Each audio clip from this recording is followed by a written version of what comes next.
Chapter 701. For Hunters. Sunny felt that they were out there, somewhere, but that was it. The sudden loss of being able to see and hear through 2 out of his 3 shadows was abrupt and jarring, as though he had suddenly lost an eye and a limb. It made Sunny feel very uncomfortable. Not only was his power severely diminished in the absence of his loyal companions, making him extremely vulnerable, but he also worried about them. There had been many opportunities to send Saint away to hunt on her own in the past, but Sunny never did. The risk was just too high, both for the shadow and for himself. They were stronger together. Shadows were not meant to be apart from their master. But there was no other choice now. He did not know when the 3 Chain Lords were going to act, exactly, but there was not much time left before. Before the final confrontation began, Sunny had to become a devil. Neff was already a tyrant, after all. It would not do to let her remain so far ahead. With a sigh, he turned around and walked back to his room. The gloomy shadow followed, trying to not show that it, too, missed its siblings. The shadows were gone, but there was still a lot Sunny had to do. He had to prepare himself for the battle, both mentally and physically. The next few days passed without too much happening. Sunny trained archery with Kai, practiced swordsmanship with Cassie, and sharpened his mastery of the spear with Effie's help. The other 3 were busy with their own preparations, as well. From time to time, all 4 left the sanctuary to hunt and put their teamwork to the test. Sunny received a few fragments from those small expeditions, as well. In the night, he continued to experiment with weaving. However, he was also careful to get enough sleep. It would not do to go into the final battle exhausted.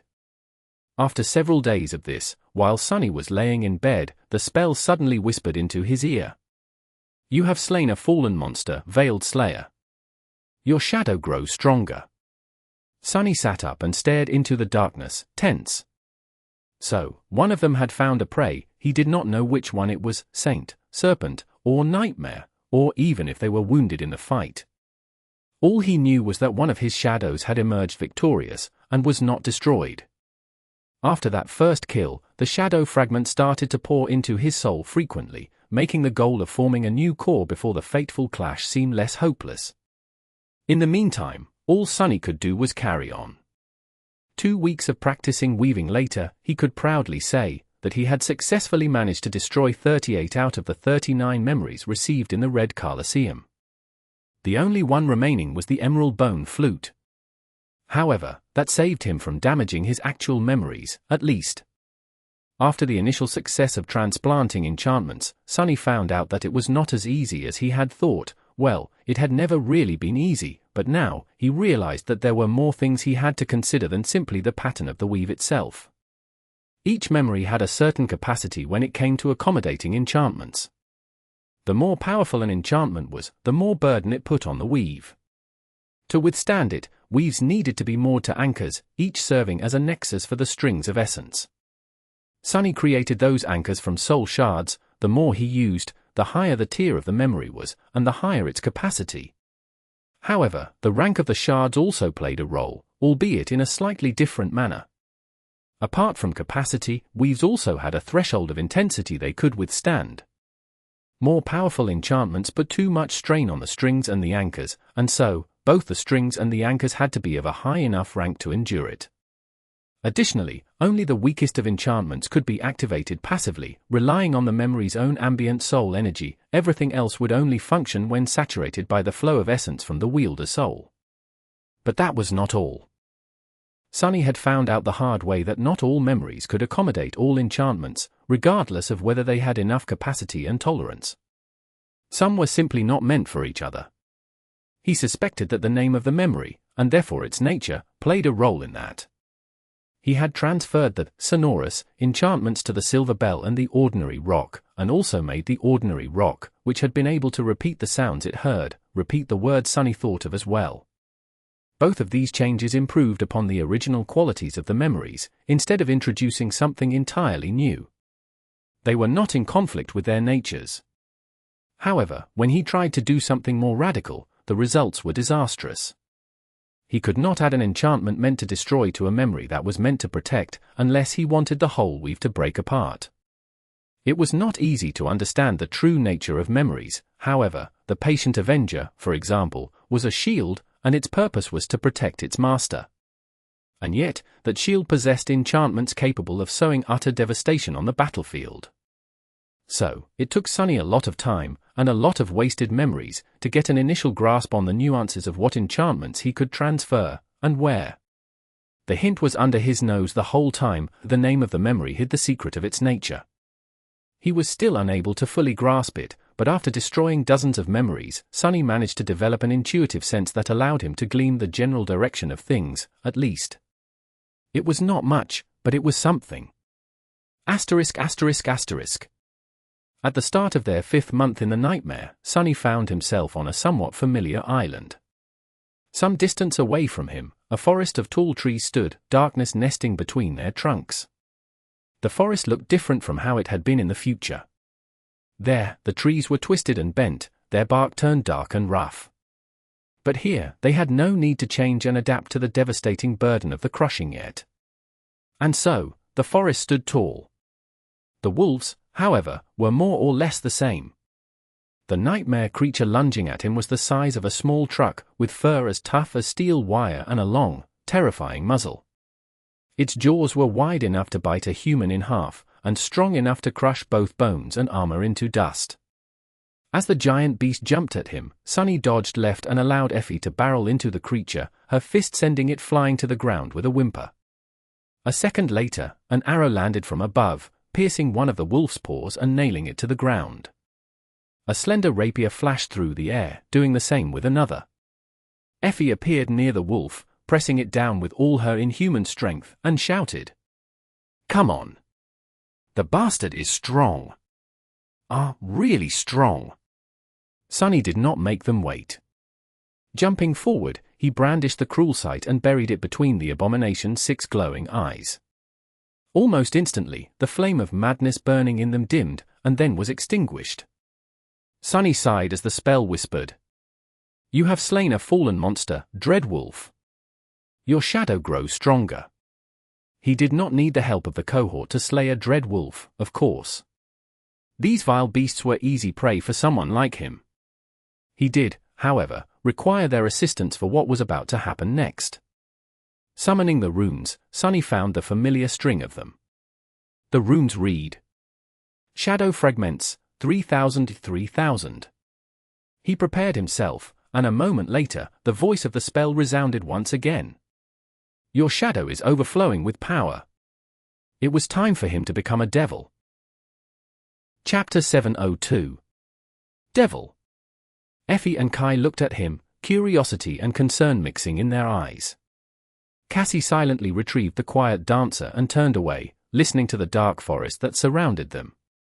A few moments later, the little girl asked, "So, what exactly happens now?" Sunny gave her a grim look. "Now I will scream and thrash for a while. Forming a new core is probably the 3rd worst pain I have ever experienced, and that was just the demon core. Damnation!" Effie blinked a couple of times. "What are the 2nd and the absolute worst, then?" He hesitated for a bit, and then said hoarsely, "Attaining a demon's lineage was pretty bad. But the most terrible thing, by far, was catching a glimpse of fate. That one I only survived by accident." The gloomy shadow shivered, remembering their past. Sunny, meanwhile, scoffed. Being gutted by the Black Knight did not even make the list. Hey, maybe I need to rethink my life choices. At that moment, the heat burning within his soul reached a critical point, and the spell whispered into his ear. "Your shadow is taking shape." A blinding pain exploded in his chest, sending Sunny to his knees. He gritted his teeth and remained silent, refusing to let out a shriek, a wail, or even a growl. This was not his first time experiencing that pain, even though, this time, it was far more intense. A human soul was not meant to contain many cores. That was the conclusion Sunny had come to a while back, thinking about how the process of awakening was pleasant and euphoric, but gaining new cores and a demon's lineage was harrowing and torturous. Humans were meant to walk the path of ascension, but becoming a different type of creature was against their nature. And Weaver's lineage was simply against all nature. It was aberrant and forbidden, something that was never meant to exist at all. Ah! The pain grew stronger, and then stronger still. Just like before, he felt as though his soul was being torn apart, something rising from its depths and cutting his very being with its sharp edges. However, Sonny was used to this torment. He accepted it, allowed himself to dissipate into it, and endured. However, then, something entirely unexpected happened. As his soul was going through a transformation, his body followed suit, as well, catching him by surprise. This time, Sonny failed to suppress a scream, and fell to the ground in convulsions. Effie and Kai stared at him with worry. "Curse it! What the hell?" It felt as though his bones were breaking, his muscles were tearing, and his skin was on fire. Sonny clawed at the ground, then raised his head and let out a deafening, furious roar. As it rolled across the forest, the roar changed, growing lower and more frightening. Finally, an eternity later, the heat consuming his soul grew cold, and his tortured body was released from the cage of suffering. Sonny exhaled hoarsely, then relaxed and remained laying on the grass, motionless. The voice of the spell resounded from the darkness, echoing between the ancient trees. "Your shadow is complete." And a few moments later, he heard another voice, this one soft and childish. "Goddamn! He is even bigger now." ****. Sonny slowly stood up, intending to take a look at his runes. However, even before that, he noticed that something was different. The ground was considerably further down than it had been before. Who? Effie and Kai were staring at him, forgetting their task of watching out for a potential attack. Luckily, Cassie was still vigilant. Sonny frowned, then glanced down to take a look at his own body, as well. It seemed that because he was in a body of a creature, the transformation into a devil changed it, too. The shadow demon, devil, grew even taller, now standing at almost 3 meters of height. His skin had turned into a darker shade of grey, and his claws seemed as if they were cut out of glossy morion. Through the eyes of his shadow, Sonny could see that his horns had grown longer and sharper, as well. More than that, there were now 4 of them, well, 3.5, considering that one had been broken in the ferocious fight with the ascended war maiden Hilda. And his eyes, which had been entirely black previously, now seemed like 2 pools of eerie darkness. The shadow spawn had been fearsome before, but now, he was simply terrifying. Even Sonny himself would not have been happy to meet this towering fiend on a moonless night. Effie shook her head, then looked away. "My neck hurts from staring at you. Is this how everyone feels when they're talking to me?" Kai hesitated, then smiled slightly. "Ah, well, that is presuming that they're looking at your face." The little girl snorted. "Wow! Good one. You've been hanging out with Sonny way too much, it seems." "Or, with me?" Ignoring her jabs, Sonny curiously looked at the ground. He had gained a new shadow. After all, what would its personality be? 2 identical shadows of a 4-armed devil were there, staring at each other. Nevertheless, to Sonny, they seemed very different. One was gloomy and glowering, full of bad mood and disdain. The other was also full of disdain, but of another kind. The new guy somehow managed to seem noble and gallant despite being the exact copy of the other shadow, looking at it with arrogant contempt. They were of the exact same height, and yet, the haughty shadow somehow made it seem as if it was looking down at the gloomy one, and everyone else, for that matter. Back when the creepy shadow appeared, it lost the staring contest to the gloomy shadow. The haughty shadow, however, did not seem impressed even a little bit. It was as though the very thought of looking away was beneath it. So, the 2 of them just continued to drill holes into each other with disdainful stares, unperturbed. Sonny groaned, then covered his face with a hand.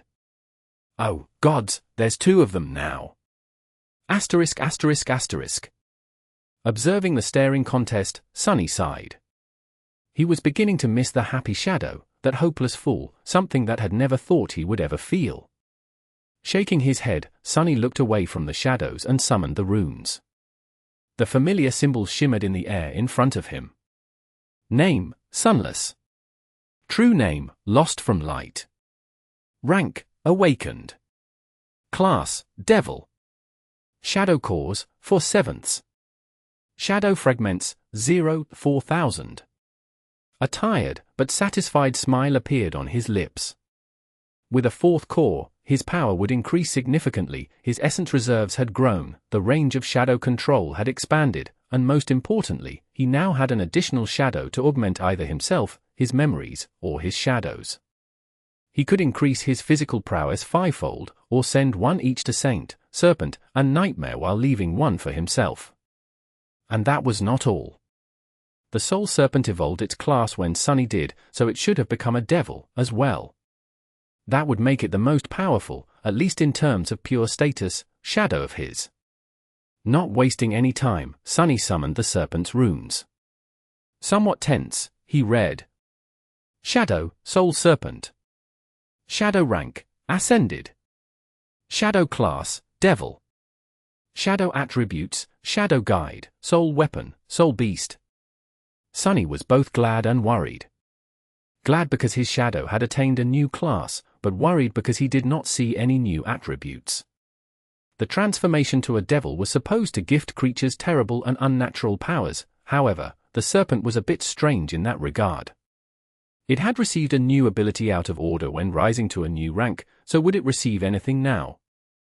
Luckily, he was wrong to fear. Looking lower, Sunny saw a few new runes among the serpent's abilities. Shadow abilities, Serpentine Steel, Soul Reaver, Grace of Shadows, Formless. The Formless one was new. Sunny concentrated on it and studied the description curiously. A moment later, a strange sound escaped from his lips. The runes read. Formless is ability description. When in the soul beast form, the serpent can assume the shape of any shadow contained within its master's soul, inheriting all powers and abilities. The shadow must be of the same or lower rank and class than the soul serpent for the transformation to take place, and won't be consumed in the process. Chapter 703. Way back. And then there were the happy and the creepy shadows. Poor guys were going to have to come back the usual way, by gliding across the kingdom of hope one island at a time. They were swift and sneaky, so Sunny was not too worried about them. He also knew that the shadows always sensed in which direction to go to return to their master. Sunny had gained this bit of knowledge a while back, when his experiments with Shadow Step left the gloomy guy outside of the range of shadow control. The shadow had swiftly returned, acting even more petulant and moody than usual. Its mood had only grown worse when Sunny decided to try and repeat the accident a few more times, just to make sure. But as the result, he learned that once separated from him, the shadows would always try to find their way back to their master, somehow sensing where he was.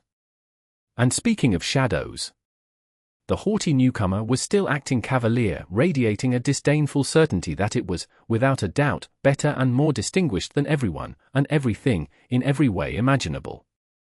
Sunny shook his head and silently commanded the haughty shadow to wrap itself around his body, which it did, but not before giving him a look that clearly expressed how utterly beneath itself the arrogant guy considered such a trivial task to be. The members of the cohort had already collected the soul shards from the slain abominations, so there was nothing holding them on the island anymore. They started the journey back to the sanctuary, and returned to it at dusk. On the way, Sunny was trying to get used to his new physique. Sure, the shadow spawn had grown taller and more powerful, but as a side effect of that, he had to relearn how to move in this towering body all over again.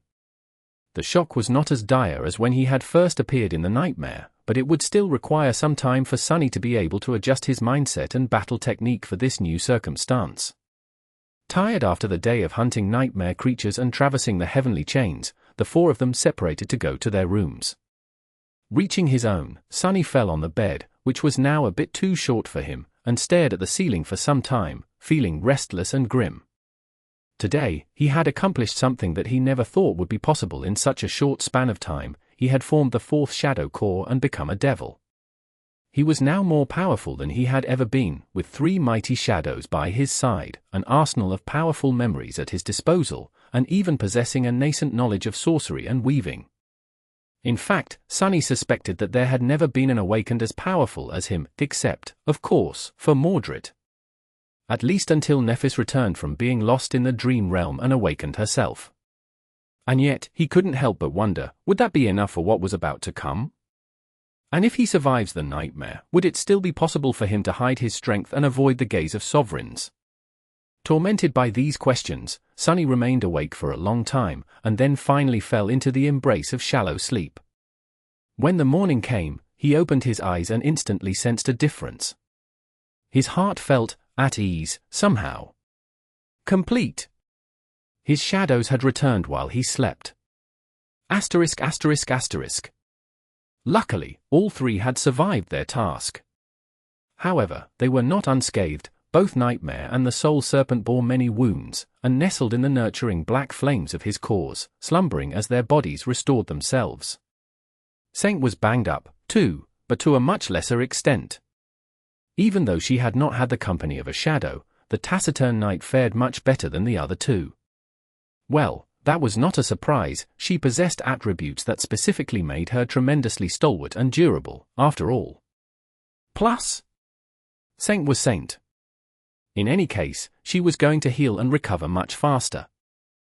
The happy and creepy shadows had returned, as well, and were now staring at their new sibling, the former with delighted excitement, the latter with dark and disturbing fascination. The haughty shadow ignored their stares and pretended that the others did not exist, looking past them with flawlessly disdainful indifference. What a character! Sunny smiled, then commanded the three shadows to wrap themselves around his body, leaving only the gloomy one on the ground. Finally feeling like himself, he climbed out of bed, freshened up, and went to find Noctis. There was a lot they had to discuss. When he saw the sorcerer, however, the words died on his tongue. Noctis was not on board his flying ship, and neither was he on the edge of the island, sculpting his terrible statues. Instead, the immortal transcendent had returned to his residence, for once. The wooden door stood open, and the sailor dolls let Sunny through without sparing him a single glace.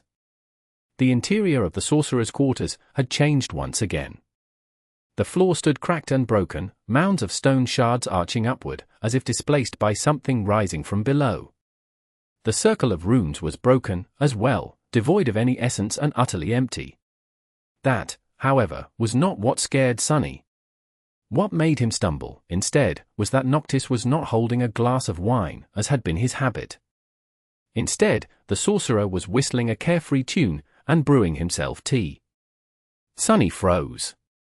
Oh, crap. What had it been that the sorcerer told him soon after they met? Gather the knives, start a war against both the Ivory City and the Red Colosseum, kill all of the Chain Lords, defy the Lord of Light, break the will of gods, release the demon of desire out of her prison, and have a cup of tea. But then Noctis corrected himself, and said that he should probably have tea first. Sunny gulped. It's starting. Chapter 704. A cup of tea. Then, noticing an unexpected guest, he glanced at Sunny and smiled. Sunless. What a nice surprise. Wait, did something about you change? The sorcerer tilted his head with a confused expression, studied the towering figure of the shadow devil for a few moments, and then suddenly brightened up.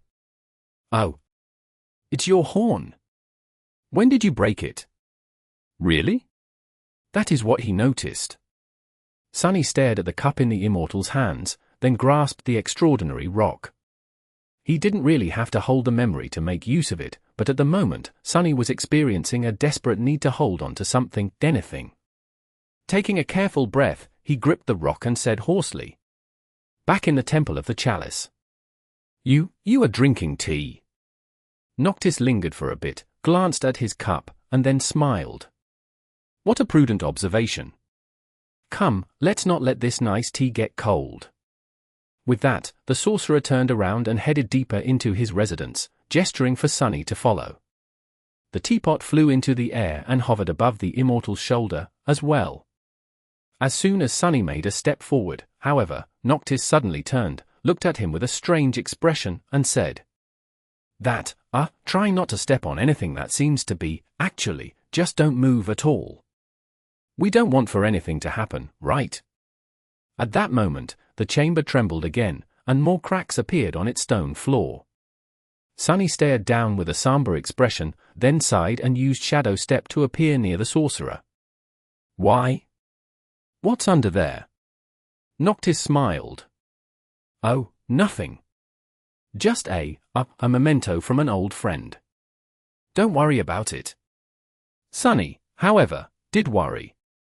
He was not a complete fool. The vast circle of runes, the torrential flood of soul essence that the sorcerer saturated it with, the pool of blood that the ancient stones had absorbed, all of it pointed to something dreadful being imprisoned, or maybe created, there in the darkness of the earth.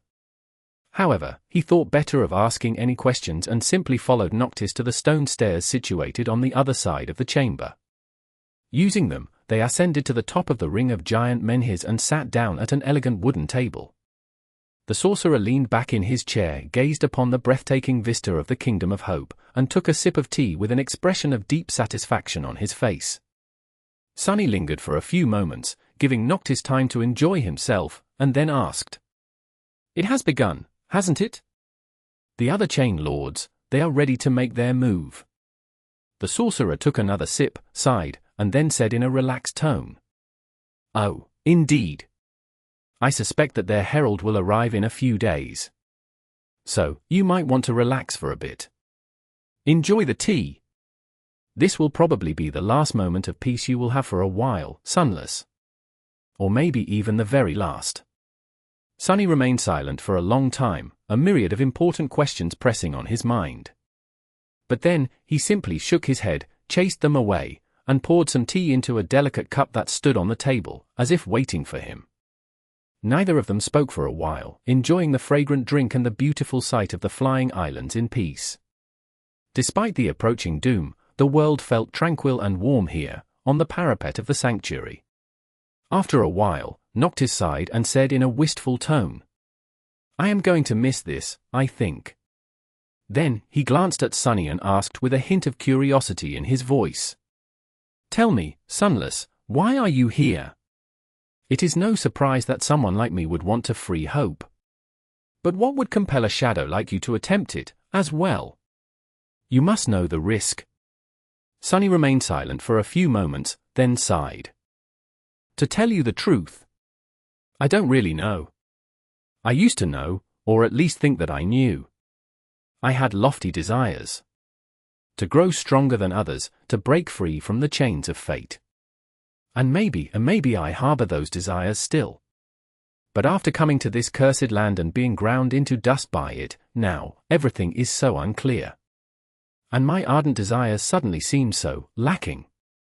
He paused, looked down, and then added evenly, "Or maybe it's just me who is lacking. And lost." Noctis glanced at him, took a sip of tea, and asked with a curious smile, "What is it that you think you are lacking? And from what are you lost?" Sunny did not speak immediately, letting the pressure of the floor build inside his soul for a few moments. Then, he said with a grin, "How should I know? If I had an answer for that, I wouldn't be feeling this way, would I?"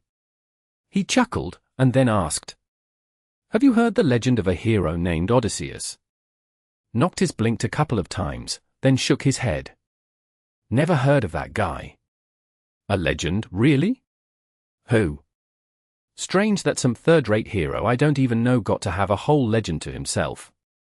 Sunny smiled, and then said, "A good friend told me that legend. Odysseus spent 10 years away from home, fighting a war in a distant land. And then, he spent 10 more years trying to find his way back home. He lost all his friends and endured countless hardships, facing terrible monsters and dangerous beings of all sorts. But he never gave up, and eventually returned home. To Ithaca." His smile disappeared, replaced by a distant expression. After a few moments of silence, Sunny sighed. "I feel like Odysseus, too, sometimes. Lost in a distant land. Only, unlike him, I don't have a home to want to return to.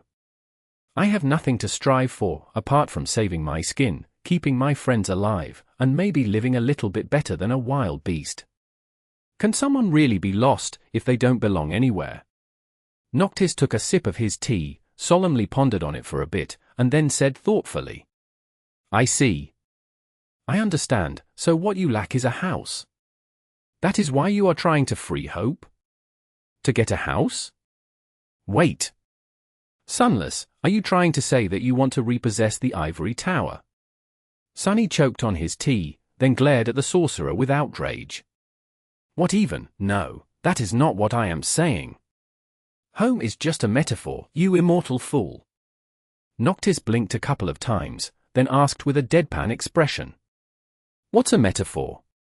Sunny stared at him for a few moments, then snorted and opened his mouth, intending to answer. Before he did, however, a loud rattling of chains resounded in the air, and the whole sanctuary shuddered slightly beneath them. No, it was the island itself. The whole island trembled. Sunny froze, and then asked, his voice tense and grim. What the hell was that?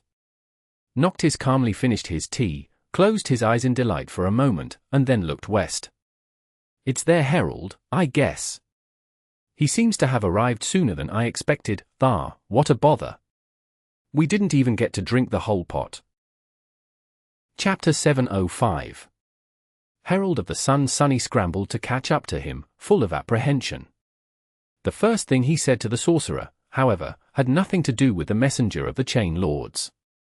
A metaphor is a figure of speech, sort of like an analogy. Noctis glanced at him with surprise. I must say, your composure is commendable, Sunless. However, do you really think that this is very important right now?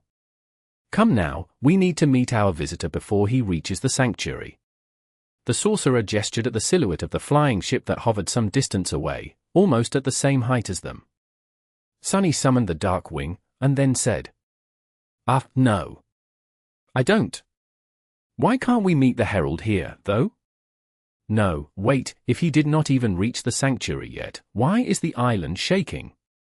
Noctis shrugged and gracefully rose into the air, flying toward the ship. What means he was using to do so, Sunny did not know. All he could do was jump as high as he could, and then glide forward. The sorcerer glanced at him, and then said somberly, if we were to meet the Herald here, my beautiful sanctuary might, well, get damaged. That would not do. As to why the island is shaking, I guess we'll see. Soon, they landed on the deck. The sailor dolls had already raised the sails and were hurrying around, preparing the ship for departure. Cassie, Kai, and Effie were also there, although they seemed to have arrived only moments before Sunny and Noctis. As Sunny looked at them with a silent question, Effie simply nodded toward Cassie. The mystery of their swift reaction was easily revealed. The sorcerer went to the stern of the flying ship without wasting any time, and took his position as the Kybernetes, the guide who steered the ship as it flew through the air. The ancient vessel had no steering wheel, of course, and instead relied on 2 steering oars, which were situated at the very rear of it. There was a runic circle inscribed between the oars.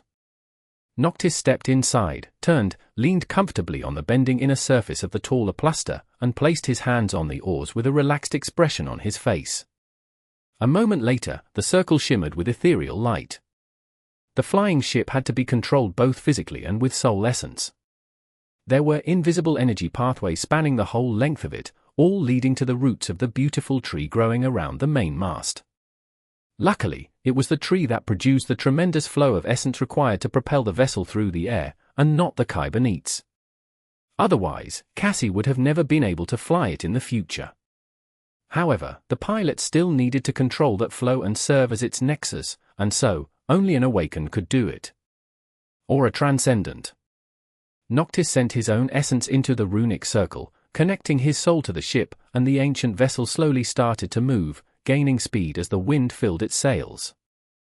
Holding the oars with a carefree smile, the sorcerer then glanced at Cassie and said, Song of the Fallen, my lady, you wish to observe how I control this beauty. Here is your chance to see a master at work.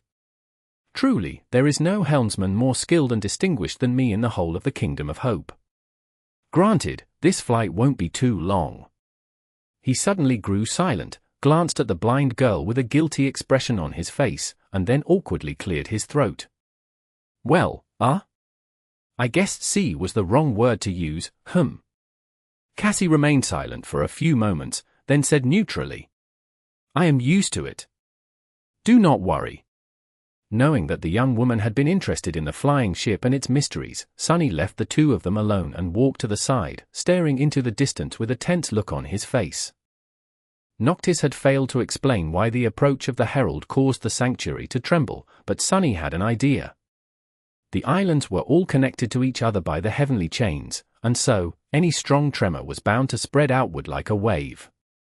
The question was, what could have caused a quake strong enough for them to feel from several islands away? Perhaps a giant steel colossus could. He gritted his teeth. A messenger of the Chain Lords, was that a joke? Noctis conveniently failed to mention that this herald was going to be one of those lords himself. And what the hell had the sorcerer meant, saying that they had to meet the herald elsewhere, to avoid damaging the sanctuary? Weren't they simply going to speak? That was what messengers were for, weren't they, to deliver words? As several islands flowed past beneath the speeding ship, he suddenly caught sight of an especially familiar one. Of course, in this era, it looked different. The Iron Hand Island was still rather large and covered by soft grass, but the ancient stone columns that had been broken in the future still stood tall, forming 3 concentric circles. From above, they seemed like a giant sundial, or moon dial, perhaps. And, of course, there was no colossal iron hand laying in the center of the island, to give it the peculiar name. At least not yet. Sunny suddenly felt cold shivers run down his spine. He didn't have time to think about it more, however, because, at that moment, something else attracted his attention. Some distance away, shrouded in the haze of dawn, he could see the neighboring island. Currently, it was in a higher position than them. The island suddenly swayed, and a small human figure jumped from its edge. Or rather, it just seemed small because of the distance. Sunny felt Kai grow still and tense by his side. As the sun shined on its steel surface, the figure flew through the air, covering an unimaginable distance with its leap. It seemed to be moving slowly, but Sunny knew that this was just a mirage caused by the scale of things. And indeed, the radiant figure grew larger and larger with each moment, turning into a brilliant steel giant as it drew closer. Easily breaching several kilometers with his jump, the giant landed on the surface of the Iron Hand Island, causing the whole of it to lurch sideways and sway. The heavenly chains rattled wildly, and a cloud of debris was raised into the air. Not paying the chaos he had caused any attention, the colossus then slowly straightened, grew motionless, and then slightly turned his head. He was looking directly at the flying ship, no expression written on his beautiful steel face, 2 suns reflecting in the polished surface of his steel eyes. The Sun Prince had come to deliver a message to Noctis. Chapter 706. Ultimatum. The colossal statues of the 7 heroes of the Forgotten Shore, including the walking one Sunny and the cohort had ridden once, were more than twice as tall, but it was hard not to get shocked by the sheer mass and crushing presence of the transcendent Chain Lord, or rather, of the steel shell he was entombed within. A sickening feeling of fear grasped Sunny's heart, which he then strangled and banished, looking at the towering lord with a grim expression. He had a reason to feel fear, however. A half-forgotten image of a nightmarish scene flashed before his eyes, a fragment of a nightmare where he stood petrified on a blood-soaked battlefield, watching in horror as a giant steel soul descended from above to turn him, and his fellow soldiers, into puddles of crushed bones and bloody sludge. And another, a memory of endless, harrowing torture that he had endured at the hands of his brother, of a human-shaped cage and a pit filled with molten metal.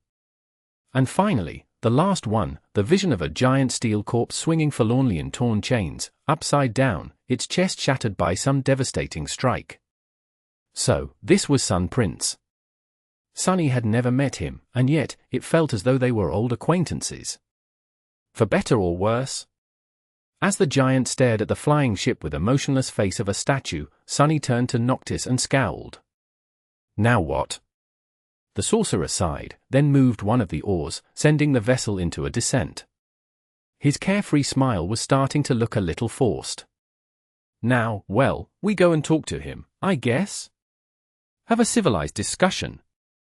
Sunny turned back and looked at Sun Prince for a bit, then said somberly. Do you think he knows that it was you who erased his memory of hiding the ivory knife, causing him to experience 100 years of torture, and then end up in this state? And that you actually stole it instead. Noctis suddenly choked, causing the ship to careen sideways, and hissed. Say it louder, will you? Sunny froze. Oh, sorry. The sorcerer righted the vessel, then said with outrage. First of all, I did not cause anything. I just granted a colleague's request. Back then, we did not even know that hope was driving us all mad, so how was I supposed to know what will happen? Secondly, I did not steal the ivory knife. I just happened to find it where he had left it, all right? By pure coincidence. And lastly, he paused and then added in a darker tone. I am not sure that he really knows anything anymore. He is still alive, somewhere inside, but I don't think he is fully sentient. At least I hope that he is not. The ship approached the ground in somber silence, stopping just outside the first ring of pillars, and hovered in place. Noctis lingered for a few moments, and then let go of the oars. However, he did not command the sailor dolls to lower the sails. The sorcerer straightened his garments, and then inhaled deeply. Let's go and see what he has to say, shall we? Sunny glanced at his friends, then shook his head and followed Noctis. There was a high chance that they were going to witness a brawl between saints. He was sure that everyone understood what danger they were all in. The last time he witnessed two saints fighting, a whole island had been destroyed and crumbled into the sky below. Sunny and Cassie had only survived that terrifying clash by promptly running away, and even then just barely. What was going to happen today? And was Noctis strong enough to ward off the Colossus? Somehow, it was hard to imagine anything, let alone the flimsy sorcerer, stopping that mountain of steel. But Noctis was no fool, surely, he had a plan. His madness was of an insidious kind, after all. He would not have risked his safety, and his desire to free Hope, without having a way out. Together, the five of them disembarked the flying ship, landed on the soil of the Iron Hand Island, and walked between the tall pillars. They approached the very center of the giant moon dial and stopped there, waiting. When they did, Sun Prince finally moved, walking toward them with a measured gait. With each of his steps, the island trembled, causing the heavenly chains to rattle, and their hearts to tremble. Sunny was staring at the approaching Colossus, feeling worse and worse about the situation. All his shadows were yet to recover, and so, he was left with nothing but his own strength to react should something happen. Well, his own strength, and that of his cohort. But what could they do against this monstrosity, even together? Finally, the giant reached the pillars and stopped outside the outward circle, looking at them from high above. Drowned in his cold shadow, Sunny couldn't help but feel like a tiny insect. Looking up with a grave expression, he gritted his teeth and said, I feel like an ant. Effie, who was also craning her neck to stare at the Colossus, glanced at him, hesitated for a moment, and then smiled. You are not an ant, Sunny. You are a cockroach. Remember. He blinked a couple of times, then slowly grinned. Somehow, that made him feel better. And then, a thundering voice suddenly resounded from all around them, making their bones rattle. The giant spoke. He said, Noctis? You have? The knives. The voice of Sun Prince did not sound human, but neither did it sound robotic. It was just strange and empty. As if it was not a person speaking, but the world itself. A desolate world full of ruins. Hearing it, the sorcerer grimaced, then covered his ears. Hey, he still remembers how to speak. The thundering voice of the Colossus resounded once more, making them shiver. Surrender? The knives. Sunny turned his head slightly and glanced at Noctis, wondering what his reaction would be. The sorcerer, meanwhile, blinked a few times, and took a big step back, distancing himself from Sunny. Then, he raised a hand, pointed a finger at him, and said with sincere confusion, What are you talking about? I don't have any knives. It's this guy over here, he has them. So, if you want them, come and take them from him. Leave this poor sorcerer out of this, by the moon. Chapter 707. Treachery. His eye twitched.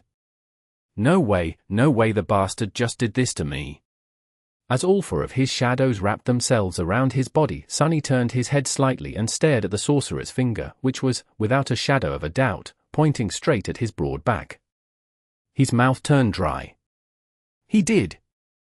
What the hell was Noctis thinking? No. The sorcerer would not have sold him out. Yes, shifting the blame on Sunny had to be a con of some sort, but what would Noctis achieve by doing this? Nothing. Unless, of course. Unless this had been his plan all along. A cold, sickening feeling suddenly grasped Sunny's heart. High above him, the gaze of the dreadful Colossus slowly shifted from the elegant figure of the sorcerer to the four-armed devil standing by his side. The weight of that gaze pressed down on Sunny, making him bare his teeth in a snarl. It felt as if he was being pierced by it, his very soul laid bare. And somewhere within his soul, locked inside the covetous coffer, were the three knives, one made of obsidian, one made of glass, one made of blood-red ruby. Something changed about the terrifying presence of Sun Prince, and his deafening voice resounded once again, now suffused by a distant, pale echo of a vague emotion. Shadow. Sunny paled. He had forgotten that the master of the original Shadow Spawn was to blame for what happened to the Prince of the Ivory City, as well. In fact, one could even say that Shadow Lord was the main culprit of the 100 years of harrowing torture that Sun Prince endured. He had stolen the Ember Knife, after all. So, if the Steel Colossus had a reason to really hate someone. Curses! Feeling his heart turn cold, Sunny silently watched as the Colossus shifted his weight, then bent slightly, preparing to reach down with his giant steel hand. He was desperately trying to calculate his chances of escaping this situation alive. At that moment, Noctis suddenly cleared his throat, and then addressed Sun Prince in a friendly tone. "Oh, but do be careful. You know how tricky shadows are, my friend. This one in particular is full of treachery, vileness, and unspeakable malice. The beast even slaughtered a temple full of innocent maidens. He also tried to poison me. Oh, the villainy. So, be careful when you grab him. Or you just might lose your hand." A low growl escaped from Sunny's mouth. He could feel the other members of the cohort grow tense and ready to fight. Cass's hand fell on the hilt of the quiet dancer, and Kai outstretched his arm, ready to summon his bow. Effie was staring up with a somber expression on her childish face, her body drawn like a spring. But what were they supposed to do? Even if Sunny knew which of the three knives was meant for Sun Prince, how could he thrust it into the Transcendent's flesh? The actual body of the Chain Lord was buried somewhere inside the walking mountain of steel. More than that, using the knife would only make him mortal. After that, he would still have to be killed, somehow. Killing a saint was no easy task. As the Colossus leaned down and moved his hand to reach inside the moon dial, Sunny was thinking feverishly. He saw only one option: to run away as fast as he could. Using Shadow Step, he would be able to dodge, at least. But for how long would he be able to outrun the giant? Sunny had seen him breach the gap between two islands with one jump. Now that the range of shadow control had grown, Sunny could possibly do the same. The difference was that a single jump like that was going to drain all his essence, while Sun Prince would be able to pursue him indefinitely, tireless and inescapable like death itself. Damn! The world suddenly grew darker, the sun obstructed by a giant palm. It was open, descending from above like a vast plain of grey steel. It was as though the sky itself was falling on his head. Effie took a step back and hissed. "Sunny! What do we do?" Frozen in place, he hesitated for a moment.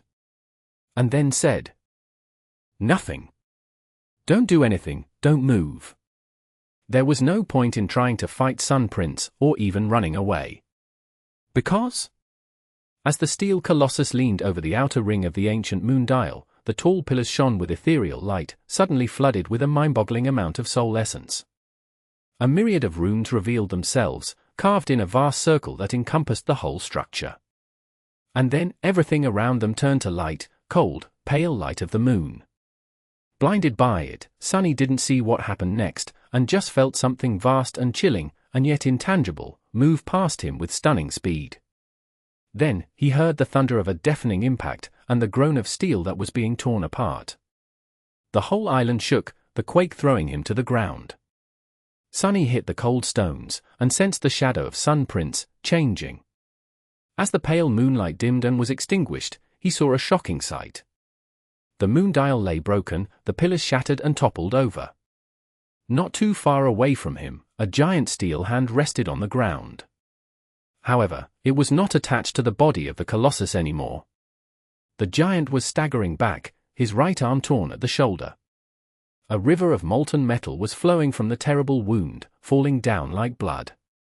The grass was turning to ash where it fell. And amidst all of this, unperturbed, stood Noctis. The sorcerer's expression was calm and slightly amused. Staring at all the chaos, he flicked a speck of dust off his silk garments, shook his head, and said, "TSK, have I not warned him to be careful?" "I did, didn't I? By the moon, why does no one listen to me?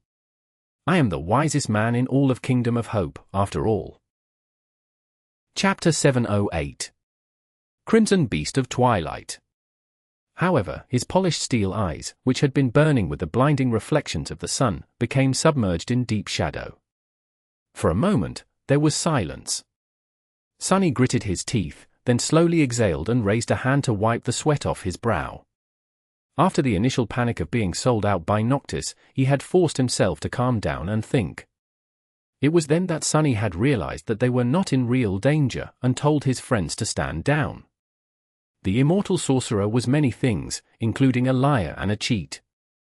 Sunny did not doubt that Noctis had lied to him on many occasions, and about many things, sometimes for a specific purpose, and sometimes simply for the fun of it. However, one thing that Noctis was not, was a fool. Sunny could imagine many situations in which the immortal would betray and damn him to death, but not without a good reason. And surrendering the cohort to Sun Prince was the opposite of what Noctis wanted to achieve. At best, it would have bought him some time, at the expense of losing the 3 knives to the other chain lords. One thing that Sunny did not doubt was the sincerity of the sorcerer's desire to free Hope.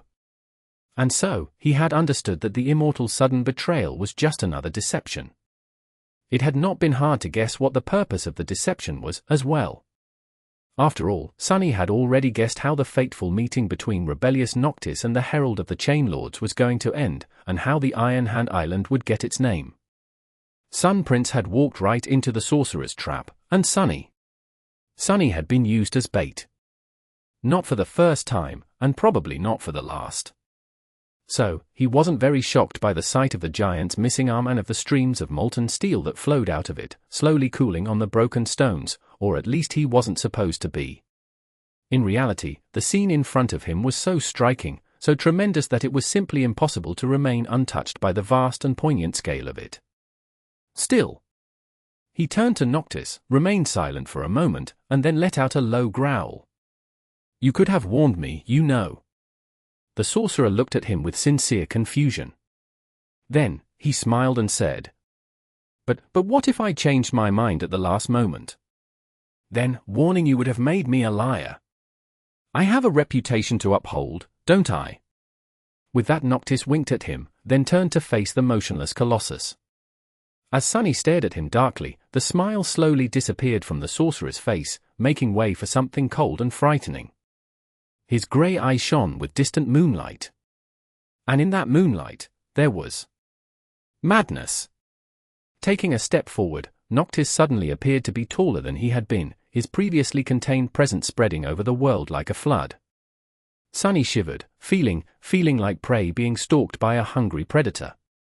The air suddenly seemed to smell of blood, the light of the sun appeared slightly dimmer, and in the echoing silence, they could almost hear the howls of countless beasts. Even though Sunny knew and somewhat trusted Noctis, he suddenly felt scared. And he wasn't even the focus of the immortal's furious gaze. Instead, it was aimed at the hunched Colossus. The sorcerer grinned, revealing his canines, and spoke, his clear voice flowing across the island like a river of blood. "Surrender the knives?" I don't think so, my old friend. If I do, how will I kill you and your vile brother?" He laughed, and then took another step forward, raising his hand. A toppled pillar that blocked his path exploded into a rain of shards and stone dust, obliterated in a split second. And that is what I intend to do. You, Sevras, Soulvein. I'll kill you all, break the chains that bind the demon of desire, and set her free. Noctis took another step and then stopped, staring at Sun Prince with ruthless determination. So, if you want to take the knives, you'll have to take them off my cold corpse. Oh, wait, you can't. I am immortal. He threw his head back and laughed again. This time, the sorcerer's laughter did not seem carefree and infectious, instead, it was chilling and full of madness. The steel colossus looked at him from above, unmoving. His face was motionless and unexpressive, like that of a statue. However, it seemed as though the shadows veiling his eyes grew even deeper. Noctis shook his head, and then said with disdain, "Oh, but you can try, of course. Go back and return with the Sun Legion, with the Dragon Sevras, with the warriors of the Red Colosseum, with Soulvein. You know where to find me, and I'll be waiting to welcome you." The giant continued to stare at him for a while, the molten steel flowing between his fingers. Sunny held his breath, not knowing what was going to happen next. Then, Sun Prince straightened, turned around, and walked away, making the island shake with each step. He reached the edge of it, stepped down on the heavenly chain, and continued walking, somehow keeping perfect balance. The chain was colossal in its own right, and yet, the giant made it seem like a thin rope being traversed by a rope walker. Soon, he reached the neighboring island, climbed on it, and disappeared from sight. Only the rattling of chains and the tremors running through the ground from time to time reminded them of his visit. Well, that, and the giant hand laying not too far away from them. Sunny studied it for a while, then walked over to Noctis and asked, his voice low and cautious. Not to complain, but why let him go? Wouldn't it be easier to kill him right here and now? We won't get another chance to catch him alone, most likely. And judging by how easily you took his arm off. Noctis did not respond immediately. Instead, he slowly turned his head, looked at Sunny coldly, and then gracelessly fell on his butt, his face pale, his chest rising and falling wildly, and his breath hoarse and labored. The sorcerer cursed, looking as if he was about to vomit. Easily? Are you insane? I am at my weakest during the day, remember. And that strike, gods. I spent several centuries infusing this shrine with moonlight. Do you think there's another one just laying around nearby? Just be happy he believed my bluff. Otherwise, things might have turned really ugly really fast for us. Sunny stared at the sorcerer with wide eyes for several long moments, then shook his head and sighed.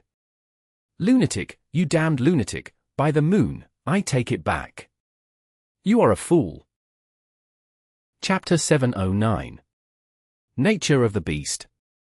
The War of Immortals had finally started. Soon, the whole of the Kingdom of Hope was going to be turned into a battlefield and drowned in blood by its frenzy. And then, the repercussions of that madness were going to spread outward like a tidal wave, changing the world forever. Looking down, Sunny couldn't help but shiver. The broken pillars, the severed hand of a giant, the ash swirling in the air, this place, this event, this moment in time. Was that the spark that would eventually ignite another, much more terrifying war? A war between gods and diamonds, one that would destroy them all and bring about the end of the world, the war to end all wars. He still suspected that it was the unchaining of the demon of desire that had set it in motion. Looking down, Sunny silently whispered. But then came desire, and with it came direction. Turning his head slightly, he looked at Noctis, the person who had started it all. The sorcerer seemed calm and without a worry in the world. His beautiful face was pale with exhaustion, but other than that, he did not look too different from his usual self, not at all like a person who had potentially ushered in the obliterating apocalypse. Did he not understand the consequences of his actions? Or did he understand them far better than Sunny ever could? With a sigh, Sunny threw one last glance at the Iron Hand Island, now truly and once again deserving of its name, and walked to sit beneath the branches of the sacred tree. Despite the fact that he had not done much, he felt exhausted, too. And there was a lot he had to think about. ******. On the way back, Sunny remembered the future. He had been to the Iron Hand Island many times, had seen the toppled pillars and the severed arm of a giant, and had even sketched and described them in detail for an exploration report. And now, he had witnessed how the island came to be in that state. Another event from the distant past had repeated itself inside the nightmare almost to a T. Sunny had already formed a theory that fate was like a current, always pulling things toward an inescapable conclusion, after the destruction of the Temple of the Chalice. The details could be changed, but the result seemed to always be the same. The events that had transpired on the Iron Hand Island only cemented that theory. By all accounts, the appearance of the cohort, and Mordred, should have drastically changed the flow of history in the Kingdom of Hope. They had accelerated the start of the war, and even slain one of the Chain Lords. If not for them, Noctis would have most likely spent several years searching for a way to make a deal with Weaver, and only then rebelled against the other immortals. Those several years were, perhaps, the countdown to the blossoming of the Nightmare seed. If no Awakened appeared to challenge the Nightmare by then, the seed would have bloomed? Was that the logic? Seeds blossomed when the conflict inside them resolved itself and fate repeated unchanged? Before, Sunny had thought that the task of the Challenger was to resolve a conflict that would have otherwise remained unresolved. But now, knowing what he knew about the Chained Islands and the Kingdom of Hope, he realized that he had been wrong. With or without his help, Noctis was always going to start a war, the Ivory Tower was always going to break free from its chains. The Temple of the Chalice was always going to be destroyed, and Sun Prince was always going to lose his hand to the enchanted Moon Dial. Come to think of it, his first nightmare would have resolved itself without his intervention, too, one way or another. The nameless temple slave would have probably died, and Oro of the Nine would have survived, or would they? In any case, there would have been an ending. That doesn't really make sense. So what was the role of the challengers? If the conflict could resolve itself, why were they here? What did the spell want from them? Prove that they were equal to the heroes of the past? Do it better than them? Simply survive?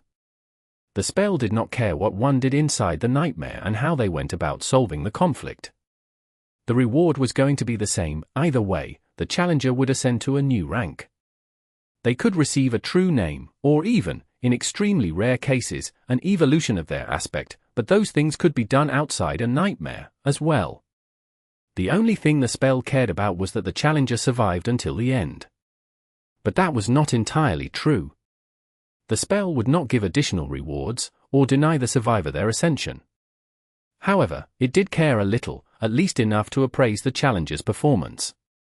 The appraisal did not really matter outside of the first nightmare, where it was tied to the boon, but the spell still gave them out each time. Good, exceptional, remarkable, glorious, and so on. Was there a hint in there, somewhere, about what it wanted? If so, Sunny had apparently pleased the spell very much in his first trial. Sitting in the shade of the sacred tree, he sighed and looked into the distance with a solemn expression. I hope it will be pleased with us again, this time. I hope we survive. Asterisk asterisk asterisk. Soon, the flying ship returned to the sanctuary and descended to its usual position above the altar island. As they returned to the ground, Sunny could see hundreds of faces turned to them, fear and uncertainty written in their lines. The inhabitants of the sanctuary had not seen the clash between Noctis and Sun Prince, but they all knew that something was wrong. By now, the island had stopped trembling, but their hearts did not. Without paying them any attention, the sorcerer tiredly landed on the grass, then turned to Sunny and frowned slightly. I am going to rest for a couple of days. That, most of the Sun Legion, as well as the army of the Red Colosseum, are arrayed along the border between Solvain's territory and that of the Ivory City. It is going to take them at least 2 weeks to assemble together and march east, so we will give them enough time to break the current formation, but not enough to build a new one. We attack in 7 days. He hesitated for a few moments, and then suddenly smiled. Warmongers and the Sun Legion forgetting their hatred and fighting side by side, truly, no one but me could have made it happen. Am I not the most talented diplomat in all of the Kingdom of Hope? With that, Noctis laughed, turned around, and walked away. Sunny stared at his back for a few moments, then sighed and said quietly, "You are definitely not. But then again, maybe you are." Chapter 7:10. Departure. Instead, he had practical problems he needed to solve. Sunny still did not feel completely comfortable in his new body. He barely had any time to get accustomed to its size and weight, after all. The next several days were going to be crucial in that regard. His previous garments had been torn when he evolved, and so, Sunny summoned the puppeteer's shroud to wrap itself around his towering body. Although not as powerful as his other suits of armor, the shroud was much more comfortable. It was a bit nostalgic to wear the light armor once again, but also a bit sad to see it relegated to serving as a bona fide training suit. Remembering how he had planned to slaughter countless dormant nightmare creatures while being invulnerable thanks to his new, incredible awakened armor of the 5th tier just a few years ago, Sunny smiled wistfully and walked out of his room. The sanctuary seemed different, somehow. The ring of giant men his was the same, and so was the beautiful garden. However, the people living in the ancient shrine had changed. They were hurried and full of fear, moving with panicked speed and feverish determination. Sunny noticed a few familiar faces. The old woman he had seen on his first day here was standing alone, a lost look on her face. The young woman was carrying the frightened child in her hands and a heavy pack on her back. The kind man with a neatly trimmed beard was gritting his teeth, his hand resting on the worn hilt of his sword. He sighed and looked away. An immortal transcendent had started this war to free a demon from a prison built by a god, but these little people were the ones that were going to suffer the most as the result. In fact, they had been the ones to suffer the most throughout all of this, from the destruction of the Kingdom of Hope to the madness she had cursed this land with, to now. He had been one of the little people himself, once. Now, he was a devil destroying their lives. Sunny remained motionless for a few moments, then looked up at the sound of steps approaching him. He saw Effie and Kai, both wearing their armors and packs, as though ready to go on a long hunt. He raised his eyebrows. Going somewhere? The little girl glanced at the masked cripple, and then shrugged. Kai, meanwhile, smiled, even though Sunny could not see his face, he could tell by his eyes. He could also tell that the smile was tinted with sadness. The archer simply nodded.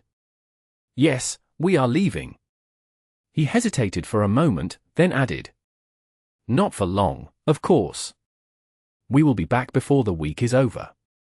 You see, the sanctuary, it was a shelter for those who wanted to find peace in this land of madness. But now that Noctis started a war and both the Sun Legion and the Warmongers are marching to raze it to the ground, that shelter is no more. Effie shook her head, then sighed.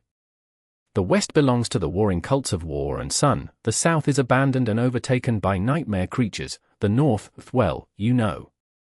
These poor fools have nowhere else to go. So, we're going to guide them to one of the great chains and help them cross to the other side. And leave the Kingdom of Hope behind, forever. She scratched the back of her head, then said thoughtfully, "Actually, we are not even sure if the nightmare goes that far. Maybe there's nothing out there, beyond the chained island. And yes, we know that these people are not even real. Still, we thought that we'd at least try." Cassie even went and convinced Noctis to lend her the ship, to help transport them. Sunny stared at her, surprised. The little girl raised her chin. "What? I know that it's stupid. People need to do stupid things sometimes, you know." He slowly shook his head. "No. Actually, I don't think that it's stupid at all. It's just, the three of you are going, so why didn't you invite me as well?" Effie grinned. "You have stuff to do.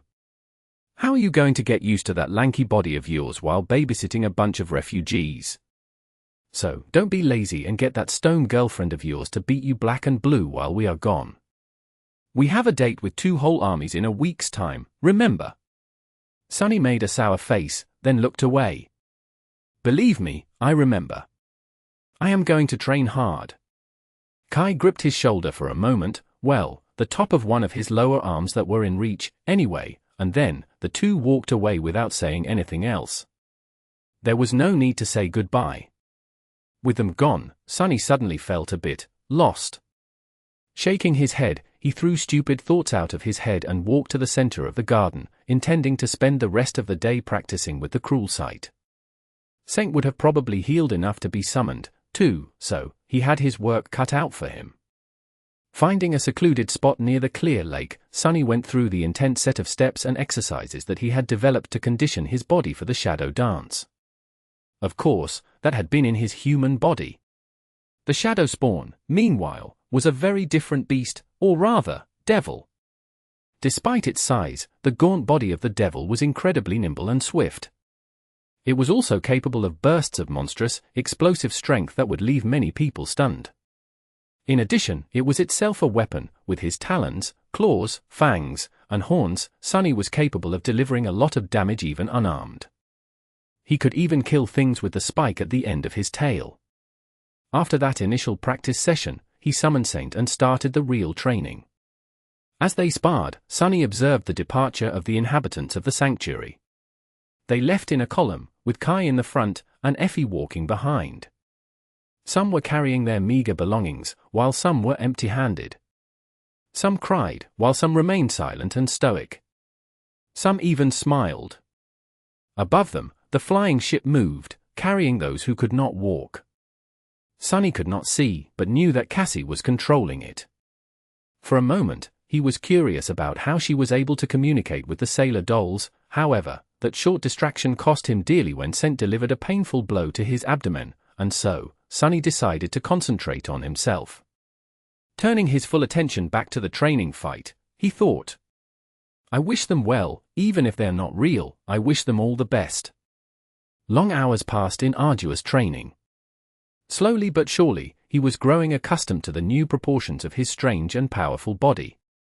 His height, his reach, his might, all of it was starting to click, making him feel confident in his own skin once more. At some point, dead tired, Sunny decided to take a break.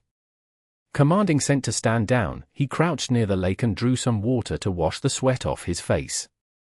Then, he poured some on his head and sighed, looking at the clear surface of the lake. The graceful figure of Saint reflected on it, and near her, his own. Obsidian skin, bestial features, eyes that seemed like pools of liquid darkness, twisting horns. Master Jet had once joked that he would be a flower boy one day. Remembering it, Sunny smiled. I wonder what she would have said if she saw me that way. And then, he froze. His sweat turned cold. There was a third reflection on the surface of the lake. It was a tall and slender young man, with pale skin and raven-black hair. His face was sharp and thin, not exactly handsome, but at the same time charming and strangely beautiful. His striking eyes didn't seem to possess a color of their own, and instead reflected the world back on itself like two pools of liquid silver. Currently, they were as blue as the boundless, vast sky. The young man smiled pleasantly, and then raised a hand in greeting. A painfully familiar voice suddenly resounded in Sunnis' mind. Ah, Sunless, how nice it is to meet you again, after all this time. Just look at you, goodness. I almost failed to recognize you behind that fearsome face. Chapter 7:11. A simple task. Of course, all of that had been a lie. A masterfully crafted net of deception that Mordred had created to lure Sunny into bringing the mirror shard into the Night Temple and setting him free.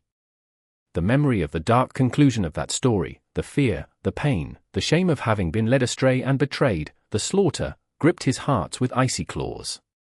Sunny glared at the reflection of the young man for a few moments, then gritted his teeth.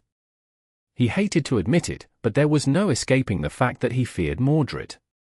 Sunny had met many powerful men and even more terrifying abominations, but the Prince of Nothing was perhaps the only one whom he was truly scared of.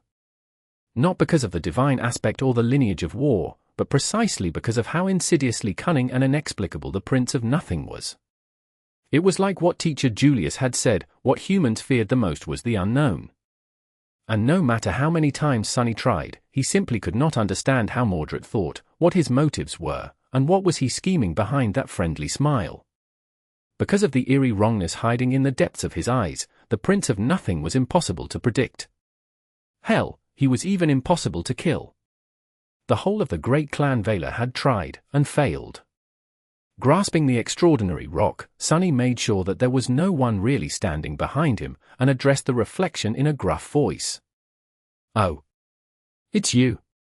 What are you doing inside the lake? Don't be a stranger, Mordred. Come, enter my soul sea, and let's talk face to face." The reflection of the young man lingered, its smile turning a little forced. Then, it spoke again. "How strange. I can hear you speak, but I don't see your lips moving. Have you been learning new tricks, Sunless?" "Ah, good for you. I've been doing some of that myself." Sunny scowled, shadows veiling his eyes. "I have? I've heard. A whole region of the kingdom, Mordred? Really? I thought you did not enjoy killing innocent people.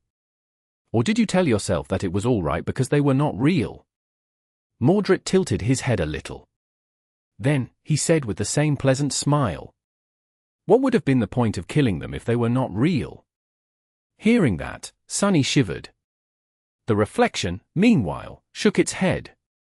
They were real enough to serve a purpose, don't get me wrong, however. I would not have done the same in the waking world. Those I killed were all already dead, Sunless. All of them were doomed, and uselessly so. I simply gave their deaths a different meaning. Mordred did not seem pleased with himself, but neither did he seem remorseful about slaughtering thousands of people. Just uncaring. Which was much more unnerving. The Prince of Nothing looked at Sunny and chuckled. "So, that little oracle of yours told you all about my adventures, then? Well, wonderful. I will not have to describe them myself. Time is of the essence. After all, sending a reflection across such a distance is not easy, even for me." Sunny lingered for a few moments, then sighed and crossed his forearms. "She did, even if I would not have used the word adventures to describe it. What do you want, Mordred?" The reflection remained silent for a bit, then smiled. "Why, what else? To conquer the nightmare, of course. Don't you?" A low growl escaped from Sunny's mouth. "I do. Stop playing games and just tell me what it is that you want from me." Mordred sighed. "Well, if you insist. What I want is rather simple, which is not to say easy. I want you to keep Noctis alive, at all costs." Sunny blinked. What is he trying to make me do? Does he really want me to protect Noctis, or is he hoping that I will do the opposite of what he wants and kill Noctis instead? Why would he want Noctis dead before the war even started? No, wait, maybe he really does want Noctis to live, Damned Mordred. I hate that lying bastard. He stared at the reflection with a dark expression, and then said evenly, "Is that all?" The Prince of Nothing smiled. "Yes, that is all. If you can accomplish this simple task, I can guarantee that we will conquer the nightmare and escape it alive." Sunny snorted. "You can guarantee it, can you? How? What are you planning? What about Hope? Will you try to free her, or have you found a way to restore her prison to its original state?" A gust of wind suddenly disturbed the surface of the lake, and the reflection of the banished prince became distorted, swaying with the water. He spoke again, his voice sounding a little distant. "Ah, how inconvenient. It seems that I have run out of essence, until we meet again, Sunless." Sunny clenched his fists. "This again? Disappearing just when you have to answer a question, bastard, you do understand that we are on the same side right now? We can kill each other after we ascend, but first, we need to survive the nightmare." Mordred laughed, his voice growing ethereal and almost inaudible. "Not a bastard. Ah, I wish I was." With that, he was gone. The reflection disappeared from the surface of the lake, and Sunny was left alone once more. He glared at the clear water for some time, then grimaced. A simple task, as if anyone can keep up with that lunatic, let alone keep him alive. With that, he gritted his teeth and rose to his feet. It was time to continue his training. Time was short. Chapter 7:12. Leaving the Sanctuary. The sanctuary stood empty and silent. The beautiful garden was devoid of its usual liveliness, and the winds howled as they passed through the ring of giant menhirs. Here and there, mundane things left behind by the people that had departed in a hurry lay, forlorn and forgotten. No one was ever going to return for them. Sunny had never seen the sanctuary this desolate and hollow, not in the future and not now, in the distant past. The sight of it was sad and eerie. He had spent these days training tirelessly and learning to control his new body. This latest transformation had not been as fundamental as becoming a demon after living his whole life as a human, so his progress was swift. More than that, mastery of shadow dance made Sunny especially attuned to his physicality and change. In truth, he did not need a whole week to achieve the goal. But practicing with scent reminded him of the simpler times, and so, helped him prepare himself for the battle ahead mentally. On one of the last nights he had to spend in peace, Sunny woke up suddenly, thinking that he had heard a distant scream. Had he really, or was it just a vestige of a dream? He sat up and glanced into the window, a deep scowl appearing on his face. What dream, you fool? Awake and don't dream. But who could have screamed in the sanctuary? There were only two people left here. Sunny himself. And Noctis. He hesitated for a moment, and then stood up, summoning the puppeteer's shroud. After thinking for a bit, he also summoned the cruel sight, wrapped his shadows around himself, and walked outside. The full moon shone in the night sky, drowning the world in ghostly blue light. Guided by it, Sunny walked across the empty garden and approached the residence of the sorcerer, where the immortal had disappeared 2 days earlier and never came back out. The door stood open, and the sailor dolls guarded it silently, their wooden faces devoid of any sign of worry. Passing between them, Sunny entered the residence and studied the familiar chamber. It had changed slightly, the stone floor was even more broken and littered with deep cracks, the piles of shards had grown taller. However, there were no tremors running through it from time to time anymore, as if whatever it was that had hidden beneath had either died, fallen into a slumber, or gone elsewhere. Noctis was in the middle of the room, sitting on a pile of rubble with a pained look on his face. The sorcerer looked unwell. His skin was deathly pale, with dark circles under his eyes. His lustrous hair had grown dull and was disheveled. Even his elegant garments, which had always been flashy and immaculate, were now wrinkled and in disarray. What's more, Sunny could have sworn that there was something moving beneath the sorcerer's skin. It appeared for a moment, and then was gone, making him unsure if he had seen it or just imagined the whole thing. Noticing his presence, Noctis slowly turned his head and smiled weakly. Ah. Sunless. You are just in time. How do I look? Sunny stared at him for a moment, and then said, You look like crap. The sorcerer blinked a couple of times, then threw a hurt look at him. No, not me, you idiot. How does he look? With that, Noctis gestured at a sailor doll that stood motionlessly a few steps away. Sunny had grown so accustomed to the silent mannequins that he did not pay the doll any attention after registering its presence and position. Now, he took a closer look and raised his eyebrows, confused by what he saw. The sailor doll was about the same height as Noctis, dressed in his best silks, and wearing a gorgeous black wig. It stared senselessly in front of itself and held a glass of wine. He tilted his head, opened his mouth, then closed it, then opened it again. What the hell? The sorcerer shrugged. Well, we are going to unexpectedly attack the Ivory City, are we not? Surely, the other chain lords would notice if I suddenly disappear from the sanctuary, so I prepared this doll to make it seem like I'm still here. He smiled proudly and looked at Sunny with a glint in his eyes. Sunny covered his face with a palm for a moment. Do you really think that this thing will fool anyone? Have you lost your mind? I mean, lost it even more. Noctis glanced at him in confusion and then laughed. Oh, I forgot the last touch. With that, he raised his hands and clapped them a couple of times. A moment later, there were 2 sorcerers in the chamber, one sitting on the pile of rubble, the other standing a few meters away and staring at Sunny with an obnoxious smile. Even though he knew that the second one was just a sailor doll, he couldn't tell the difference. How about now? Sunny gulped. Yeah, it looks fine. The sailor doll remained motionless for a bit, then raised the glass of wine to its lips, pretending to drink. The likeness was uncanny, but more than that, Sunny could feel that the real enchantment went much deeper than just looks. He could actually feel a suffocating presence radiating from the mannequin, similar to what he had felt on the Iron Hand Island from Noctis himself. Looking beneath the surface of the sailor doll, he was stunned to see something that looked exactly like a transcendent soul core burning in its chest. Sunny slowly inhaled. If Cassie were to look at the mannequin, would she have seen an aspect name and a list of attributes? Better than fine. It is very convincing. Noctis grinned, then rose to his feet with a grimace.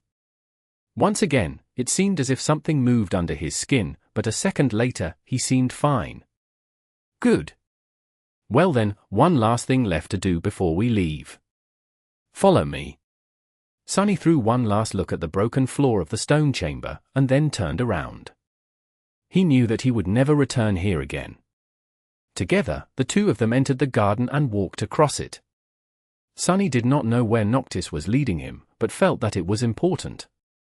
One of the sailor dolls followed them, carrying something heavy.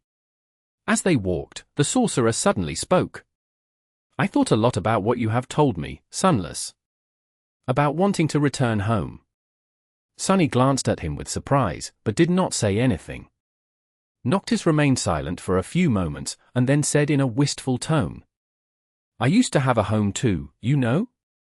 A long time ago.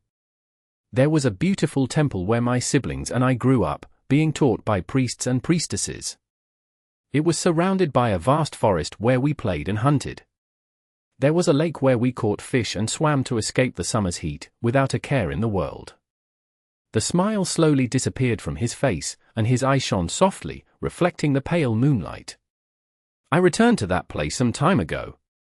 Ah, but it was not, it changed. The temple lay in ruins, the forest had been chopped down. The lake had dried up. Everything felt unfamiliar and strange, like a distant dream. And for a moment, I felt as if my whole life was just a dream that I have dreamt, and maybe was dreaming still. He paused, sighed heavily, then suddenly smiled and looked at Sunny. But hey, by then, I already had this. This sanctuary that I have built with my own two hands, the people that I saved, the land that I tried to protect, the duty I made mine to uphold, this was my home. He inhaled deeply and looked around, enjoying the sight of the sanctuary. Sunny suddenly realized that the sorcerer was, perhaps, seeing it for the last time. His face grew heavy. After a few moments, Noctis said, What I am trying to say, Sunless, is that you don't need to belong somewhere, or to something. You just need to make something belong to you. That is how you can find home. The sorcerer hesitated, and then added with a proud look on his face. I mean it as a metaphor, of course. Sunny looked at him for a long time, then smiled. That was a great metaphor. Noctis grinned. It was, wasn't it? Well, why wouldn't it be? I am the most learned man in all of the Kingdom of Hope, after all. At that moment, they passed between the menhirs and approached the edge of the island, where the ugly monstrosities that Noctis had called statues of him stood. There were 14 of them, each at least twice as tall as Sunny and cut of solid marble. He had not looked at the fruits of the sorcerer's labor after that first time, and was momentarily disturbed. If the first statue could have been remotely called an image of a person, the rest of them, without a doubt, resembled terrifying abominations much more. They were giant and heavy, with talons, claws, fangs, spikes, and horns that made Sunnis' own look pathetic in comparison. The giant gargoyles looked frightening, unsightly, ferocious. And each had mighty stone wings. Surrounded by monuments of harrowing creatures, he suddenly felt small and weak. Feeling uneasy, Sunny glanced at Noctis and asked, These are the statues of you. The sorcerer laughed. Oh, well. I might have lied a little. These were never meant to look like me. With that, a sailor doll silently appeared from the darkness, carrying a heavy box that was wrapped in thick, heavy chains. As soon as Sunny saw the box, he felt his heart turn cold, and muffled whispers invade his ears. Involuntarily, he took a step back. What the hell is in that thing? Noctis calmly took the box, which trembled slightly, as if something inside was trying to break free. At the same time, Sunny thought that he noticed a movement under the sorcerer's skin. The immortal grimaced, and then said, "Souls. A few especially vile souls that I have collected across the centuries." Sunny scowled, gripping the cruel sight tighter. "And what, exactly, are you planning to do with these souls?" Noctis glanced at him, smiled, and then easily tore the heavy chains keeping the box shut. "What else? I am going to create a few little helpers for you and your strange friends." "What, were you really going to take on the armies of the Ivory City and the Red Colosseum all by yourself? By the moon, Sunless. I do trust in your abilities, but what would people say if I turned out to be the only Chain Lord without an army? How would that look?" No, such an embarrassment would simply not do. With that, he opened the box, his eyes shining with cold moonlight. And in the next moment, the 14 terrifying stone beasts suddenly moved. Chapter 7:13. War Drums. Noctis stood at the steering oars, slouched, with a pale face and dark circles under his eyes. He did not seem to be doing too well, but his hand was steady as it controlled the ship. On the upper deck, the sailor dolls were preparing for battle. They were moving wooden ballistae into position and loading heavy bolts into them, with an especially fearsome siege engine placed at the bow. The bolts themselves were not that simple, either. Their surfaces were carved with runes, which shimmered with stored soul essence and brimmed with power. The mannequins themselves were armed, as well, their elegant liveries replaced with chainmail. They carried heavy bows, sabers, and hatchets, both to kill the enemies and defend the ship from boarding hooks. There were plenty of quivers full of arrows around, as well as barrels of water to douse the flames should the sails catch on fire. The sails, meanwhile, were turned at a strange angle to catch the hot air rising from below, surrounding the vessel from the sides like wings. The ship was flying swiftly, but in the emptiness of the sky below, it was hard to measure how much distance they were covering. Sunny could only tell that their speed was tremendous because of the powerful torrent of essence flowing through the ancient wood, and the howling of the wind that was being cut by the armored ram of the ship. At this rate, they were going to reach the Ivory City soon. The cohort was preparing for battle, too. Kai had summoned his white and gold armor, a memory he had earned while commanding a centuria of the Sun Legion. Behind the charred wooden mask, his eyes were serious and focused. He was examining the fletching of arrows in his quiver, a mighty bow resting at his feet. This bow had come from a champion of the war sect he had slain and was a deadly weapon. Effie was standing nearby, leaning on the runic spear Sunny had given her. The dusk shard was propped against the board of the ship, almost as tall as the little girl, and there was a white cape that seemed to be weaved from starlight resting on her shoulders, the starlight shard, which she had received after slaying the Lord of the Dead. Of course, Effie had a whole arsenal of other memories at her disposal, those that she had collected over the years on the Forgotten Shore, and those she received for slaying countless abominations to saturate her awakened core before venturing into the Seed of Nightmare. Weapons, tools, charms, she was going to summon them when the need arose. Knowing that the battle ahead would be long and arduous, the little girl was hungrily devouring a pile of roasted meat.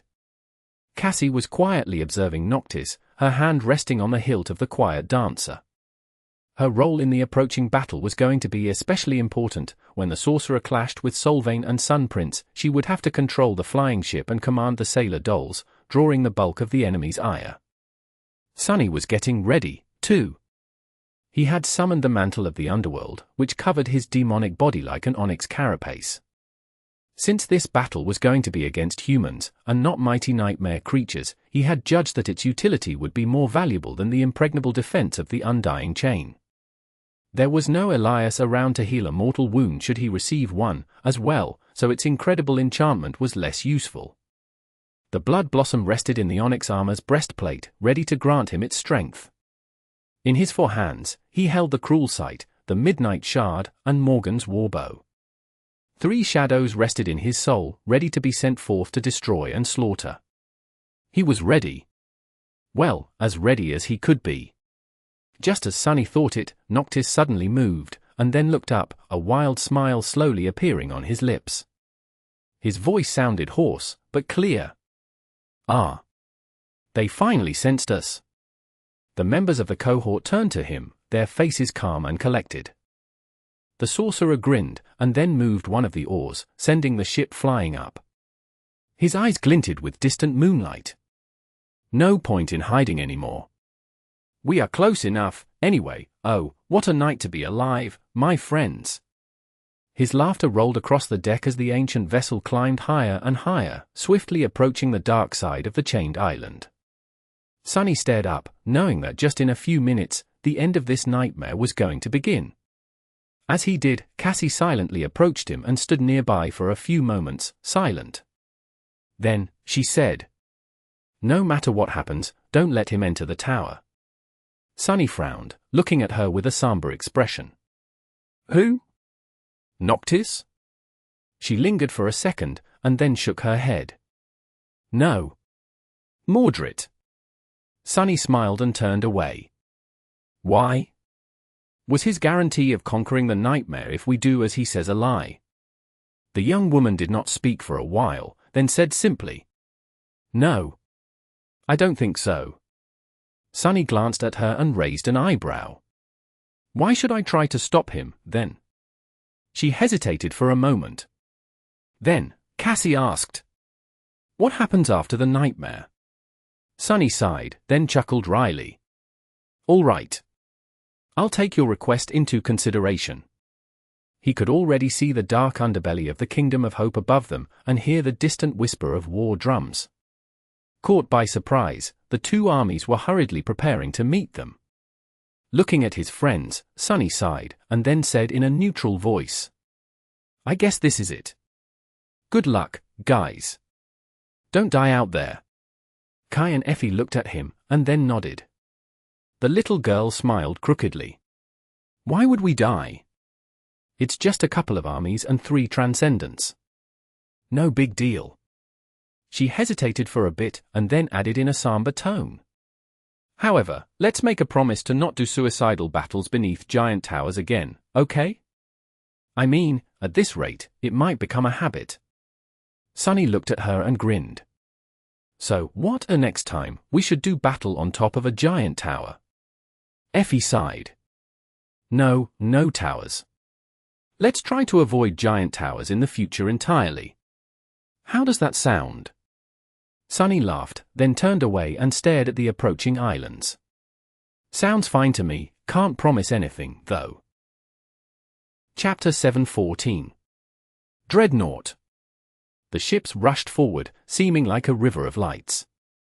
On their decks, human figures moved, feverishly preparing for battle. The soldiers were drawing their weapons and narking arrows on the strings of their bows, while the captain stared at the radiant moon, their faces tense and grim. Soon, a lonesome black dot appeared on the surface of the silver disk, and then slowly grew as it drew closer. A single ship, this one much larger and more graceful than the rest of them, was fearlessly flying to meet the luminous armada. There was a beautiful tree growing around its mast, and a man with pale skin and raven black hair standing at the oar, guiding the vessel forward. His eyes were grey and clear, shining with the reflected light of the moon. Standing near Noctis, Sunny could not help but feel a dark resentment grip his hearts. Curse it! They had chosen the time of the attack to catch the armies of the Chain Lords unprepared. Most of the soldiers were still on march to the Ivory City, their formation broken and in disarray. It was not easy to unite 2 large forces, and Noctis had chosen the precise moment when the chaos was at its worst to stage his assault. And yet, there was still a considerable force ready to defend the city. At least 100 ships rose into the air to intercept and destroy them, each carrying dozens of warriors, some of them awakened, and some even ascended, but all the absolute elite the warring factions had to offer. And somewhere out there, 2 immortal transcendents were waiting to take their turn. That is what Noctis and the cohort were up against. Sunny lingered for a moment, and then glanced past the approaching river of lights, at the distant shapes of the Ivory City. It was as beautiful during the night as it was during the day, the graceful arches of the tall aqueducts, the aerial bridges that connected the islands, the buildings made of white stone. The streets of the city were empty, but he could feel thousands of frightened souls trembling behind the walls that they had considered solid and safe. Not knowing what calamity he, and his friends, were bringing to their doorstep. Suddenly grim, he had to remind himself that these were the people that had tried to sacrifice Kai to satiate a dragon's hunger, and then burned him alive for daring to survive. And the dragon himself was there, too, powerless for now, at least until the dawn came. Gritting his teeth, he took a step forward and closed his eyes for a moment. Just 100 ships, what is there to fear? I just have to bring 10 or 20 down. Maybe kill a few ascendants. Big deal. The armada was already close enough to make out the distant shapes of humans rushing on the decks. A gust of wind brought with it a chorus of voices. Sunny shuddered, recognizing the familiar chant. Glory! Glory! Glory! He opened his lightless eyes, all doubt and remorse disappearing from them, leaving behind only the cold will to kill. Somewhere behind him, Noctis suddenly grinned, and then whispered in a hoarse voice. Now, witness us, gods! A moment later, the massive siege engine standing at the bow of the ship suddenly rang, sending a heavy bolt flying through the darkness. As it pierced the sky, a weave of ancient runes shone on its surface, and the winds howled, cut by its sharp blades. Streaking toward the distant armada like a falling star, the bolt struck the hull of the forward vessel, and crashed straight through it, pulverizing a large part of the bow. It tore through the innards of the enemy ship, and then, an explosion of pale light suddenly illuminated the vessel from within for a split second, leaving behind nothing but a cloud of bloody debris. The whole ship was destroyed in an instant. Noctis laughed madly, and as he did, the sailor dolls were already rushing to reload the engine. While they were busy with it, the sorcerer moved one of the oars, throwing his own ship into a turn to let its port side, and the loaded ballistae situated there face the rushing enemy fleet. And, just like that, the battle that was meant to change the course of history forever started. Asterisk asterisk asterisk. The sorcerer's ship had an advantage in size, speed, power of enchantments, and the reach of its weapons. However, the difference was not insurmountable. Before the bow engine could be reloaded, they would already be being pelted by arrows and harpoons of the enemy. Get ready, my friends! The sailor dolls pulled the levers of the portside ballistae, sending several smaller, but still devastating bolts flying toward the approaching armada. Others readied their bows, staring forward with indifferent wooden faces. Sunny raised Morgan's warbow, ready to draw it, and threw a question over his shoulder. What of Solvane? What of Sun Prince? Noctis smiled wickedly. Can't you feel? They are approaching. Song of the Fallen, my lady. I am afraid you will have to take the oars soon. Do not worry, however. As long as the moon shines, I will make easy work of those two. He lingered for a moment, sending the ship into another turn, and then added. Do worry about the enemy ships, though. If you are not careful, they will tear my beauty apart in no time, not to mention peppering you full of arrows. The ships he mentioned were almost in range to shoot their own onagers and ballistae. Even though the sorcerer's vessel was graceful, swift, and stalwart, it seemed impossible for anything to survive the devastating rain of projectiles. Sunny tensed, his pupils narrowing into two vertical slits of pure darkness. A few moments before the onslaught came, however, 14 fearsome shadows suddenly flew from below the islands and flashed upward, colliding against the first row of the enemy ships. Splinters of wood and torn limbs shot into the air, and for a moment, the enemy's formation was broken. Using that moment, Noctis sent the ship into a dive, narrowly avoiding the aim of the armada, and at the same time presenting its starboard. Another set of ballistae shot their bolts, adding to the mayhem. The sorcerer glanced at Sunny, Effie, and Kai with a wild smile. It is your turn, Sunless. Now or never? Then, however, he abruptly grew silent and flinched.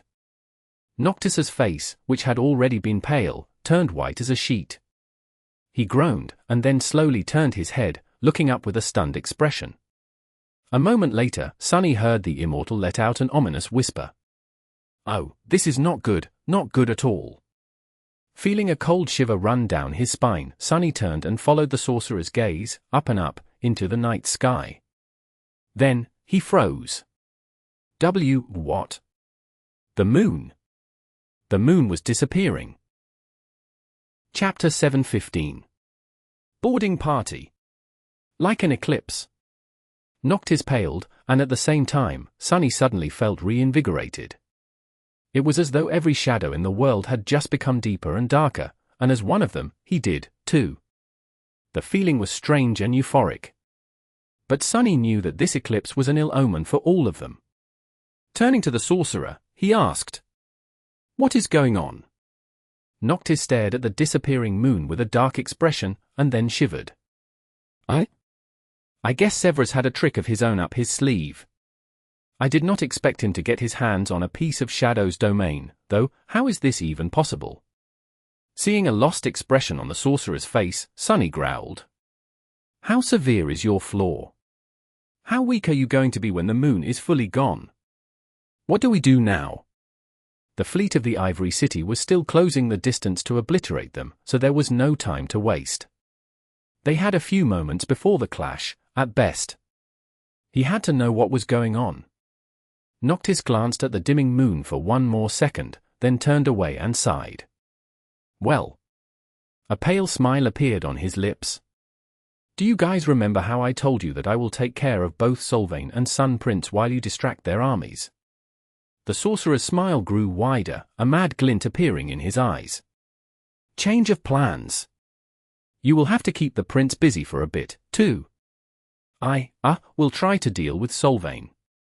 Best of luck to you, my friends. And to me, as well. With that, he stepped out of the magical circle and gestured for Cassie to grab the oars, which she hurriedly did. A moment later, Noctis was already standing on the boat of the ship, his raven black hair dancing in the wind. Sunny opened his eyes wide and screamed. Wait! How the hell are we supposed to keep a transcendent busy? The sorcerer threw a quick glance over his shoulder and laughed. I don't know. Figure something out, try to stab him with my knife, maybe? No, stabbing that steel behemoth won't do anything. With that, he simply took a step forward and fell down, disappearing in the darkness and the howling wind without a trace. Just like that, Noctis was gone. Sunny stared at the empty space where the sorcerer had been just a moment ago with a stunned expression. His momentary stupor was broken by Cassie's shout. Sunny! There are only a few seconds left. What do we do? The blind girl was controlling the flying ship, desperately trying to right its course so that it wouldn't take the full brunt of the Armada's siege weapons all at once. Sunny had no idea how she was able to fly the ancient vessel without being able to see, and it did not matter right now. He hesitated for a moment, then turned away and let out a resentful growl. We follow the plan. Nothing really changed. Effie raised the dusk shard and asked, her voice grim. What about the big bastard? Sunny gritted his teeth. Last I checked, that monstrosity cannot fly. As long as we stay in the air, we should be fine. Cassie pushed one of the oars down, then frowned. Her voice sounded hesitant. But how do we stop him from going after Noctis? He looked at her, then cursed. No idea. Shoot him with a damn bolt thrower. The big one. With that, Sunny left the blind girl behind and rushed forward. The enemy ships were already close enough for him to feel shadows dancing on their decks. Which meant that it was time for him, Effie, and Kai to join the fight. Asterisk. A large fleet was closing in on a swift vessel, its formation in a mess because of the 14 ghastly stone abominations wreaking havoc on the flying ships. Each of the massive gargoyles bore the soul of a vile corrupted creature, so their might and ferocity were terrifying, not entirely on par with the original fiends that Noctis had slain, but close to it. And yet, they alone were not enough. In fact, the 14 gargoyles were merely a distraction. The main strike was yet to come. As the graceful ship came within range of the fleet's siege weapons, it dove down, and at the same time, several figures jumped off its deck into the air. A few moments later, the air was suddenly filled with the smell of blood. The captain of one of the vessels shouted something, pointing upward. Then, however, he swayed and fell down, his neck pierced by an arrow. At the same time, something fell from above. It was a young girl carrying a heavy round shield. Just above her, a man in a charred wooden mask hovered in the air, already drawing the string of his bow once again. Effie, who had been tossed down by Kai, hit the deck of the ship, slid on the dusk shard for a moment, then rolled and jumped to her feet, the runic spear in her hand glowing with an angry red light. That shine only grew brighter when the spear pierced a man's chest and was painted with crimson blood.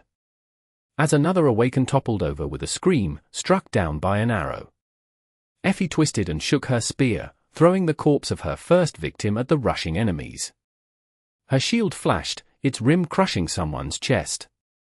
Then, an enemy blade fell from above, landing on her shoulder, and bounced off her skin, not leaving behind even a scratch. A split second later, the attacker was already dead, and the young girl continued her slaughter, fighting like a demon released from the depths of hell, like a perfect vessel of war. There were only 2 pupils of the Red Sect left alive in the whole world, after all. One of them was Solvane. And the other was here on the ship, killing Solvane's followers one after another with a feral grin on her childish face. If warriors on the other vessels of the fleet could have seen what was happening, they would have felt lucky to be safe from the little beast and her guardian's deadly arrows. But their relief would have been misplaced. Because the young warrior and the flying archer were not the only ones boarding the flying ships. Much more terrifying than them were the coming shadows. Chapter 7:16. Head of the Snake. On its back rode a graceful knight clad in onyx armor, the scarlet blade of her odachi matching 2 ruby lights shining behind the visor of her closed helmet. Without pause, the dark rider sent her steed forward, and her sword flashed, beheading the nearest warrior of the Sun Legion in one smooth strike. The other awakened froze for a moment, suddenly grasped by a cold feeling of dread. And as fear crawled into their hearts, the terrifying crimson flames burning in the eyes of the tenebrous stallion ignited even brighter. It moved its head, biting into the neck of another soldier and tearing it wide open. More blood flowed onto the deck. On another ship, the soldiers suddenly screamed and aimed their bows up as a massive shadow suddenly covered the deck. But they were too late. As a gale of wind raised by mighty wings threw some of them off their feet, a repulsive creature crashed into the deck. It resembled a giant lion with the head of a raven, its body gaunt and entirely black.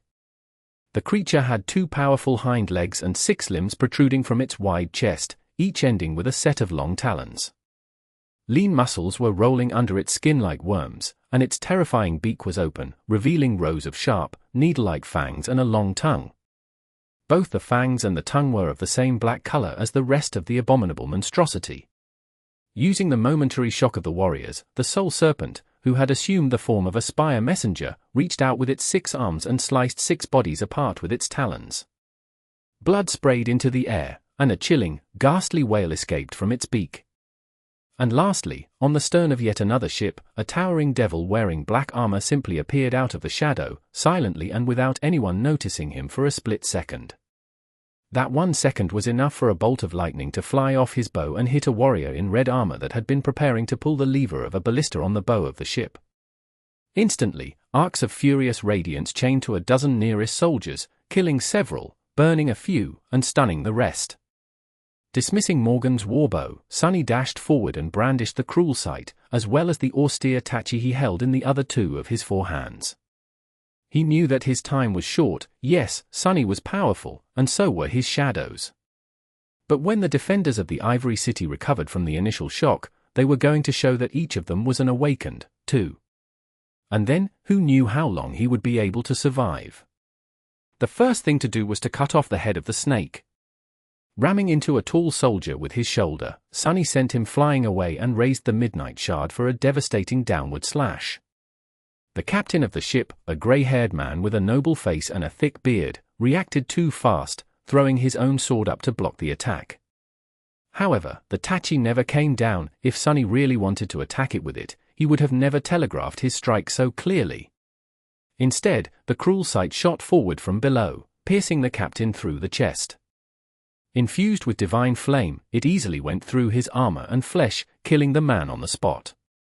The warmonger only had time to look at Sunny with eyes clouded by pain, and smile happily. Then, he fell down like a tree that had been cut down by an axe. Damned crazies. The captain was dead, which would make things easier for Sunny. However, there were still dozens of awakened warriors on the deck of the ship, now fully aware of his presence and clamoring to spill his blood. Sunny had fought plenty of Solvain's followers in the Red Colosseum, and knew very well how skilled and powerful they were. He was not sure of his ability to survive a battle against that many, especially now that he had no shadows augmenting his body. 3 of them were with Saint, Serpent, and Nightmare, and the 4th one lay on the bloodied deck behind him to serve as his eyes. With the enemy possessing such a terrible numeric advantage, he judged that being aware of his surroundings would be more useful than a bit of physical might. Regardless, Sunny was not going to fight them all unless he absolutely had to. Throwing the captain's corpse out of his way with a powerful kick, Sunny dashed forward and grabbed one of the steering oars the man had been holding. He might not have known how to fly a ship, but from watching Noctis and Cassie do it, he at least knew how to crash one. As the shadow lantern appeared on his belt and devoured all light nearby, thus hiding him in a cloud of darkness and making it harder for the archers to hit him, Sunny pulled the steering oar all the way to the right. Slowly, the flying ship started to turn left, going off course and breaking formation. A few arrows zipped past Sunny, one bouncing off his helmet and throwing his head back. He could see 10 or so of the closest. Chapter 717. Slick with blood. Of course, he was falling with the rest, but unlike most of the warriors on the broken ship, the devil had long grown accustomed to plummeting from great heights.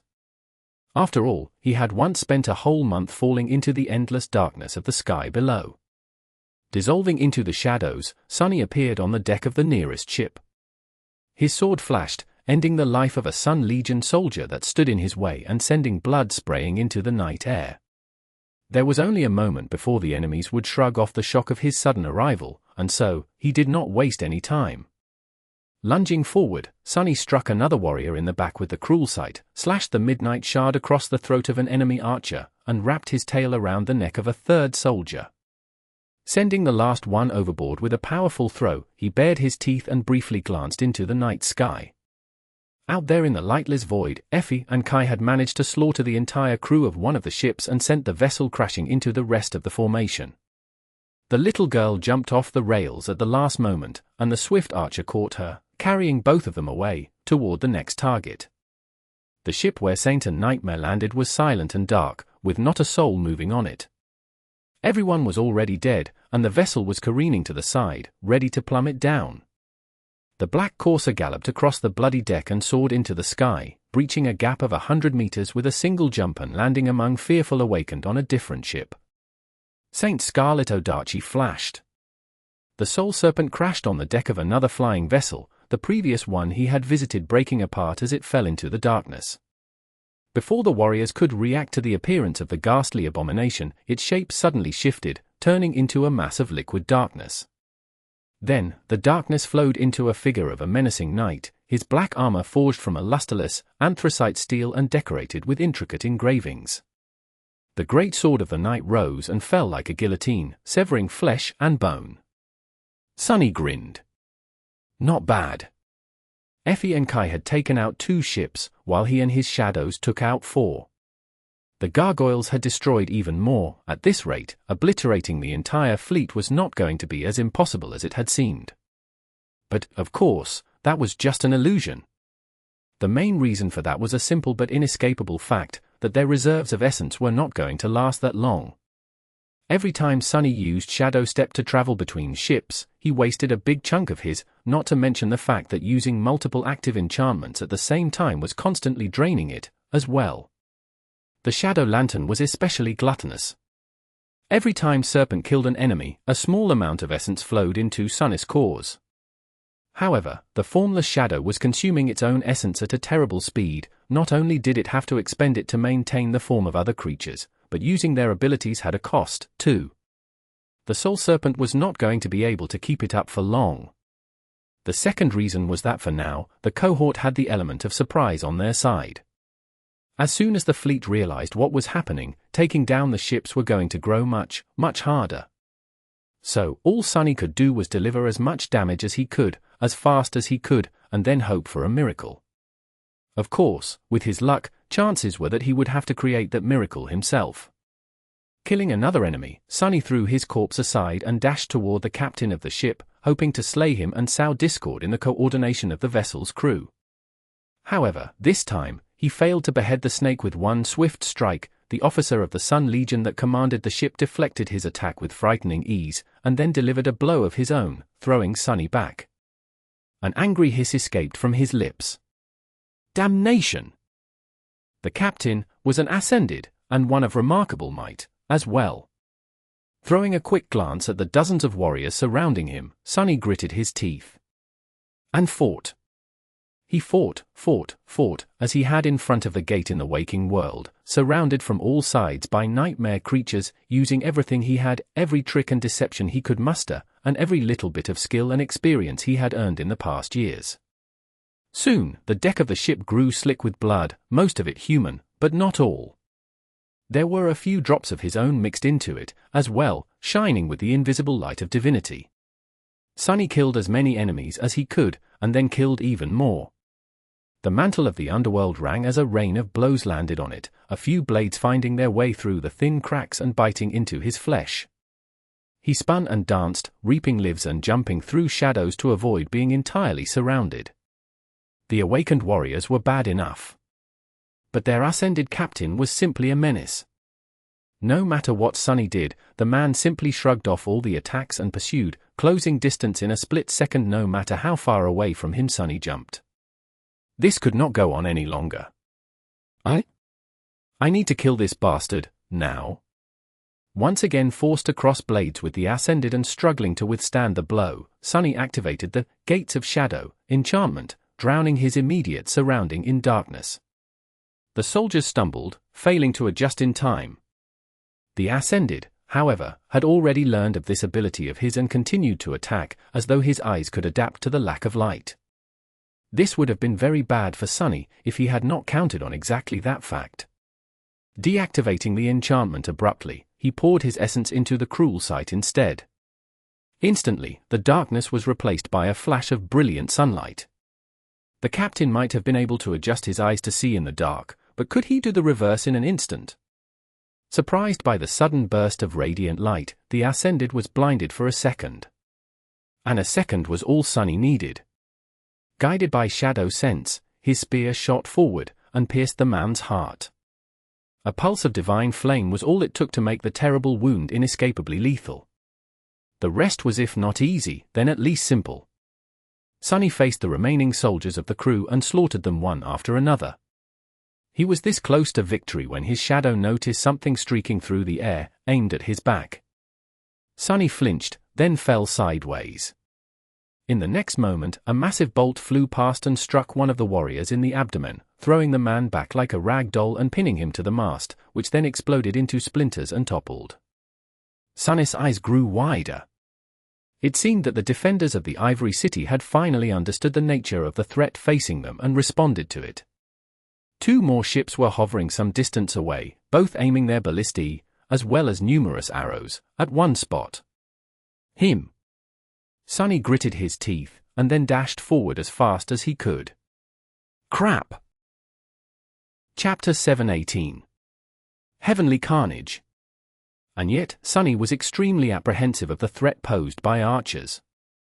Being battered by a rain of arrows was going to take a toll on his body, and all it took was for one to slide into the slit of his visor, not to mention that there were all kinds of aspects the enemy could possess, and all kinds of runes the bows and the arrows could be enchanted with. The heavy javelin sent flying by the bolt throwers came next. Streaking through the air with terrifying speed, they hit the ship like missiles.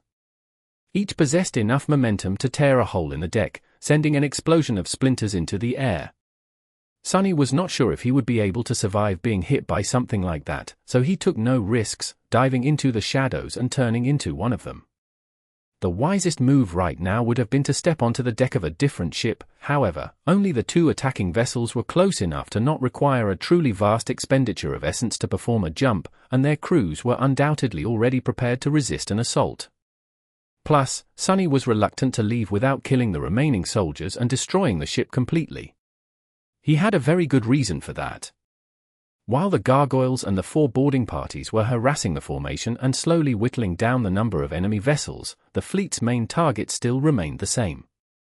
All of them were attacking the graceful ship with a beautiful tree growing around its mast, surrounding it like a murder of hungry crows. Cassie was the 5th and final part of the cohort's assault force, and the one in the most danger. While Sunny and the rest fought with the soldiers of the defending fleet, she was battling the fleet itself. Guided by her hand, the sorceress ship maneuvered between the enemy vessels, barely dodging constant shots of their harpoons and siege weapons while responding with its own attacks from time to time. The bolts sent by its ballistae were much more devastating due to runes carved into them by Noctis, taking whole chunks out of the enemy ships or obliterating them completely. It was larger, faster, and much more durable. But it was also alone against countless foes. As Sunny rushed through the shadows toward the stern, he caught a glimpse of the graceful ship as it dove down, the figures of sailor dolls bracing themselves against rails and releasing the strings of their powerful bows. There were deep scratches on its hull and holes in its sails, dozens of arrows sticking out of the deck like needles, but it was still in one piece. Due to Cassie's intuition and uncanny aspect ability, she had been able to predict and avoid the enemy attacks, at least to some degree, for now. But the pressure on the lonely ship was mounting with each second, and no matter how many enemy vessels she destroyed, this deadly aerial dance could not continue much longer. Knowing that, the young woman threw the ship into a dive, falling from the dark sky like a star. She was leading the fleet down, toward the surface, where she would be able to maneuver between the flying islands and use their solid mass as a shield. That was extremely dangerous, since any ship moving that low ran a risk of crashing into an island or, even worse, into one of the heavenly chains. But Cassie had no choice. She had to limit the amount of vessels that had a direct line of sight of her ship if she wanted to turn the threat posed by the enemy's overwhelming numerical advantage from insurmountable to simply lethal. She was barely hanging on to life. And so, Sunny could not allow himself to leave this ship before it was disposed of completely. Sure, it was already damaged, and the few soldiers that still lived were not going to be able to both control it and mount the Arnagers and ballistae, but it would take just one heroic fool with a death wish to ram the damaged vessel into Cassie, taking out the main force of their small army. Emerging from the shadows at the stern, Sunny used the second or two it took the enemy archers to notice him and take aim again to push one of the steering oars all the way up, wedge the prowling thorn into the wood, and then secure the handle of the oar in place with the invisible string attached to the heavy kunai. The ship shuddered, and then its bow turned down, sending it into a downward dive. Sunny made it just in time. Not a moment after he finished the task, a heavy arrow hit him in the back, sending a jolt of pain and a concussive shock running through his body. He was roughly thrown forward and hit the deck, which was slowly turning into a vertical wall. Sunny allowed himself to slide down, dodging a few more arrows that way, and saw the remaining soldiers falling into the night sky with terrified screams. A feral grin appeared on his face. Done. It was time for him to abandon the ship, as well. By pure coincidence, at that very moment, the falling vessel happened to be at the same altitude as the descending ship that Cassie controlled. Pushing himself off the deck to dive into the shadows, Sunny noticed the massive siege engine on the bow of the sorceress ship take aim at an enemy boat. It seemed as if another enemy was going to be destroyed in a second. Then, however, Cassie suddenly gave up on the sure shot and threw the ship into a desperate spin, changing course so abruptly that one of the sailor dolls was thrown overboard. Sunny frowned. What? Before he could finish the thought, the vessel he was still standing on suddenly exploded into debris as something massive tore through it at a stunning speed and then streaked through the lightless sky, missing Cassie's ship by a hair's breadth. Instead, the thing hit one of the sorcerer's gargoyles and obliterated it completely, turning the terrifying creature into a cloud of stone dust in a blink of an eye. It was only a second later, when Sunny found himself falling down with nothing there to support his weight anymore, that he registered what the thing was. It was a narrow pillar of polished steel, at least 50 meters in length, that ended in a sharp point.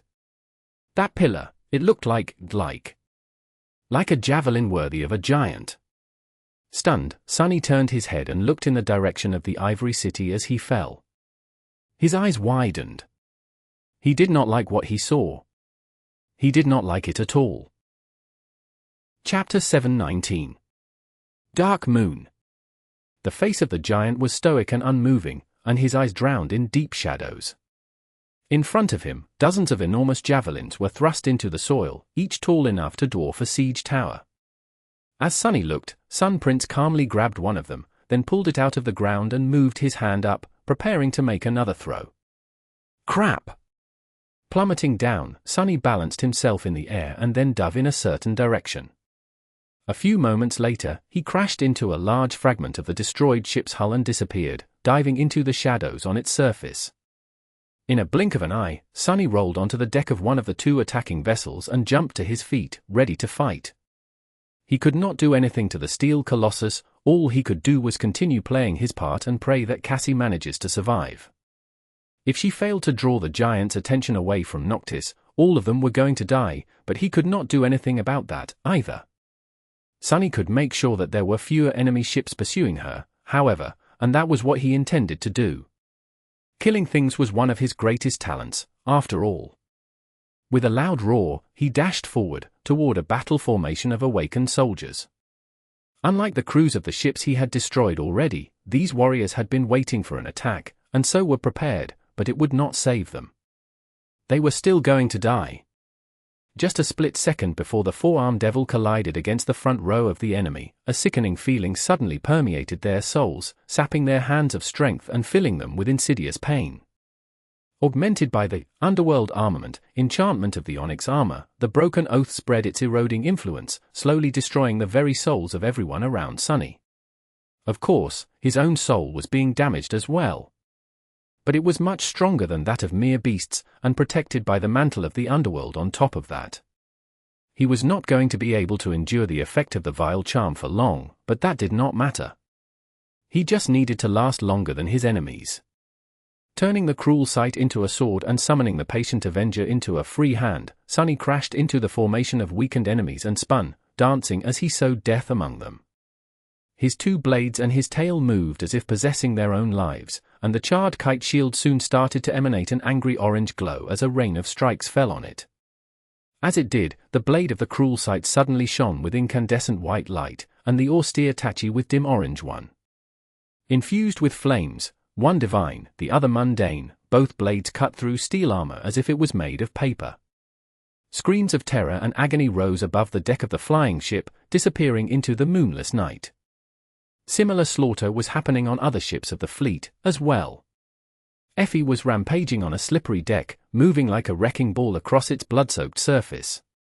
When someone tried to attack her from the back, they were killed by sharp arrows falling from the darkness.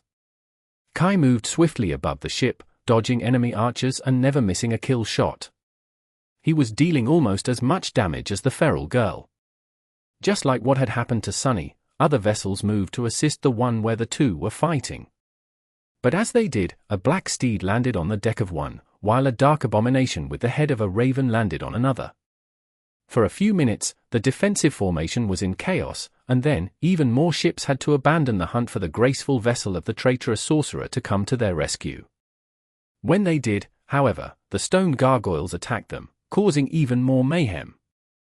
Some distance away, Cassie had managed to reach the sky below and was now being pursued in a deadly race between the flying islands, causing several of the enemy ships to break apart as they collided with the heavenly chains and allowing the sailor dolls to shoot several more down with the siege engines.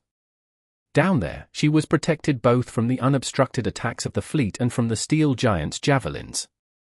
For a moment, things seemed to be going well. But that was exactly the problem.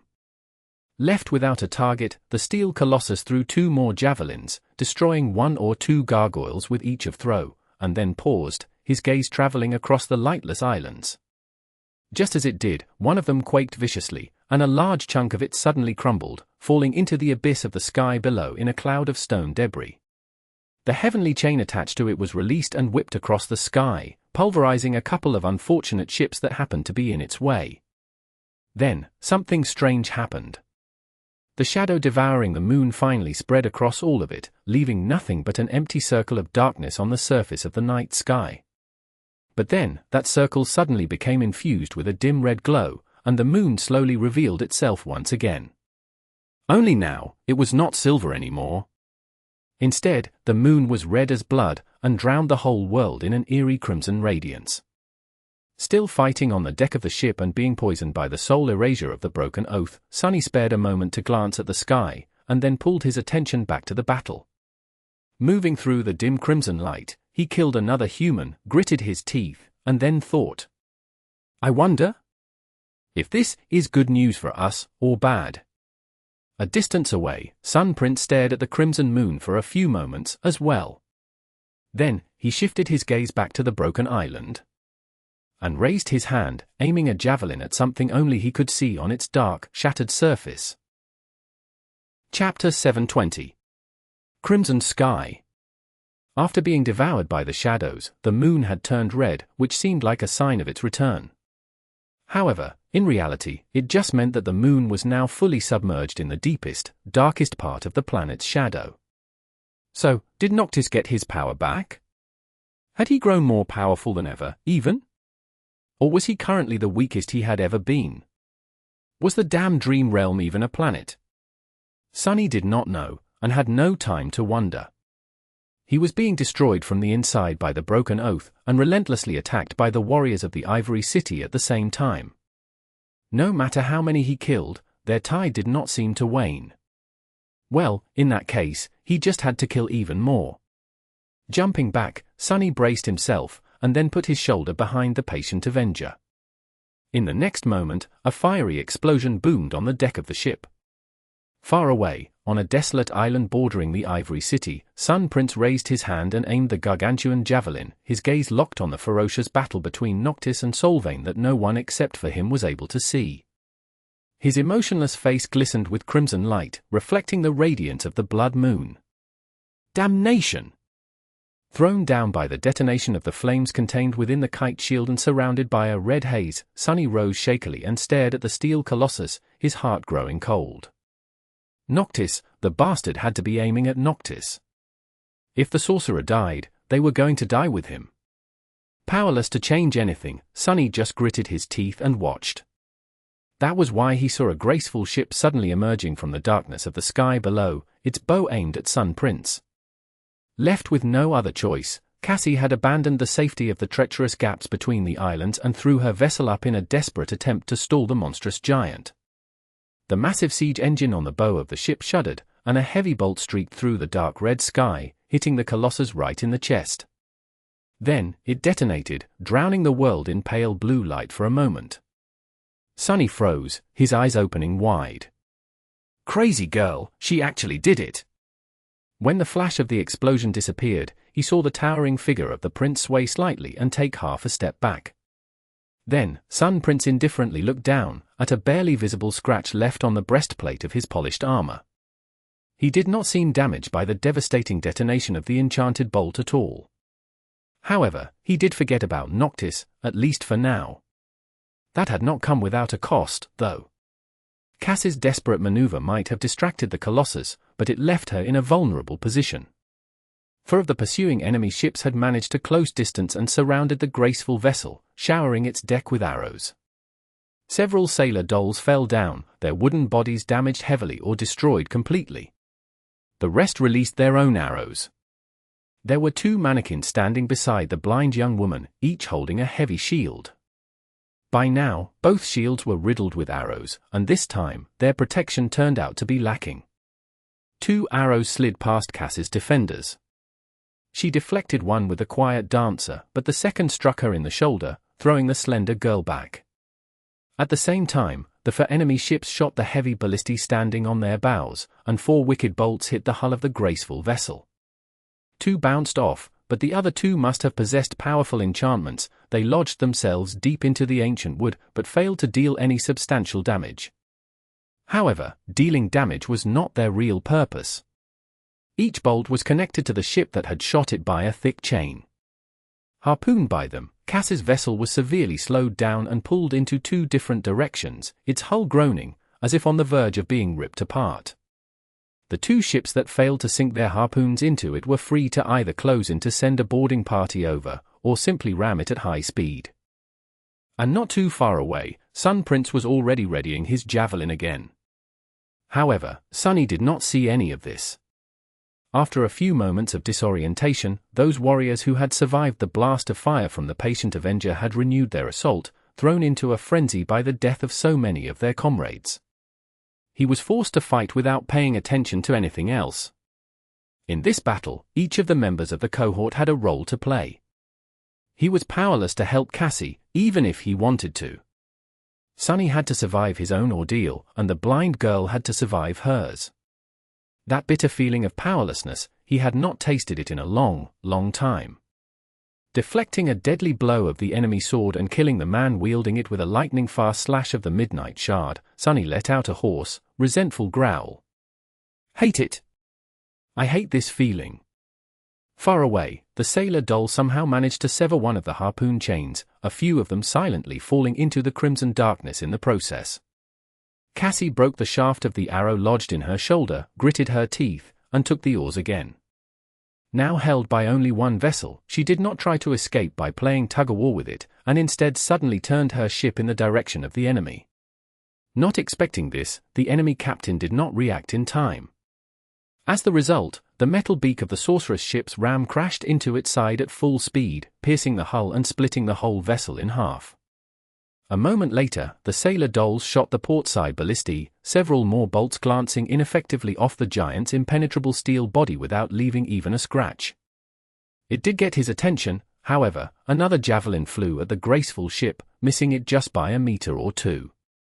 Cassie did not die. And Sunny did not die, either. He slaughtered the last of the ship's defenders and drew in a rugged breath, then braced himself when the deck suddenly shuddered under him. What? Looking up, he saw boarding hooks biting into the wooden railings, and planks being thrown from the deck of another ship to the one he was standing on. Dozens of warriors in red armor were already jumping over, their eyes burning with bloodlust and a maniacal dream of glory. He remained motionless for a split second, and then tiredly smiled. Oh, they came themselves. I see. How convenient. I won't have to waste essence on using Shadow Step. Gripping his weapons, Sunny threw a glance overboard. Only 9 gargoyles remained, but all members of the cohort seemed to be still alive, if a little worse for wear. The enemy fleet was missing 24 ships, or even more. Things were about to get really hard, however. Now that they had the undivided attention of Sun Prince. Now that their reserves of essence were starting to run dry. The real trial was about to start.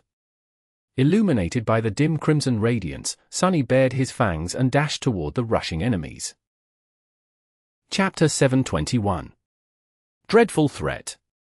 His battle style was as shapeless and unpredictable as the devil himself, effortlessly switching from grounded defense to explosive offense, to monstrous ferocity that only a nightmare creature could possess. He fought with his 4 hands, with his fangs and horns, even with his armored tail. As more and more enemies fell, cut down by the burning blades, a scorching haze of evaporating blood surrounded him like a crimson mantle. Here and there, the 2 connected ships were already catching on fire, their sails burning in the dim red darkness of the night sky like funeral pyres for the warriors dying by his hand. And then, suddenly, there was no one left for him to kill. Dismissing the broken oath, Sunny groaned and leaned heavily on the cruel sight. His breath was labored and rugged, and the mantle of the underworld was covered by countless scratches. Beneath the onyx armor, his body was bruised and battered, with several shallow wounds seeping with blood where the enemy blades or aspect abilities had found their way through the cracks. Sunny gritted his teeth. How many ships did I take out? 3, 4? No, 5.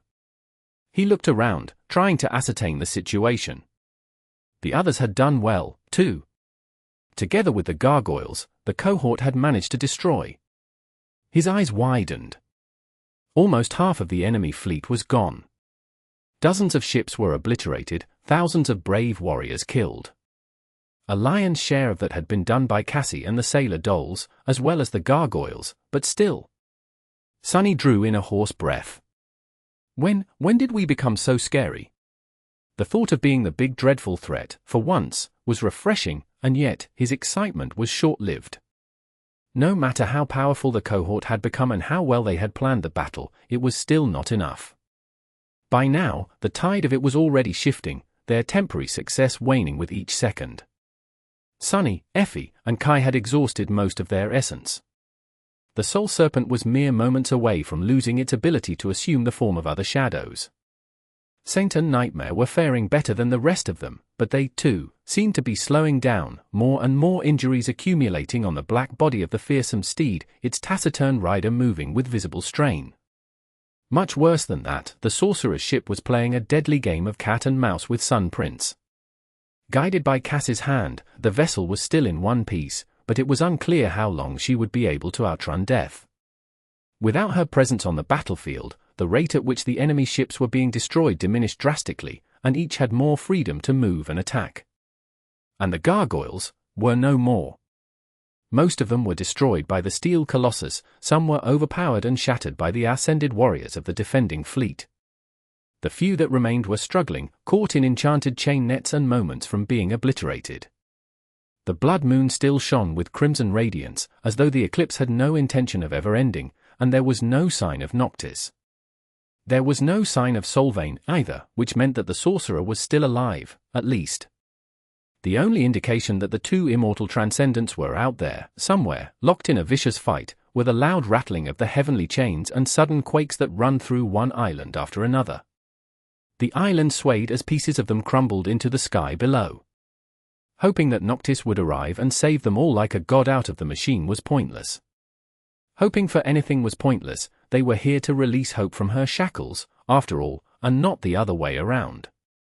The situation was about to turn really, really bad for the cohort, and there was no way Sunny could think of to change it. No problem. I'll just go and destroy 5 more ships, somehow. And then 5 more. Falling down, he dove into the shadows and stepped through them, wasting some of his last essence to appear on a different ship. Sunny might have been tired, but the battle went on.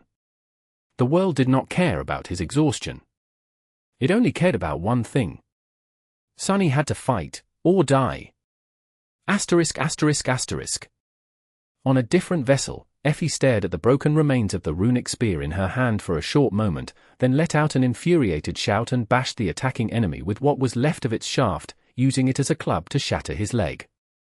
The dusk shard was growing heavy in her hand, and she had no essence left to spare to activate the indomitable enchantment and change its weight.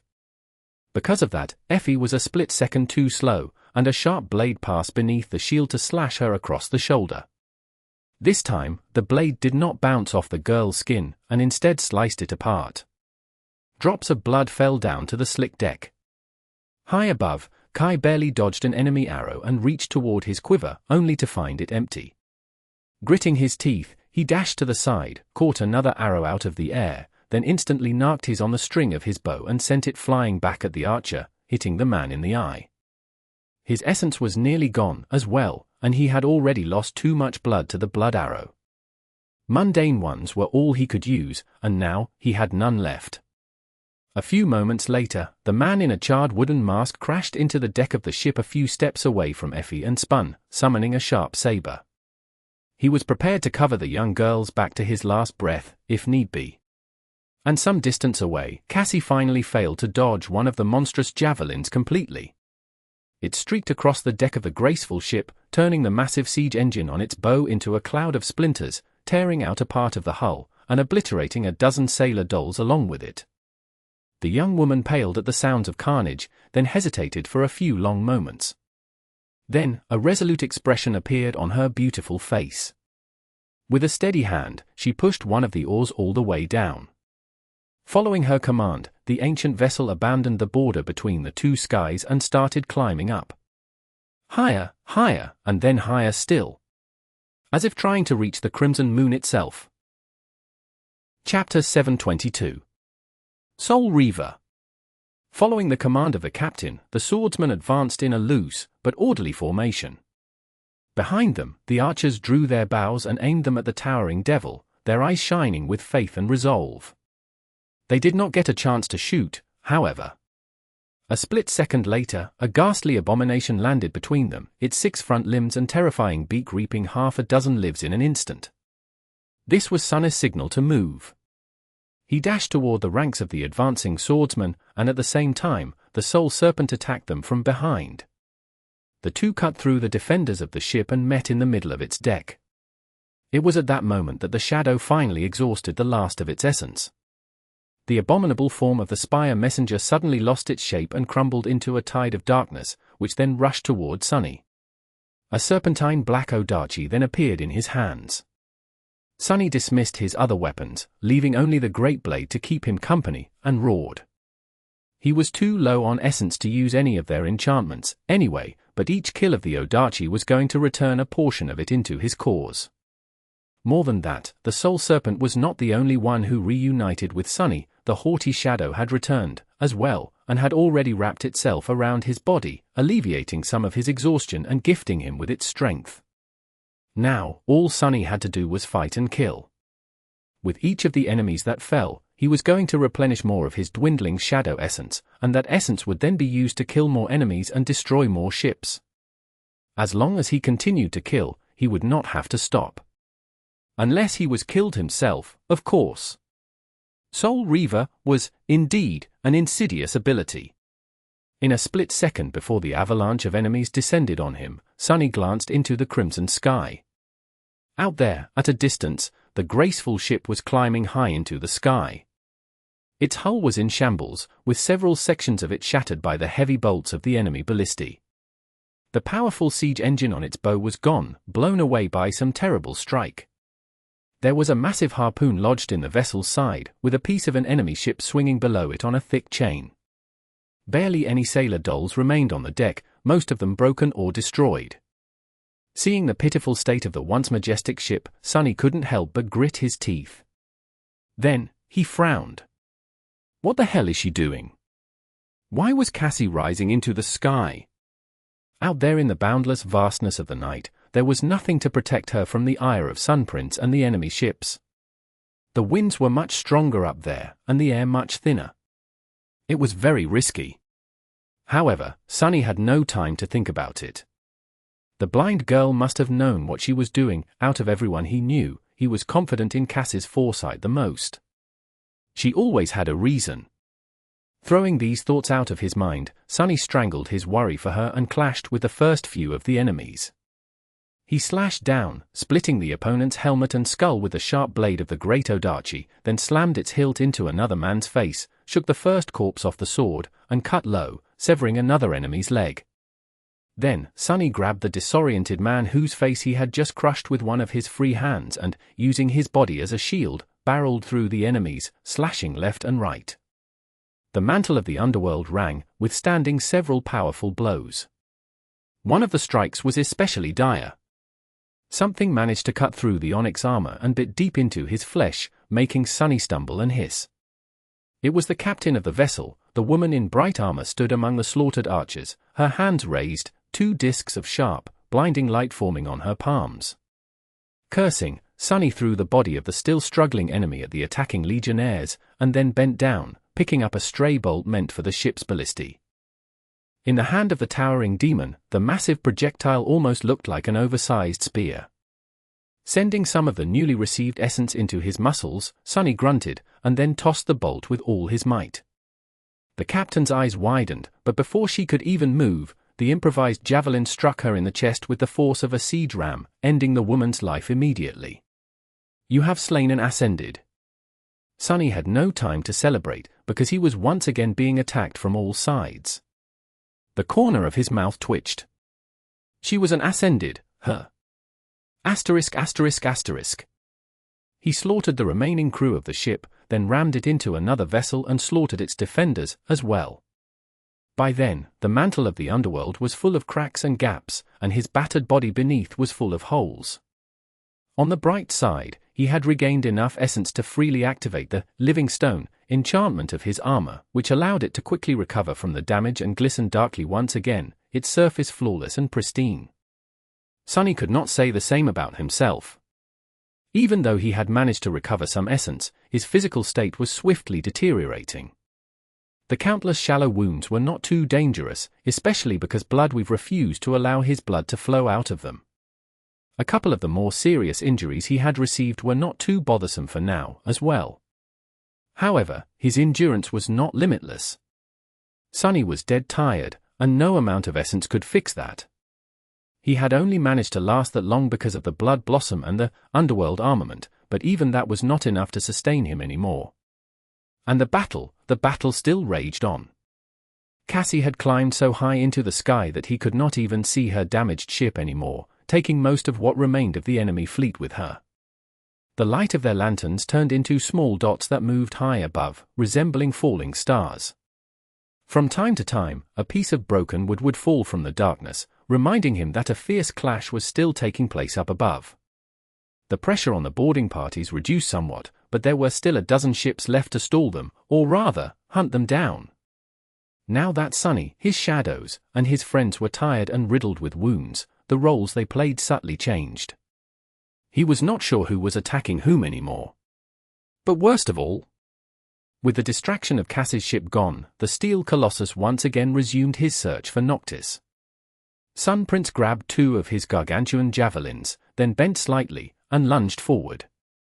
Gaining incredible speed, the giant leaped into the air, flew across a vast gap between 2 islands, and landed on the surface of a new one with a thunderous crash. This island was just 1 chain away from the Ivory City, with several tall pillars rising into the air to serve as mooring masts for the flying ships. Much more importantly, from it, the Colossus had a clear shot at the last place where Noctis and Solvane had shown themselves, still locked in terrible combat. Sun Prince gazed into the crimson darkness, and then slowly raised his hand. Chapter 723. Falling Star. The ship Sunny had just cleared happened to be very near to the island where Sun Prince was standing. In fact, all of the remaining ships were close to it due to the fact that the battle had gradually shifted closer to the Ivory City. He was not sure how much time it took and for how long he had been fighting. All he knew was how terribly tired he felt, and that they were on the verge of utter defeat. Looking at the Steel Colossus that was just beyond reach, Sunny gritted his teeth. The bastard was not allowed to throw that javelin, he had to be stopped at all costs. Noctis had to be protected. Not because Mordred told him so, but simply because the sorcerer was their best, and most likely only, chance to survive. Sunny hesitated for a split second, and then summoned Nightmare and sank back. The shadows were entangled in a bloody battle on the deck of a distant ship. Following his command, the black steed did not waste a single moment to turn and leap into the dark sky. Landing on another vessel, it flew past the startled and terrified soldiers, then jumped again. Just like that, the stallion soon reached Sunny and stopped, his sides rising heavily, covered in terrible wounds. Bloody foam was falling from his mouth. The courser's eyes, however, were still full of unbreakable will and murderous resolve. He was a proud and stubborn creature, after all, almost as stubborn as Sunny. Sunny offered him a pale smile. "You did well, rest now, for a bit." Scent dismounted and stood motionlessly, looking at him with her usual calm composure. Her ruby eyes, however, seemed to have become a little dim. The taciturn knight's armor was cracked and battered, but she did not appear to be seriously injured. There was ruby dust streaming from the cracks, still. Sunny summoned the shadows embracing Nightmare and sank back and then wrapped all 4 of them around his body. Below, the Steel Colossus had already taken aim and was prepared to make his throw. Before he could, however, a heavy bolt suddenly struck him in the neck. The giant lingered for a moment, then slowly turned his head. Standing at the bow of the ship, Sunny picked up another bolt and smiled grimly.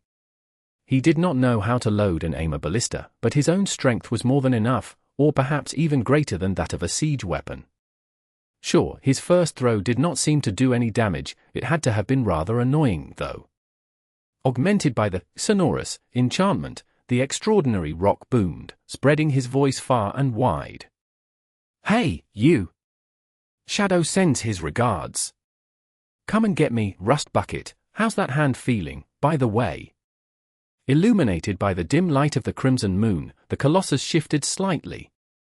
The shadows veiling his eyes grew deeper, and then, his javelin slowly moved, changing its aim. Sunny laughed. "I guess he remembers me." Which was good. What was bad was that Sunny did not really know how to steer a flying ship, and so, he currently was a stationary target. A sitting duck, basically. With a shrug, he dismissed his shadows and tossed the second bolt at the giant, then looked in satisfaction as it bounced fruitlessly off the Chain Lord's stoic face. My aim did improve, ho. Just one more throw, and it would be time for him to abandon ship. Sun Prince lowered his head, and then suddenly lashed out, moving with stunning speed for a creature of his size. It was as though he was trying to kill an irritating fly. Sun's smile froze. He had not expected that fast of a reaction at all. A split second before the javelin hit the ship, a hand grabbed him from behind, and Sunny felt himself moving. Then, something exploded below him, and everything was momentarily enveloped in a cloud of splinters. Kai, who was holding him as he tried to fly up, grunted. "He heavy." In the next moment, they were hit by the shockwave, and the archer lost his hold of the four-armed demon. Together, they plummeted down. Effie was there, too, clinging to Kai's back and holding on for her dear life. The two seemed riddled with wounds, but still alive. Sunny felt the world spin for a couple of seconds, then shook off his disorientation, summoned the Dark Wing, and tried to slow down his fall. They landed on the surface of the island and instantly moved, dodging the debris of the destroyed ship. All three somehow managed to avoid being crushed. Then, however, the ground beneath them suddenly shook. Feeling a sickening emptiness in his chest, Sunny slowly turned his head and saw the towering mountain of steel walking toward them, the island quaking with each of the giant steps.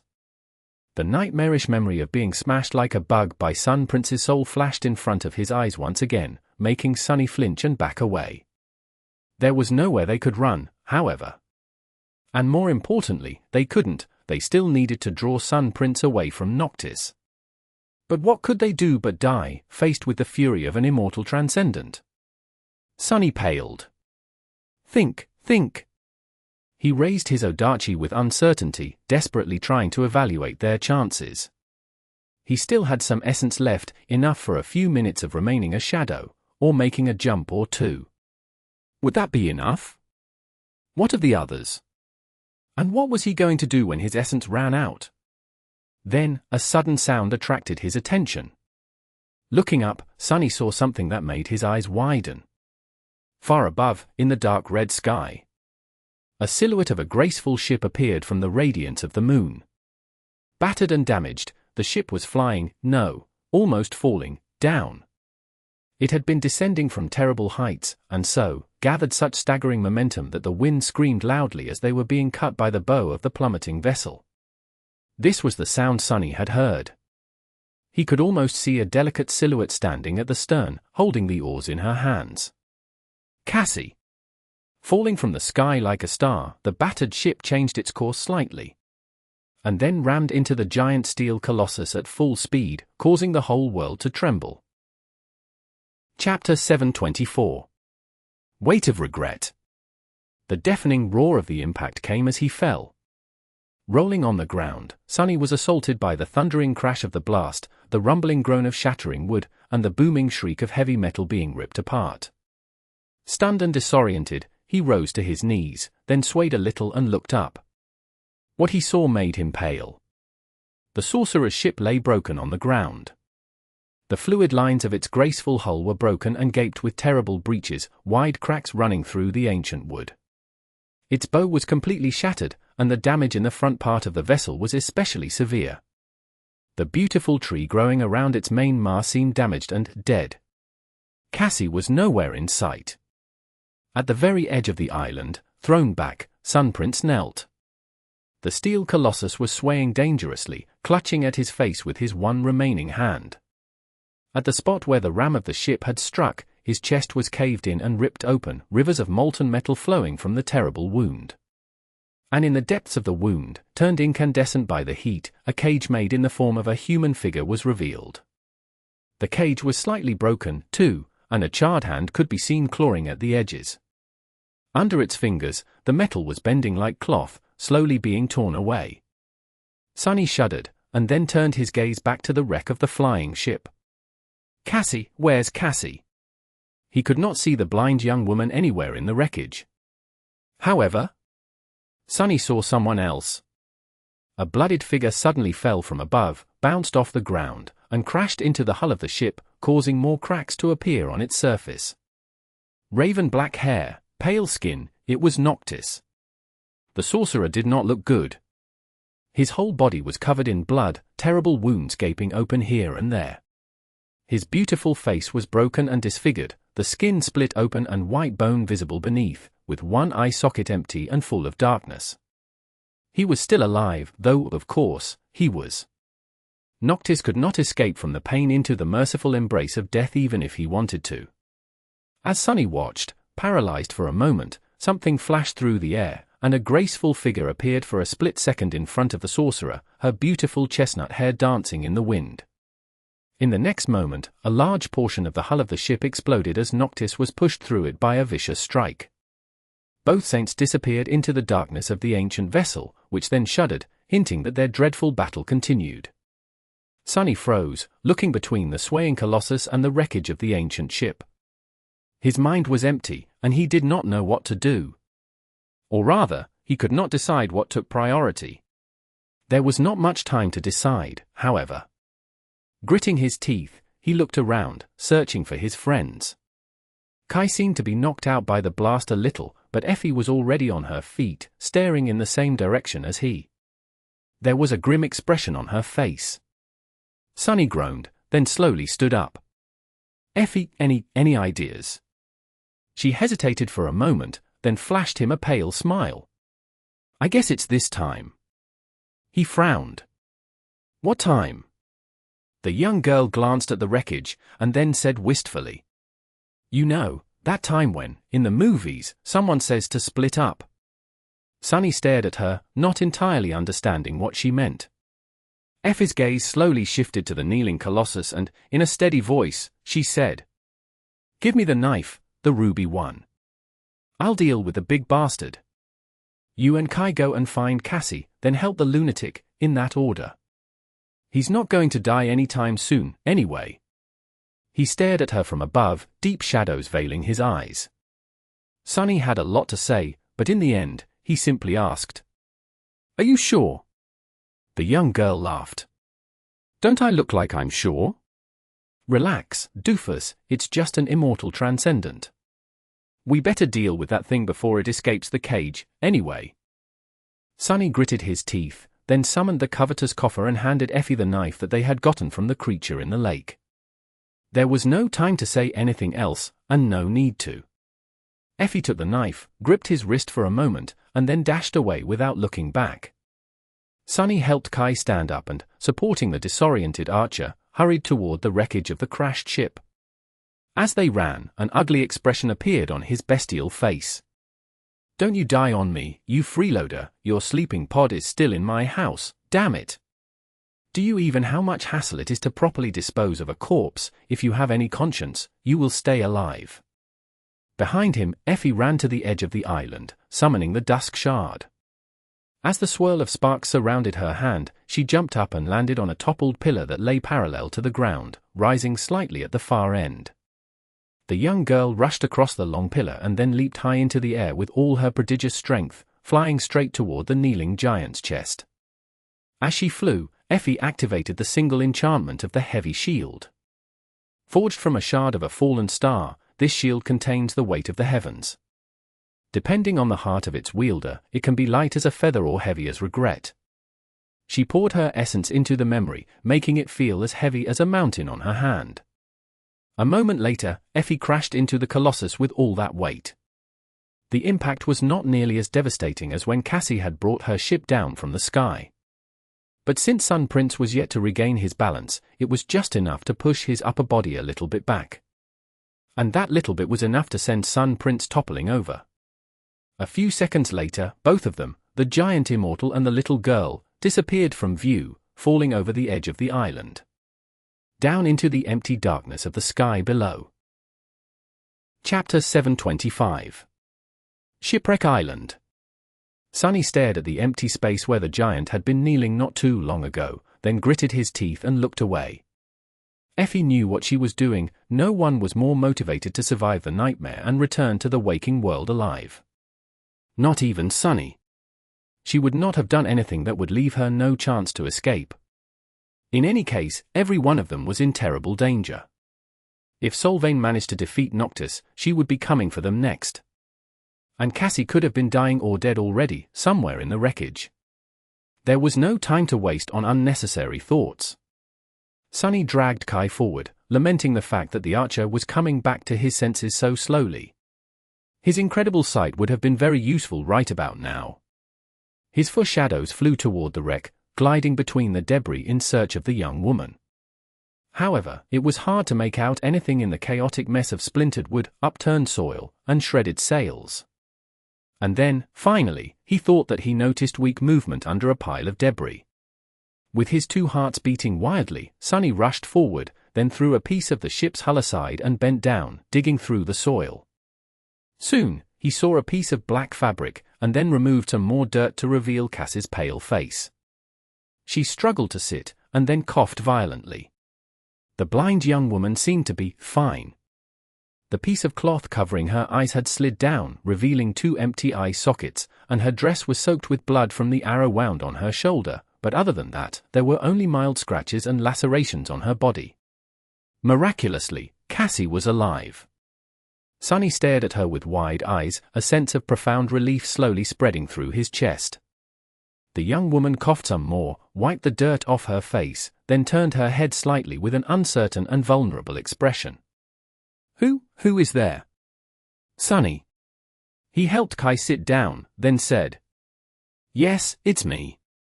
But can't your ability tell?" Cassie grimaced. "I've run out of soul essence." Damnation.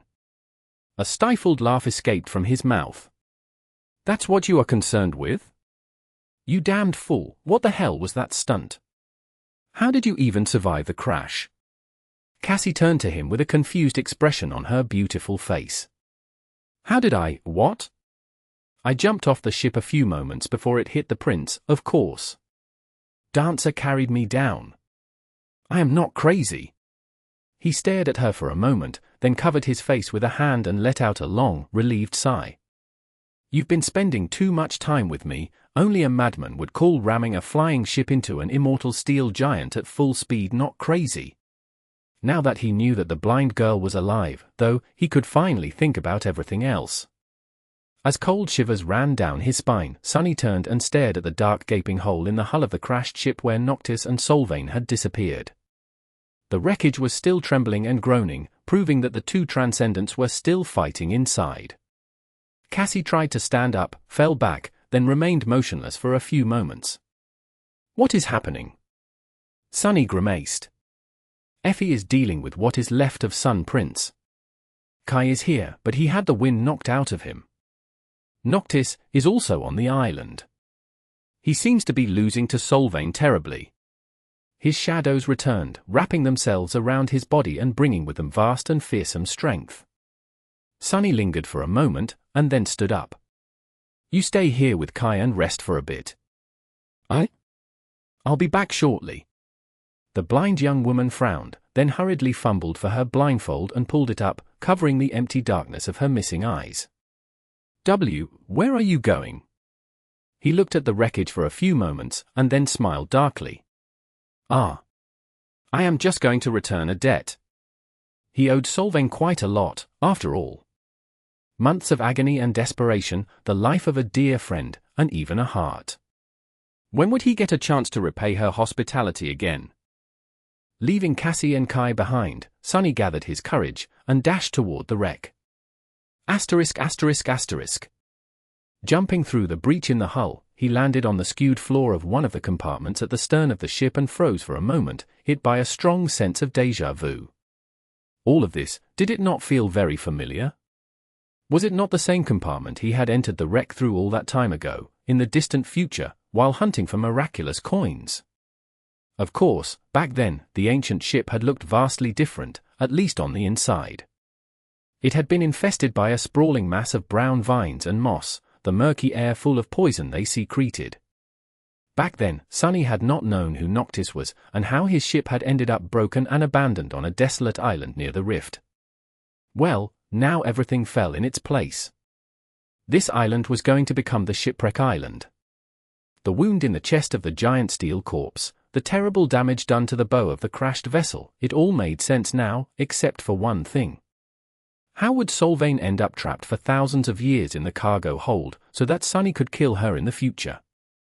Sunny did not consider his chances in a battle against the living embodiment of war to be very high, but the mere fact of knowing the future told him that it was not impossible to defeat her.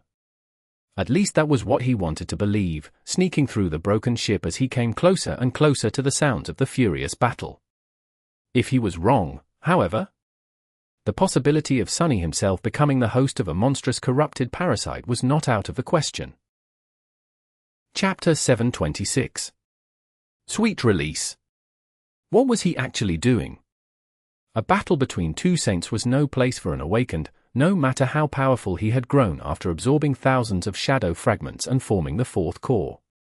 The gap in power between Sunny and Solvain was just too vast. He had faced her twice in the past, and each time, the War Maiden crushed him without even putting any effort into her attacks. The bitter taste of those defeats still lingered in his mouth. Especially of the second one, when he watched helplessly as she slaughtered Elias in front of his eyes. When he remembered that vile day, his pupils narrowed. An overwhelming feeling of hatred and anger drowned his mind, so scorching and consuming that Sunny was momentarily stunned by the intensity of it. Every wound, every second of torturous pain, every night of quiet desperation he had experienced in the Red Colosseum rose from the depths of his memory, making him feel as if he was reliving all that torment. The memory of the burning sacred grove was there, too, as well as that of an old man crying as he cradled the dead body of his mother in his trembling arms. And that of Elias's bright eyes suddenly turning empty and hollow. The grief, shame, and fury of not having been able to keep his promise and save the young man. Sunny tried to resist the hatred, but failed. It was just too vast, deep, and deserved. Solvain had deserved his hatred. She put him in a cage. She tried to make him a slave. Gritting his teeth and suppressing a bestial growl, Sunny continued to move forward. I'll make her pay, it is not impossible. His task was not as hard as he had made it to be. He did not need to defeat Solvain, he just needed to give Noctis an opportunity to defeat her. Anyone could be defeated, anyone could be destroyed, you just had to use the right weapon. Even the gods had not been able to save themselves. Sunny's enemy was an immortal transcendent, but his weapon was an immortal transcendent, too. Approaching a familiar door, he summoned the cruel sight, inhaled deeply, and then turned into an incorporeal shadow, sliding noiselessly into the main cargo hold of the broken ship. There, two saints were entangled in a vicious battle. Both Noctis and Solvain seemed to have foregone the use of weapons. Neither had they assumed their transformed forms, preferring to remain in the shape of humans. They were not even using their aspect abilities, unless Sunny simply failed to comprehend the scope and magnitude of what the Transcendents were doing. Instead, the Immortals chose the most direct, intimate, and brutal form of combat. They were fighting with their bare hands. Each strike was devastating enough to crush a mountain, sending destructive shockwaves through the vast cargo hold. And Noctis seemed to be losing terribly. Up close, the sorcerer looked even worse than when Sunny had caught a glimpse of him outside of the ship. He was covered in blood from head to toe, his face broken and missing an eye. One of his cheeks was ripped open, revealing white teeth and making it seem as though Noctis was grinning. The sight of it was both ghastly and disturbing. Noctis looked more like a corpse than a living being. And yet, he was still moving. The speed at which the two saints fought was almost too great for Sunny to discern anything, but he could still perceive the sorcerer deflecting some of Solvain's vicious blows and trying to dodge others. Sometimes, he even succeeded. But mostly, he failed. With each strike that landed on his body, more blood was spilled, more bones were broken with a sickening crunch, and more of what made Noctis himself was destroyed. There was almost nothing left of the beautiful and charming person Sunny had once seen on the surface of a golden coin. Solvain, on the other hand, seemed perfectly fine. Her tantalizing face was calm and slightly sad, her soft skin free of any blemishes, her simple red tunic flawlessly clean. The only indication that she had been locked in a furious fight with another transcended was that her hands were covered in scarlet blood, becoming the same color as her garment. His thoughts darkened. Damnation! Sunny hid in the shadows, watching tensely and waiting for his chance to interfere. There had to be a chance, a single instance where a momentary delay in Solvain's onslaught would allow Noctis to turn the tables on the War Maiden. But no matter how long he waited and how closely he watched, the moment never came. Instead, after another blow, Noctis let out a terrible scream and fell to his knees, blood streaming from his mouth. Solvain calmly stepped forward and grabbed him by the hair, jerking the sorcerer's head up so that his mangled face could be seen. With a solemn expression, she raised her blooded fist to deliver the final blow and said in a voice that seemed to be more mournful than triumphant, "Is this all? I expected more from you, Noctis. I wished for so much more." As Sunny cursed and prepared to attack the War Maiden from behind, the sorcerer struggled weakly in her grip. His gaze danced wildly across the cargo hold, as if searching for something to save him. And then, for a short moment, it landed directly at Sunny, making him freeze.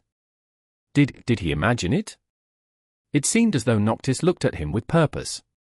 It was just a split second, but Sunny was ready to swear that he noticed a silent message in the sorcerer's one remaining eye. "Don't." And then he saw something moving beneath the immortal's skin. Sunny only hesitated for a heartbeat, but by then, it was already too late to do anything. Solvain struck, breaking Noctis's ribcage and thrusting her hand into his chest. But then, the War Maiden suddenly flinched and jumped back, letting out a quiet yelp. Her blooded hand was pressed tightly against her body. Noctis, meanwhile, continued to kneel, staring expressionlessly at his broken chest. Then, he shifted slightly and let out a long, deep sigh of relief. "Ah, this is so much better, so much easier." He looked up, his ghastly grin slowly turning into a sincere one. "This was almost worth ruining my attire."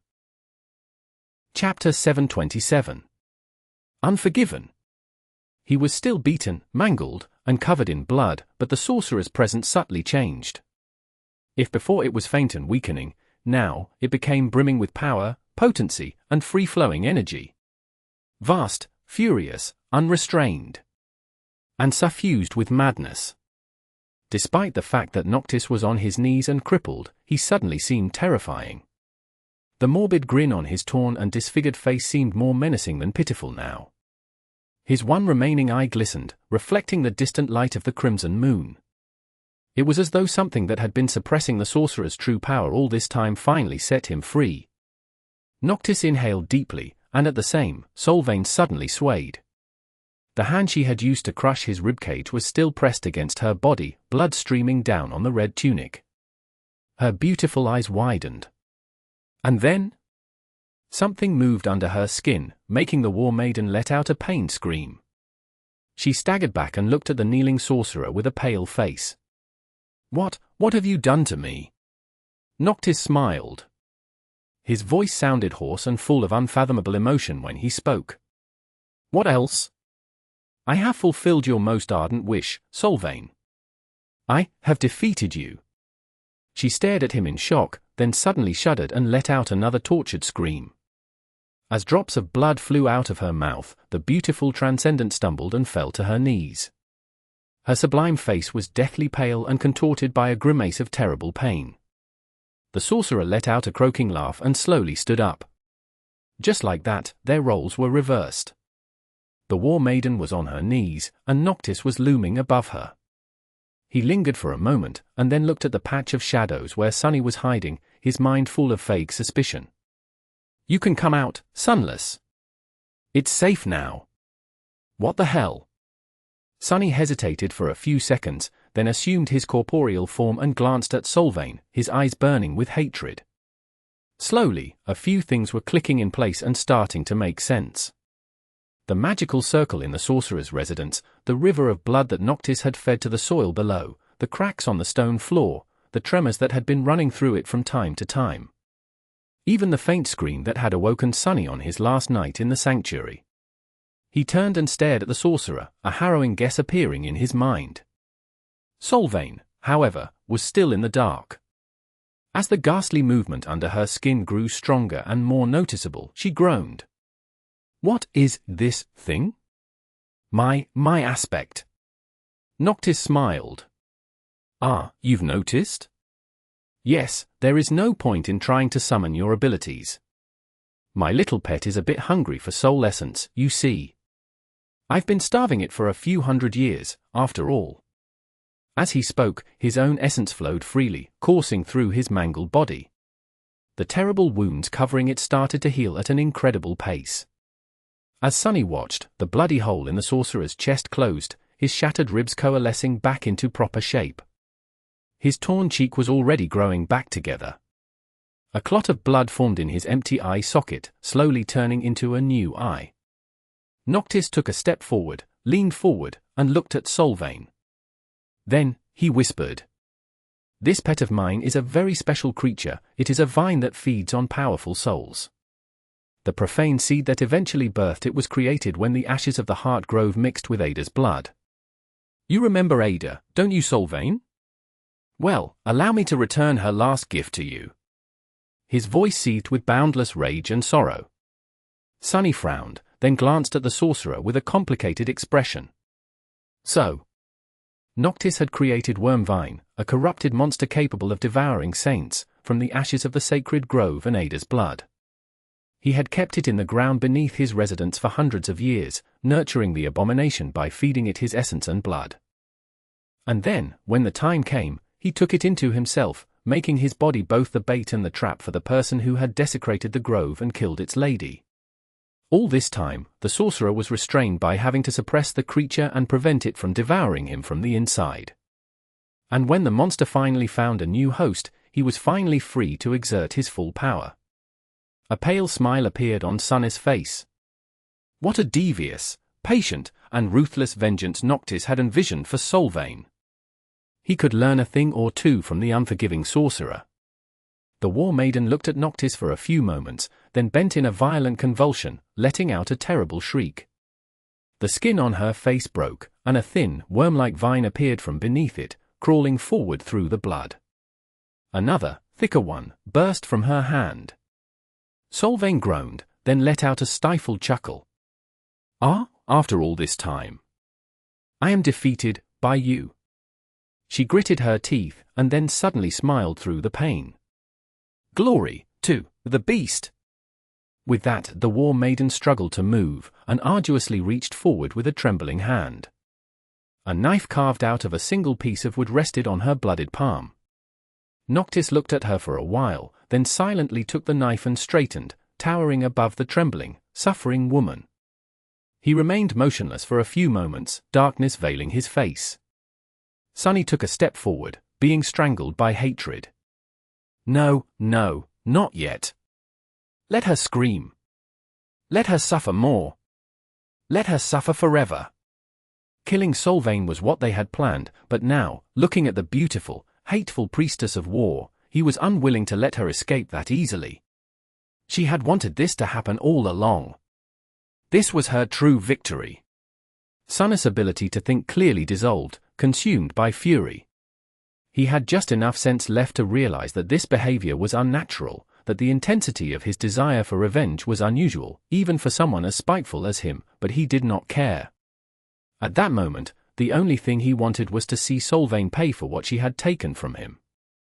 Noctis looked at the knife, his eyes full of darkness. And then threw it aside, lodging the wooden blade into the wall of the cargo hold. When he spoke, his voice was trembling. You don't deserve to die. For what you did to us, you don't deserve to die, Solvayne. You only deserve to live. Chapter 728. Spiteful Shadow.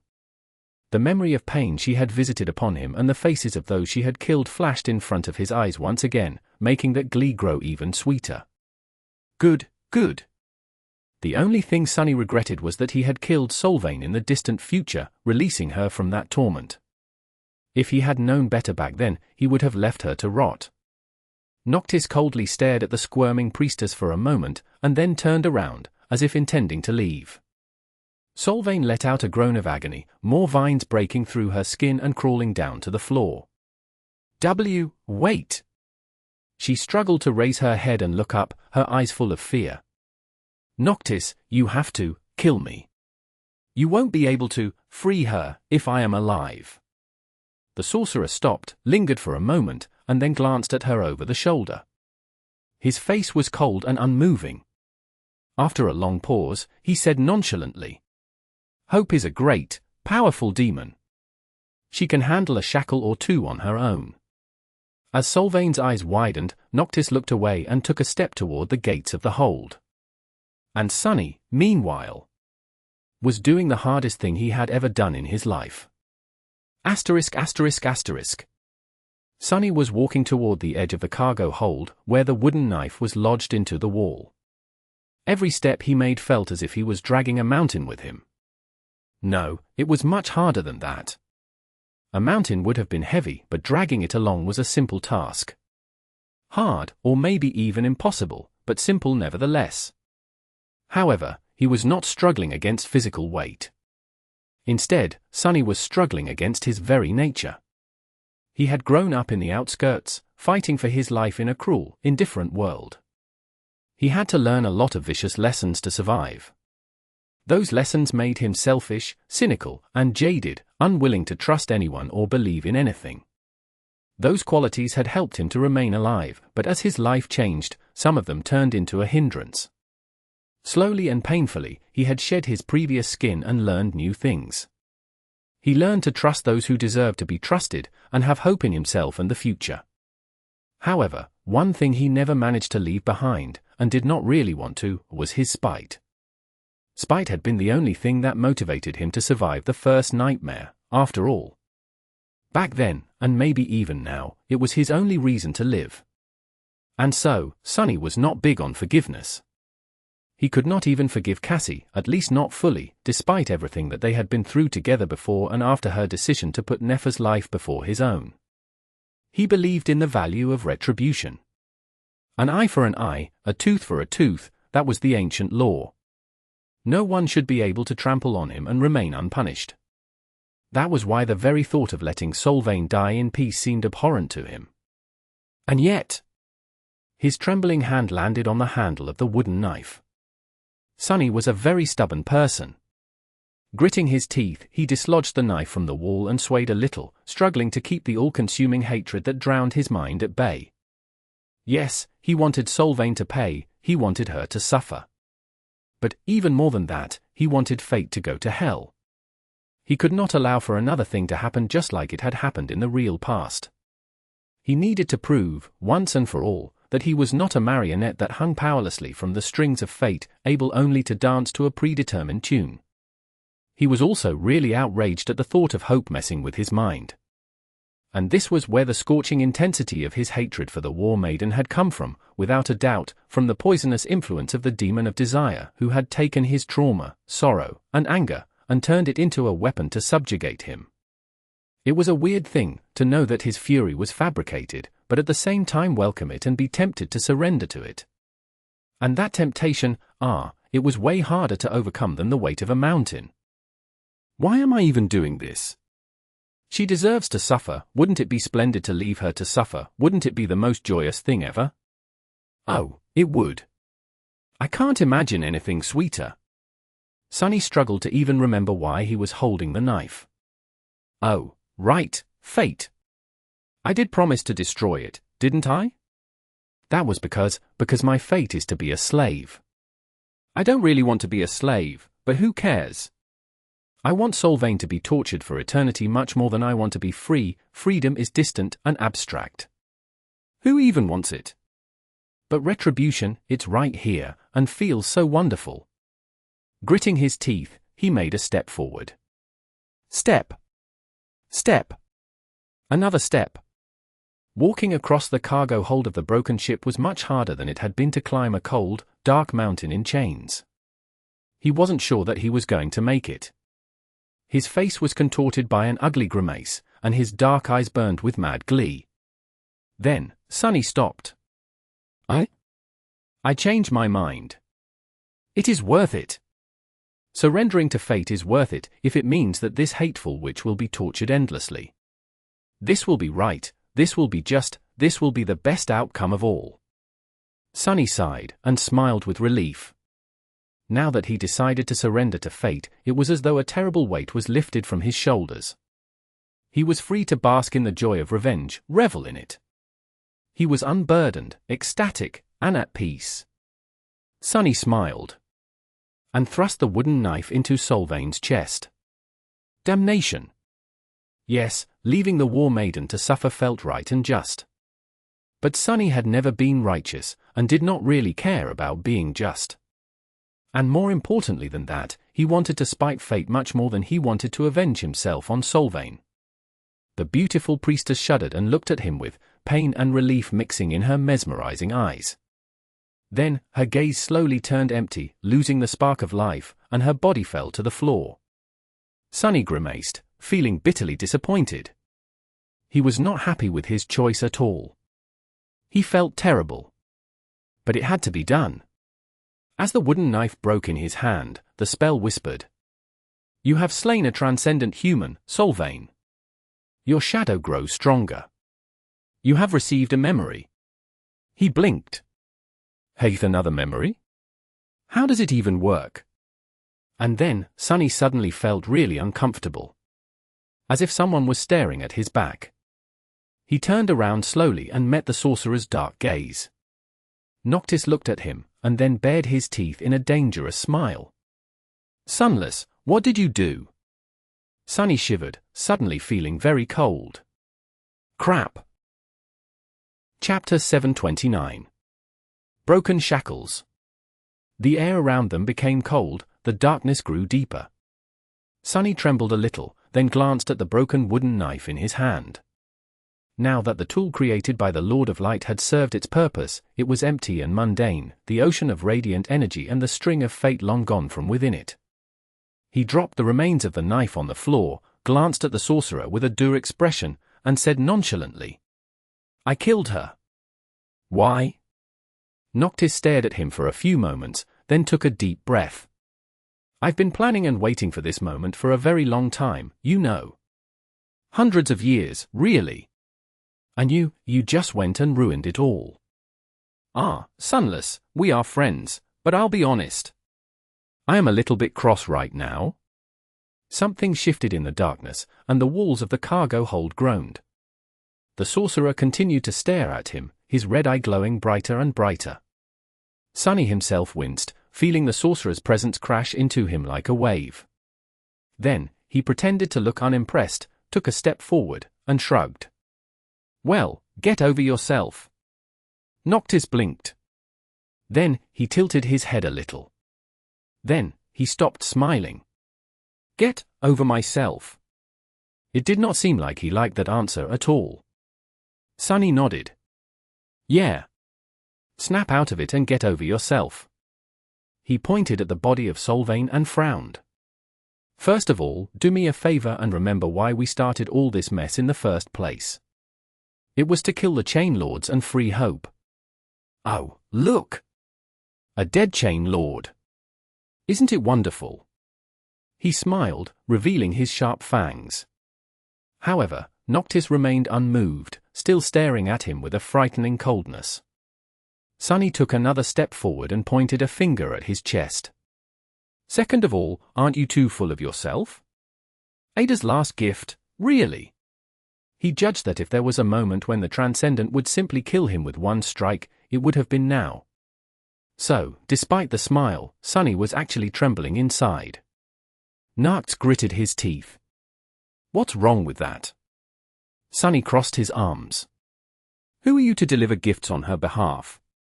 Unlike the two of us, Lady Ada had no hatred for Solvain. In fact, she was grateful to her. She swore to carry that debt of gratitude to the Shadow Realm, even. I saw it all in one of the nightmares you had sent me into." The corner of the sorcerer's mouth twitched. "You are lying. Why would she?" Sunny shook his head. "I never lie. Lady Ada was the first of the Eternal Shackles to question your duty, wasn't she? She came to the conclusion that Hope should be liberated, and that was where you got that idea. From her." He sighed. "Well, who has done more to make it happen than Solvain? Without her, Hope's prison would still have been perfect. the Chain Lords wouldn't have been driven to desperation and madness. And we wouldn't be standing here, trying to break the chains that bind desire. Sunny grimaced and looked away, still in the throes of crushing regret about gifting Solvayne an easy death. So, as much as it pains me to admit, in a sense, Solvayne is the true architect of this rebellion. She made Lady Ada's desire come true. And although I would have loved to let her suffer for an eternity, our task comes first. Noctis remained motionless for a while, staring into the distance. The mad light in his eyes seemed to subside a little. Then, he shifted slightly and glanced at Sunny. His voice sounded grim. I suggest you run, Sunless. Sunny froze. Crap. It didn't work. He took a step back and shuddered, staring at the sorcerer with fear. Noctis, wait. What I meant to say was... The sorcerer shook his head. No, you idiot. I'm not going to kill you. But have you stopped to think what would happen if Solvayne dies? Sunny raised his eyebrows. I was a bit preoccupied. Wait, what? Noctis glanced at the body of the War Maiden and backed away, too. The Wormvine, it doesn't have a host anymore, you foolish shadow. So, run. Asterisk. Some distance away, at the edge of the island, a small hand appeared from the darkness. A young girl in battered armor struggled to grab something, then pulled herself up, fell on the grass, and remained motionless, staring at the dark sky. Her small body was covered in burns and lacerations, the bronze armor shredded so thoroughly that it was falling apart, slowly turning into dimming sparks of light. She was severely wounded, drained of essence, and exhausted. But she was alive. Effie stared at the stars, too tired to move. Feeling pain course through her badly burnt body, she winced slightly, and then whispered quietly. Oh, you should have seen the other guy. A pale smile appeared on her blooded face.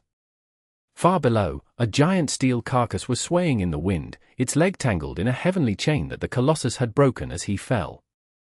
His chest was split open, and deep within it, a half-open cage in the form of a human figure was slowly turning cold. Sun Prince was dead, as well. Now, only 2 Chain Lords remained. Asterisk. Sunny and Noctis left the cargo hold of the ancient ship in a hurry, barely escaping the Wormvine. Behind them, the brown vines were already crawling across the floor, growing in size with each second, hungry to find a source of soul essence to devour.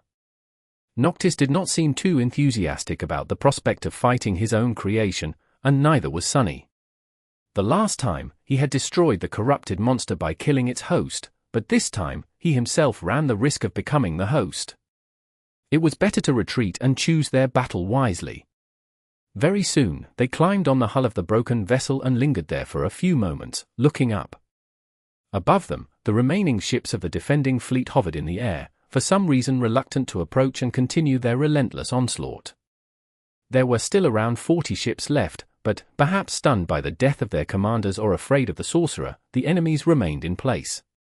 Then, as if following an order, the ships turned and flew back, toward the Ivory City. Sunny frowned. They are retreating. He glanced at Noctis, unsure of what was happening. The sorcerer stared at the sky for a few more moments, and then sighed. Well, I have good news and bad news. Sunny did not like the sound of it at all. What is it? Noctis smiled. The good news is that the eclipse is ending. And indeed, as soon as he said it, the crimson hue of the night sky changed. Looking up, Sunny saw that the shadow was leaving the surface of the moon, which was returning to its usual silver color. Its position, though. Suddenly, he felt a very, very bad premonition. What's the bad news? Noctis silently pointed east. Turning around, Sunny saw a line of pale lilac painting the sky above the horizon as the edge of the sun slowly appeared from the darkness of the sky below. The sorcerer grinned. The night is over. It's a new day. Chapter 730. Dying Wish. The night was over? Had it been that long, already? He had lost the track of time during the vicious battle in the skies, but it seemed as though their desperate assault on the flying fleet had only taken a second. But in reality, of course, it had not. He slowly turned to Noctis, whose battered face had almost healed and was now calm and carefree again. The sorcerer was looking at the sky with a strangely neutral expression. Remind me, wasn't the plan to defeat Sevras before dawn, when he was devoid of his vast and terrifying powers? The immortal sighed. Well, it's good to have a plan. However, plans rarely go as you want them to go. Sunny gritted his teeth. So, what happens now? How are you going to deal with the dragon? Noctis shrugged. He must be really, really angry right now. After all, we just killed his brother, the only person Sevras still cares about in this world. Congratulations, by the way. I really did not expect you. Sunny interrupted him with a low growl. Get to the point.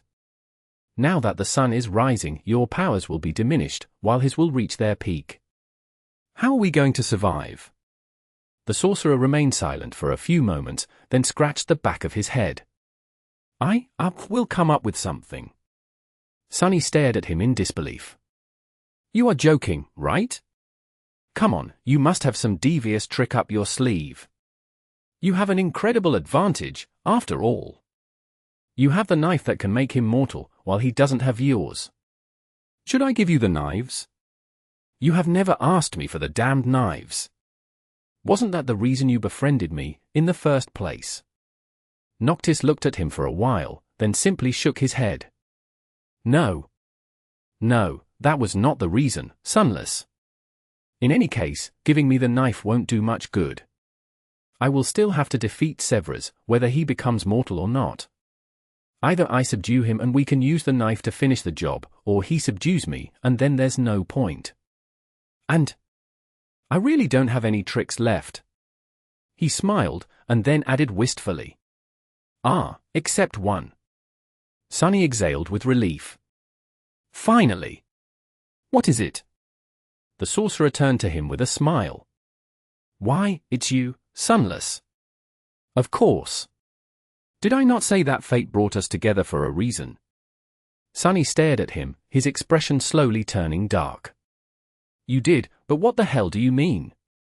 Noctis looked away, at the beautiful silhouette of the flying city. After a few moments, he said, No matter how my battle with Sevras goes, it will end near the ivory tower. One of us will fall, maybe it will be him, and maybe it will be me. However, that doesn't matter. He sighed, and then glanced at Sunny. As long as one of us dies, there will be only one chain left. It won't hold hope for long. So, Sunless, my dear friend.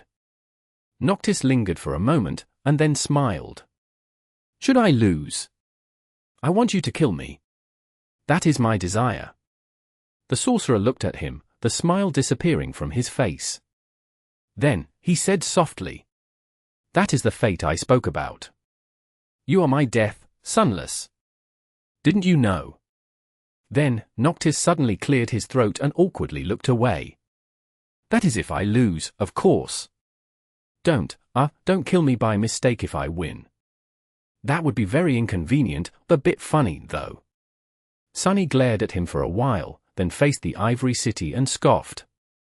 I know, you'd better win, then. Asterisk. As the moon disappeared and the sky slowly grew brighter, Noctis and the members of the cohort gathered together and silently watched the sun rise. The five of them had just accomplished something truly impossible. They had battled an army and 2 immortal transcendents under the dim light of the crimson moon, and won. The army had retreated, the immortals were dead. And the 5 of them, somehow, were still alive. And yet, none of them felt relieved or triumphant. The incandescent disk of the sun was rising like the blade of a guillotine, ready to cut down their lives. The sorcerer was sitting on the grass with his eyes closed, gathering his strength for the approaching fight with the ivory dragon and trying to recover from his wounds as much as he could. Effie lay on the ground, too battered and tired to move. Cassie was tending to her wounds. Kai was grimly counting the arrows he had managed to gather. His charred mask was gone, revealing his burned, disfigured face. Sunny was standing a small distance away, looking at a small statuette that lay in the palm of his hand, connected to a thin chain. The statuette was cast of iron and depicted a beautiful young woman wielding a spear in one hand and gripping a human heart in the other, her nakedness covered only by a beast hide tied around her thighs, her face lost in the shadows. It was very similar to the statue of war god he had seen on his first day in the nightmare, but different in one detail: there was blood flowing from the wound in the statuette's chest, as though the heart she was holding had once belonged to the young woman herself. Her figure felt strangely familiar. This was the memory he had received for killing Solvane the second time. The runes read: Memory, Dying Wish. Memory rank, Transcendent. Memory tier, I. Memory type, Charm. Memory description: a young woman once wished to be free, but could only find her freedom in death. She called upon it, and touched by her sincerity, death came. But instead of embracing it herself, the young woman delivered death to those who held her in chains. Memory enchantments, Death Wish. Enchantment description: those who witness the wielder of this memory are compelled, friends to be inspired, foes to seek the wielder out. The power of the memory grows the more enemies they give the gift of death, and can be consumed to heal the wielder's wounds. Death charge, 0-1000. Sunny hesitated for a bit, and then dismissed the charm with a sigh. This new powerful memory of his could be extremely useful, without a doubt, especially its ability to bring him back from the brink of death. However, he suspected that he would have to kill 1,000 enemies to make that healing really worthwhile. It was still a powerful ability to have, but not in the current situation. He would have to build the charm's charge up for a long time to make use of it. For now, there was only one kill he was concerned about. He was going to deliver the killing blow to either Noctis or the Ivory Lord. As if answering his thoughts, a sudden movement attracted his attention, out there in the Ivory City. And then, a thundering roar split the world apart. The dragon was coming. Chapter 731. Child of the Sun, Child of the Moon. The voice of Sevras, the Ivory Dragon, was filled with so much sorrow, wrath, and madness that every dire horror Sunny had experienced in the Kingdom of Hope paled in comparison. It was like the voice of death itself, coming to drag them down to hell. Taking an involuntary step back, he looked at Noctis and asked hoarsely. Wasn't he supposed to be the sanest of the Chain Lords? The sorcerer slowly opened his eyes, remained motionless for a moment, and then rose to his feet. He was. Noctis glanced in the direction of the sky below, where the corpse of the Sun Prince swayed forlornly, tangled in the chains. He's not anymore, though. As all of them watched, a gargantuan silhouette rose above the city. Sun glistened on the ivory scales of the great beast, and as he moved through the sky, a deep shadow covered streets and houses. The dragon was much more beautiful, majestic, and terrifying than Sunny could have ever imagined. It radiated a feeling of power and holiness that was so intense that it reached across dozens of islands and crashed into them like a wave, making the members of the cohort pale. Sevras looked more like a creature of myth than an actual monster. In fact, calling him a monster would have been unthinkable. Whatever the nightmare creatures were, he was the opposite. His mighty body, his white scales, his shining eyes, his terrible maw, all of it was suffused with profound and dreadful splendor. The whole body of the great beast was surrounded by a golden halo of divinity, which only Sunny could see. And all of that immeasurable power, all of that immolating fury, all that inhuman madness was aimed at them. Only Noctis remained indifferent, looking at the approaching dragon with a steady gaze. Sunny's face grew dark. "You are going to fight, that?" The sorcerer lingered for a moment, then glanced at him and smiled. He finally lost his mind. A mindless enemy is not too terrible to face. With that, Noctis took a step forward and glanced over his shoulder. He said in a wistful tone, "Remember your promise, my friend." In the next moment, the figure of the sorcerer shimmered, and then disappeared, turning into a torrent of pure light. Sunny and the rest looked at the river of beautiful light that suddenly surged forward, pale under the bright radiance of the sun. All of them suddenly felt something moving in their hearts, as if they were touched by the presence of true divinity. As if they were witnessing something sacred. As the pale light rose to meet the white dragon, it flowed and swirled, shaping itself into the form of a colossal, ghostly wolf. On his forehead, a shape of a crescent moon shined radiantly. The wolf, whose body was weaved of moonlight, opened its maw and let out a deafening howl. Then, he collided with the frenzied dragon, and was obliterated. He was made out of nothing but ethereal light, after all. But although the shape of the wolf was broken, the light remained. It washed over Sevras and clung to his scales, 10,000 radiant fangs sinking into them at the same time. It was as though the dragon was fighting a boundless swarm of fireflies instead of a single beast. Sevras roared in pain, and then twisted his long neck. A stream of annihilating flame shot out of his maw, destroying thousands upon thousands of motes of light. Drops of sizzling blood fell to the ground from the skies. Sunny stared up, paralyzed by the mind-boggling scale and otherworldly sight of the heavenly clash. Beast of Twilight. For better or for worse, he had no time to observe the fight between descendants of the gods. In this battle, he had a role to play, too. With a sigh, Sunny turned his gaze to the beautiful Ivory City and dashed forward. He had to enter the Ivory City. Asterisk. In the future, the Shipwreck Island had been connected to the twisted rock, and then to nothing, directly bordering the rift after the small island crumbled into the sky below. However, this had not happened yet. The rift did not even exist. Instead, it bordered the Ivory City. Sunny jumped down to the heavenly chain, realizing that he had traversed this one already, once. Back then, it had been rusted and sick, being slowly devoured by chain worms. The mordant mimic had run across it, escaping the awakening worm vine while Sunny pursued. Now, the heavenly chain looked as good as new.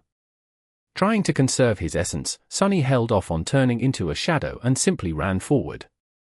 With his forecores and the augmentation of foreshadows, his speed was nothing short of staggering, especially because he used his long upper arms to propel himself forward, as well, running more like a beast than like a human. As the four-armed devil shot across the chain, the two transcendents continued their fight in the skies. He caught glimpses of it from time, or simply felt powerful shockwaves travel through the air, making his bones tremble and the heavy chain sway. The dragon was still enveloped by the swarm of light, spewing streams of fire to burn it away. The light, however, constantly moved, breaking apart and coalescing together, changing shape, and causing more and more pain to the great beast. Sometimes, the colossal form of the ghostly wolf appeared for a short moment to deliver a vicious attack, then dissolved again to avoid retaliation. It seemed as though Noctis was just one mistake away from being gravely wounded and broken by the dragon's flames, and yet, he was not making any mistakes. Fighting with a devious cunning and fierce will, the sorcerer always seemed one step ahead of Sevras. But with every flash of annihilating fire, a small part of him was destroyed. Sunny did not know how much longer Noctis would be able to hold. And for that reason, his task was growing more and more pressing. He had to reach the ivory tower before one of the saints fell. Chapter 732. Sevras. Effie was in no condition to fight, and Cassie had exhausted all of her soul essence. She had been battered during her escape from the falling ship, as well, so the two of them stayed behind, taking care of each other. There were only two members of their small cohort still capable of diving into the battle, Sunny and Kai. Each had their own task, and had gone their own way to complete it. From now on and maybe until the very end of the nightmare, Sunny would be on his own. Summoning the Darkwing, he pushed his way to the top of the city wall and remained there for a moment, hiding in the shadow of a graceful guard tower. The Ivory City lay beneath him, bathed in sunlight. It was as beautiful as he had remembered, even more so, up close. The graceful buildings were constructed of pristine white stone, with vibrant green vines crawling up their walls. Here and there, sparkling water murmured as it flowed through carved channels. Incredible aerial bridges and arching aqueducts connected dozens of flying islands together. Now that the sun had risen, thousands upon thousands of people poured onto the streets. All of them looked healthy and beautiful, their tan, dewy skin covered by white garments. Sunny could imagine Elias growing up happily in this beautiful place. In this paradise built on blood. Right now, every person in the Ivory City was looking up at the sky, fear and awe mixing on their faces. With eyes burning with zeal, all of them were whispering prayers. May the sun shine upon you, Lord Sevras. Bless us, Ivory Dragon. Protect us. Protect us. Their prayers rose like a sea, battering into the crazed dragon that roared in sorrow and pain as the ruthless light bit into him again and again, drawing blood and driving him even deeper into the madness. Suddenly, Sunny shivered. He remembered what Noctis had told him once about the noble, valiant, and wise Sevras, the Ivory Lord. That he was both the sanest of them all, and the closest to utter madness. Sevras had resisted hope longer than any other chain lord, but it was precisely for that reason that he was the most susceptible to her poison. Due to his uncompromising resilience, he had maintained most of his sanity intact, and so, had never had a chance to build up a tolerance for the insidious influence of the demon of desire over the ages. Now that the death of Sun Prince pushed him over the edge, everything that Sevras had been stalwartly keeping suppressed broke out of control and flooded his mind in an instant. Hundreds of years of harrowing struggle, crashing into the bastion of his sanity all at once.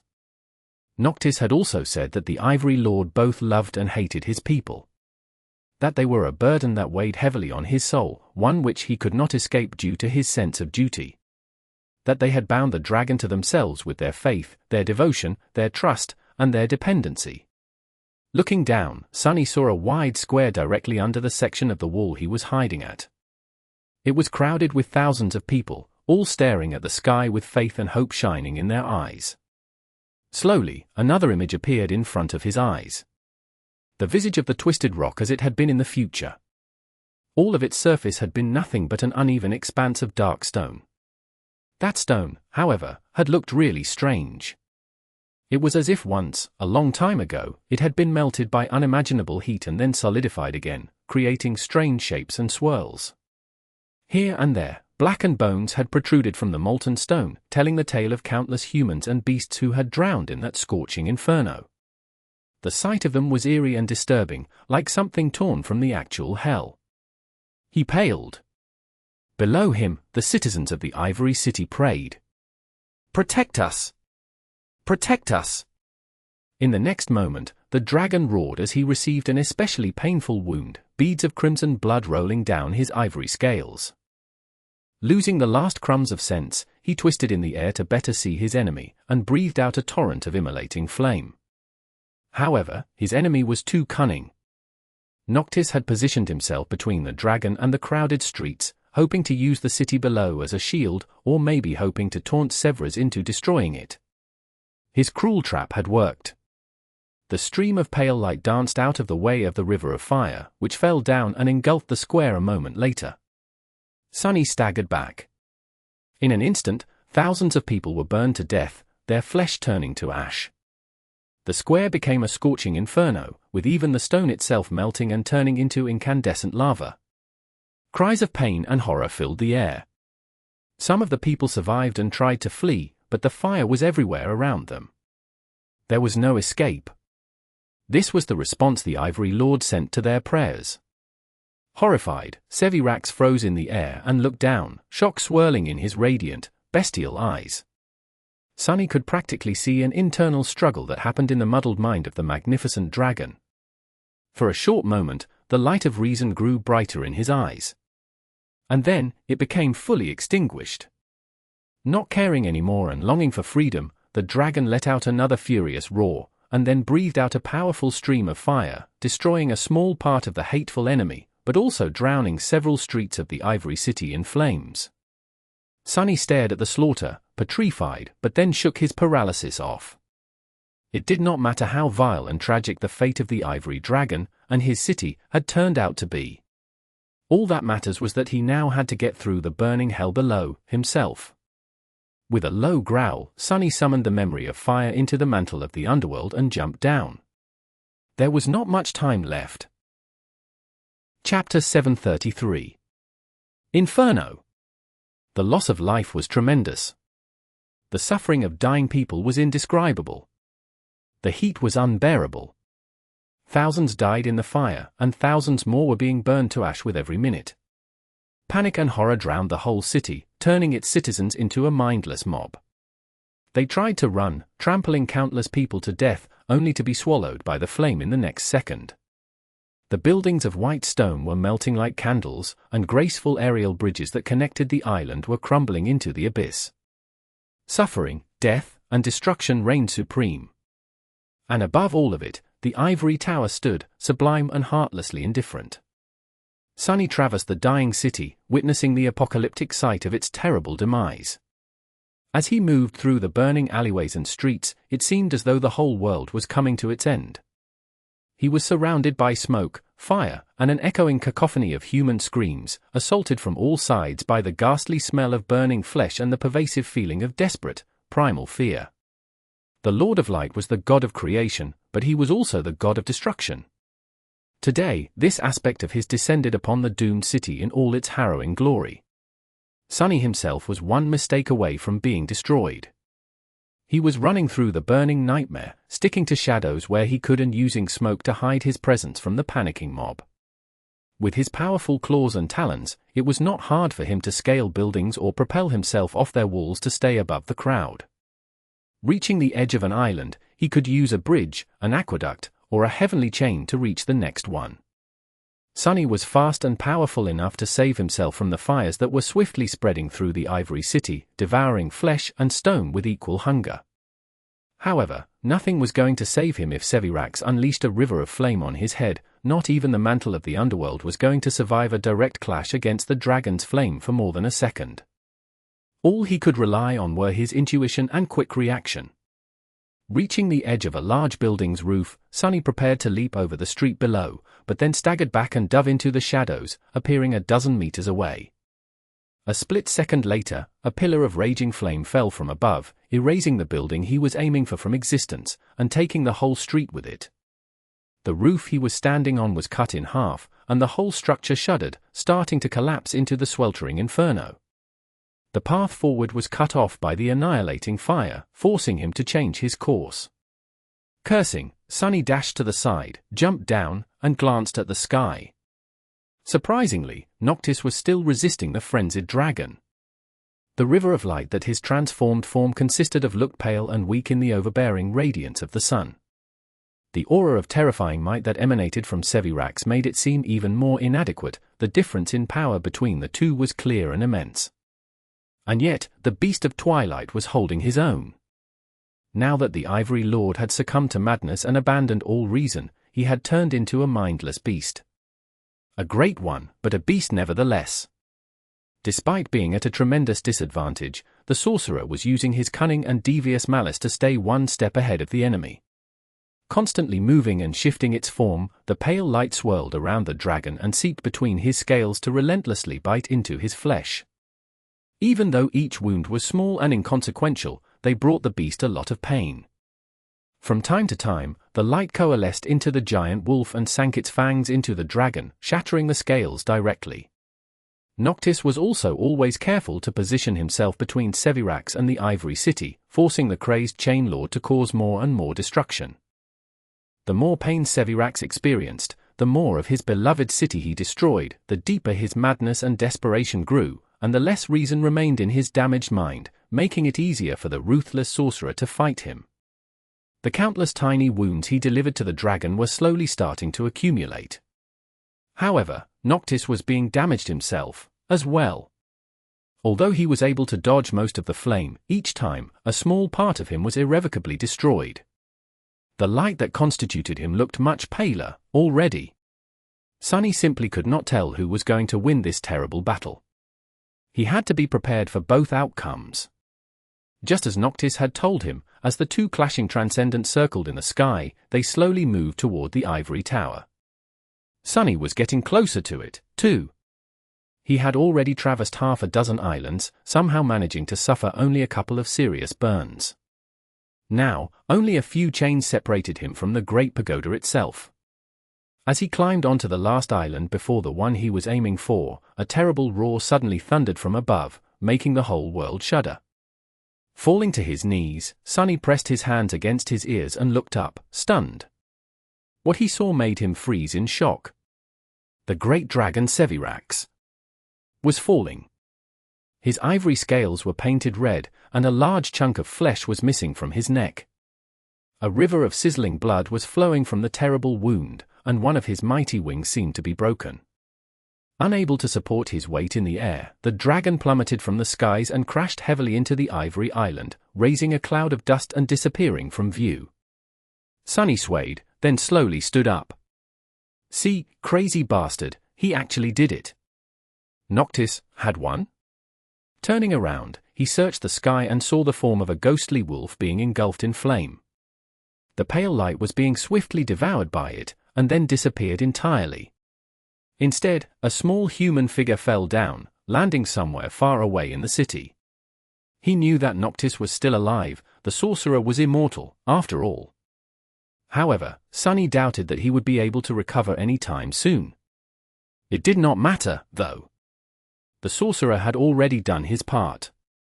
Sevras was mortally wounded, and all that remained was to thrust the knife into his flesh, making the wound actually kill him. Sunny dashed forward. The ivory tower loomed above him, obstructing the sky. He just had to reach the edge of the island and traverse one last chain to approach its foundation. The island he was currently traversing was devoid of any buildings. Instead, there was just one tall, jagged piece of white rock protruding from its center, with soot-covered chains hanging from it. Not paying it any attention, Sunny ran to the aerial bridge that led to the ivory island. As he approached it, however, he slowed down, and then stopped completely. A lone human figure was sitting on the steps leading to the bridge. The stranger was relaxed and seemingly unconcerned by the titanic battle that had just taken place. With his back turned to the ivory tower, the man was looking directly at Sunny, waiting for him. Chapter 734. Final obstacle. Now, only 2 remained. There had been several arching bridges leading to it, as well, but most of them long collapsed. Only one still stood, arching and monumental, built of pristine white stone. An old man with a wrinkled face and grey hair was sitting on the steps leading to the bridge, dressed in a white tunic. It was different from the clothes most of the citizens wore, resembling that of a priest. The man had a frail body and pale blue eyes. The old man's face was strangely calm. He observed the burning city with solemn indifference, as if the weight of years made him numb to the cruelties of the mortal realm. Even though his world was ending, the elder remained poised and dignified. Noticing the approaching devil, the old man tiredly leaned on his cane. "Stop, creature! This is a sacred land, you are not allowed to go further." Sunny stopped a few meters away from the stranger and studied him for a few moments. Then, he sighed and said, his voice even. "Why the charade? Drop it, Mordred." The old man looked at him with confusion, then suddenly grinned. His whole presence suddenly shifted, becoming much more energetic and unrestrained. He laughed dryly, and then shook his head. "Ah, what a pity. What gave me away?" Sunny shrugged. "I knew that you would show up sooner or later. And there's not much of later left." Mordred, who inhabited the old and frail body, smiled. True. Thank you very much, Sunless. You have fulfilled my request to keep Noctis alive very well. In fact..." His face darkened a little. "I'd say that you even performed a little bit too well. Who could have thought that the Beast of Twilight would still win, despite not having the Night Oracle's support? It makes me feel as though all my ordeals in the north were a bit silly." The old man sighed, but then smiled again. "Well, no matter. It can still be salvaged. However, I was very serious. Sorry to say this, but you can't go any further, Sunless." Sunny tilted his head a little, staring at Mordred with a dark expression. "Oh, yeah? How are you going to kill that damn dragon without my knife? I am sure you know that I visited the Temple of the Chalice." The old man gave him a polite nod. "Oh, I do. That was rather spectacular. But, Sunless, you see, that is exactly why I can't allow you to cross that bridge." Sunny frowned. "What do you mean?" Why? Mordred looked at him with surprise. Well, because I need Sevras alive, of course. Killing him would ruin months of torturous effort I put into preparing everything. Remaining in this feeble body all that time was not very pleasant, you know, but there are very few people that the Ivory Lord allows to tend to him, and this priest was the best choice. Sunny gritted his teeth, then uttered with frustration. Keep Noctis alive, keep Sevras alive, damn it. What the hell do you actually hope to achieve, Mordred?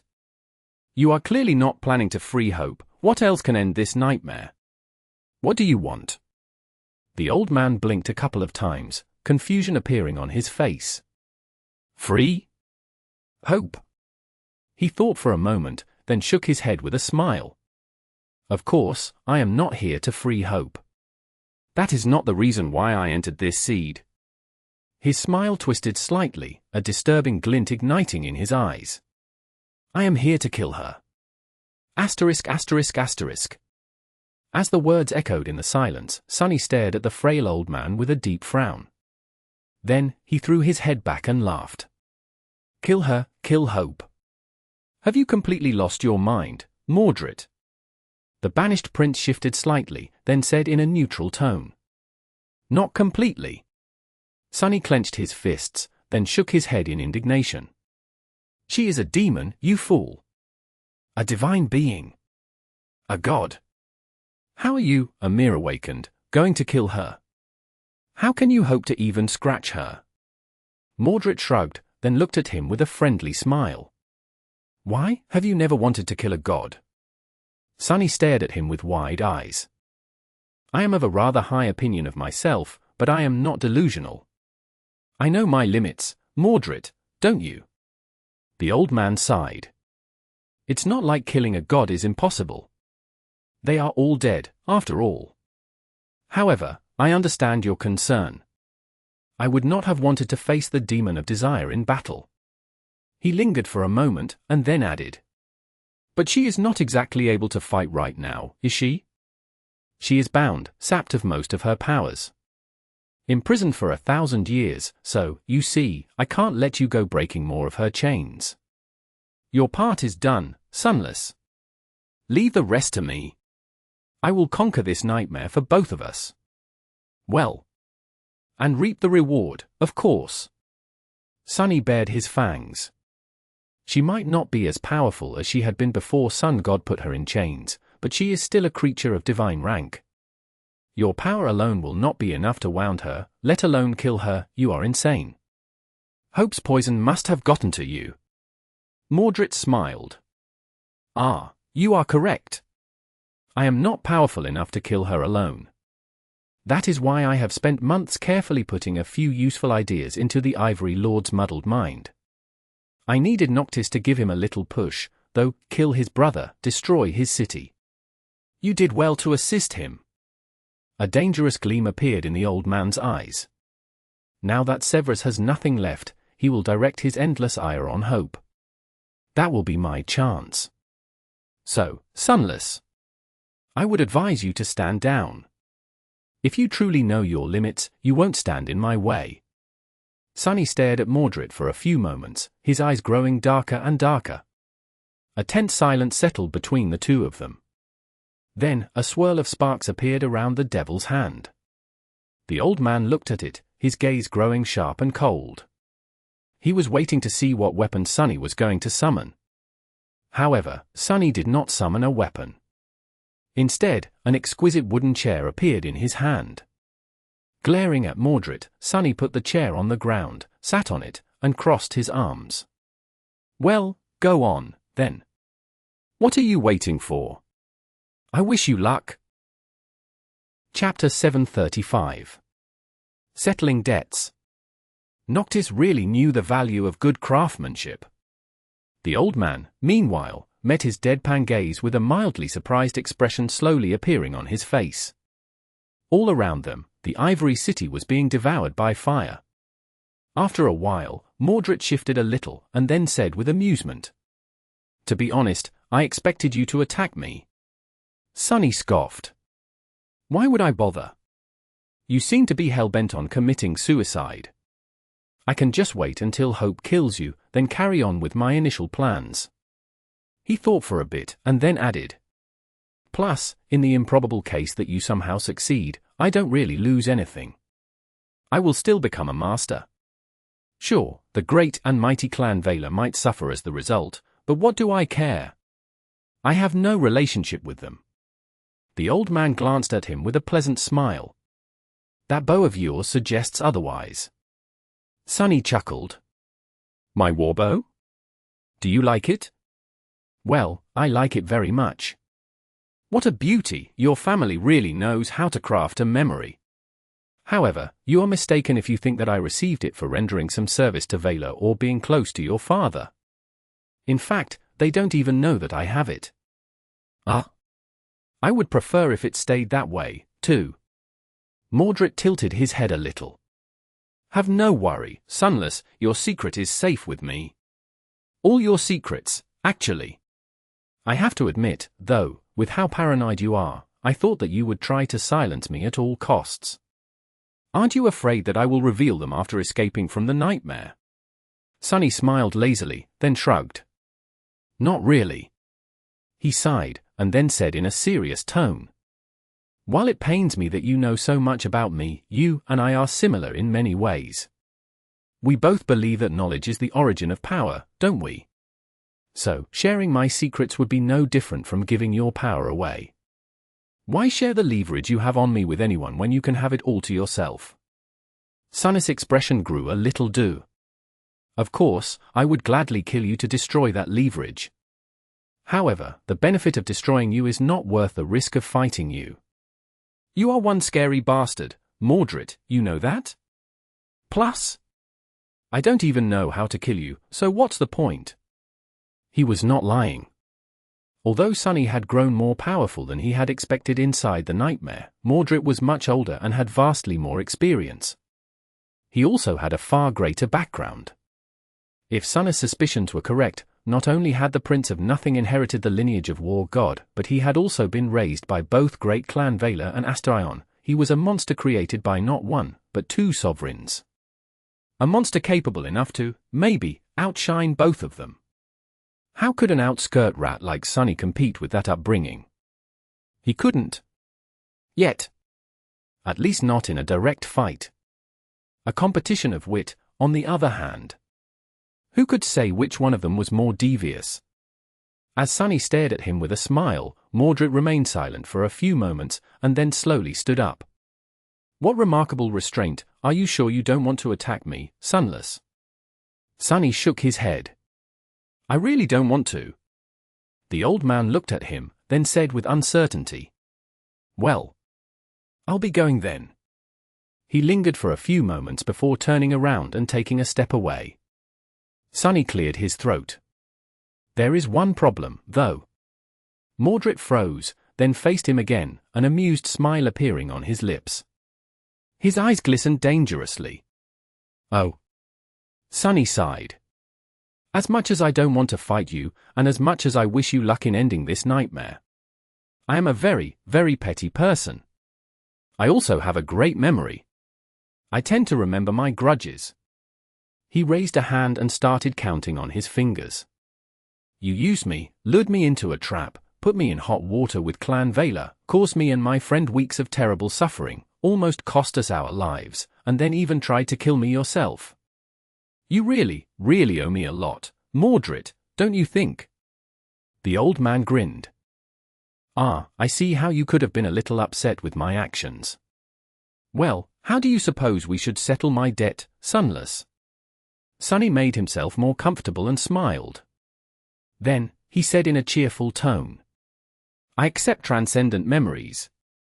6 or 7 should do. Mordred stared at him for a bit, then laughed. I see. Sadly, that would not be very convenient for me. Anything else you might consider? Sunny looked at him with regret. Well, in that case, there is one other thing. I guess I can just prevent you from killing Hope, ruin the plans you've been making for the better part of the decade, torture you ruthlessly for a few weeks, and then slowly destroy your body. That should make us even, I think. Mordred looked at him with a somber expression. I thought you couldn't lie. Didn't you say that you wouldn't attack me?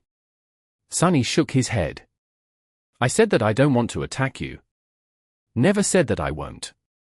The old man sighed. Yes, I noticed. Pity. I hope to avoid this. With that, the shadows around Sunny suddenly shifted and moved. A moment later, 5 identical four-armed devils rose from them, each at least 3 meters tall. They wore fearsome onyx armors, with darkness veiling their bestial faces and black eyes. Each had 4 horns, and each had one of them broken. The devils radiated a suffocating, frightening feeling of malice and furious power. Still sitting on his chair, Sunny stared at the 5 shadow spawns that surrounded him with trepidation. His face grew still. Gripping the extraordinary rock, he shivered and said glumly, "Well, that's not good at all." Chapter 736. Surrounded. Damn, am I that scary? Sunny leaned on the backrest of his chair and said without skipping a pause. Lost from light, kill that wicked old man. The reflections continued to stare at him, unmoving. A few moments passed, but nothing happened. An awkward silence hung in the air. Mordred chuckled. You didn't really think that this trick would work again, did you? He smiled, then glanced at the shadow devils with satisfaction. Naturally, I bound them to myself before you arrived. Sunny glared at the old man for a bit, then looked away and shrugged. Well, it was worth a try, anyway. Disappointing. He studied the reflections for a second, trying to determine how powerful they were, exactly. Unlike how Mordred had appeared during their soul battle, now, Sunny could only see one weak core in the frail body of the old man. It was dim and unremarkable, hinting that he was looking at the priest's own soul, or at least its perfect imitation. It seemed that determining which body the Prince of Nothing possessed in that manner was impossible. His own soul was perfectly hidden. The reflections, on the other hand, were different, and quite bizarre. Sunny could see shadow cores inside each of the creatures, but despite looking like shadow devils, none of them were. All of them were ascended, but 2 out of 5 were mere beasts. 2 more were monsters, and 1 was a demon. Sunny had no idea how the class progression worked when it came to reflections, but he suspected that they were less powerful than the mirror beast, their elder sibling, had been. Mirror beast had lived a much longer life and risen to an ascended devil, after all. Still, 5 ascended reflections were most likely more than enough to rip him to shreds. Especially considering that each of them was reflecting a wielder of a divine aspect. Sunny looked at Mordred, hesitated, and said somberly, "Very impressive, but also a bit underwhelming. I guess slaughtering thousands of mundane humans was not very nourishing for your monsters, huh? Now that I see them, I do agree that your accomplishments in the north might have been silly." The old man looked at him with a dark expression. "They're still enough to kill you." Sunny grinned. "Oh, let's not. You are not going to kill me." Mordred raised an eyebrow.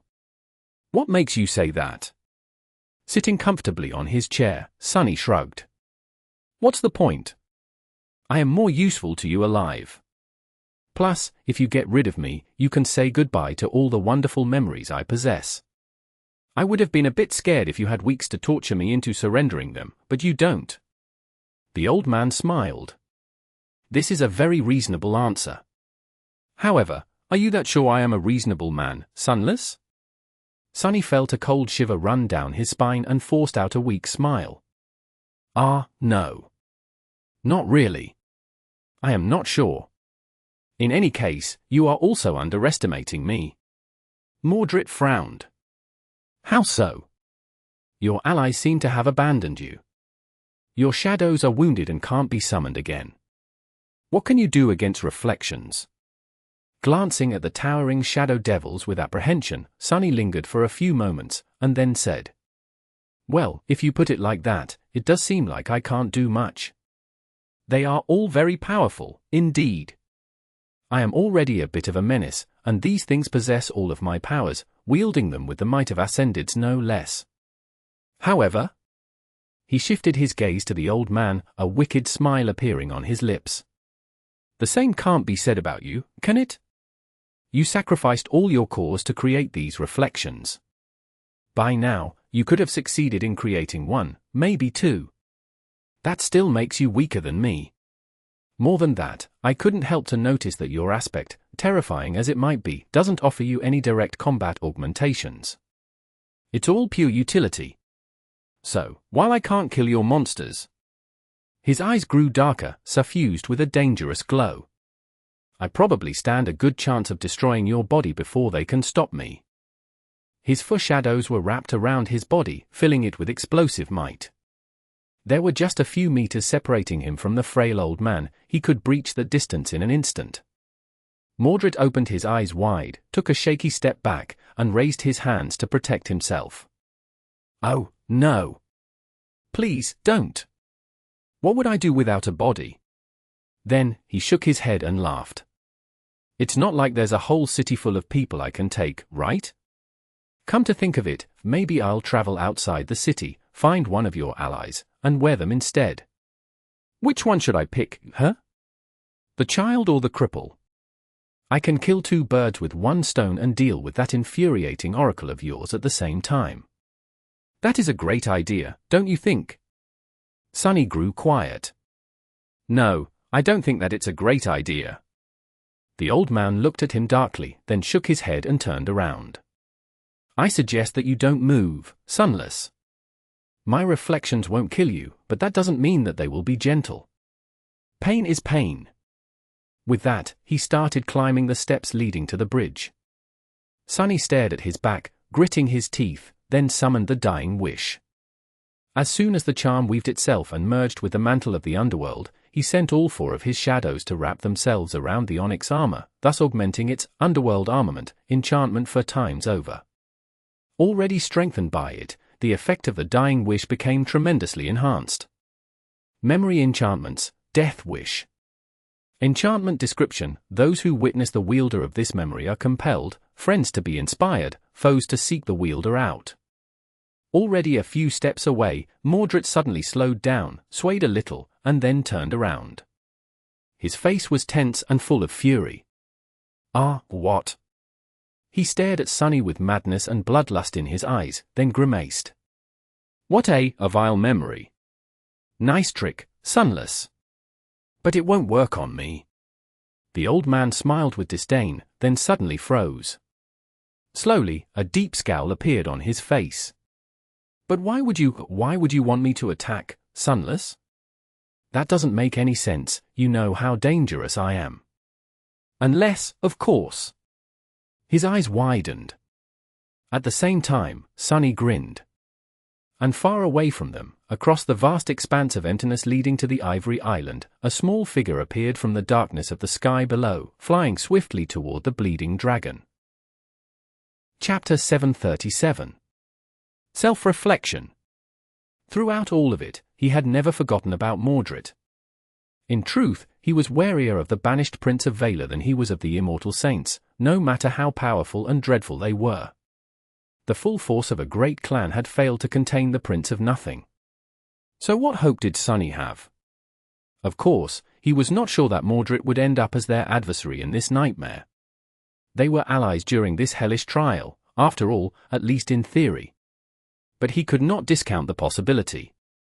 The advice Master Jet had given Sunny before he ventured into the seed stuck with him. Most of the hard-won wisdom she had shared in the past ended up being instrumental to his survival, so he made sure to remember her words. For that reason, Sunny and Kai agreed on a very simple plan. One of them took the obsidian knife, and the other took the glass knife.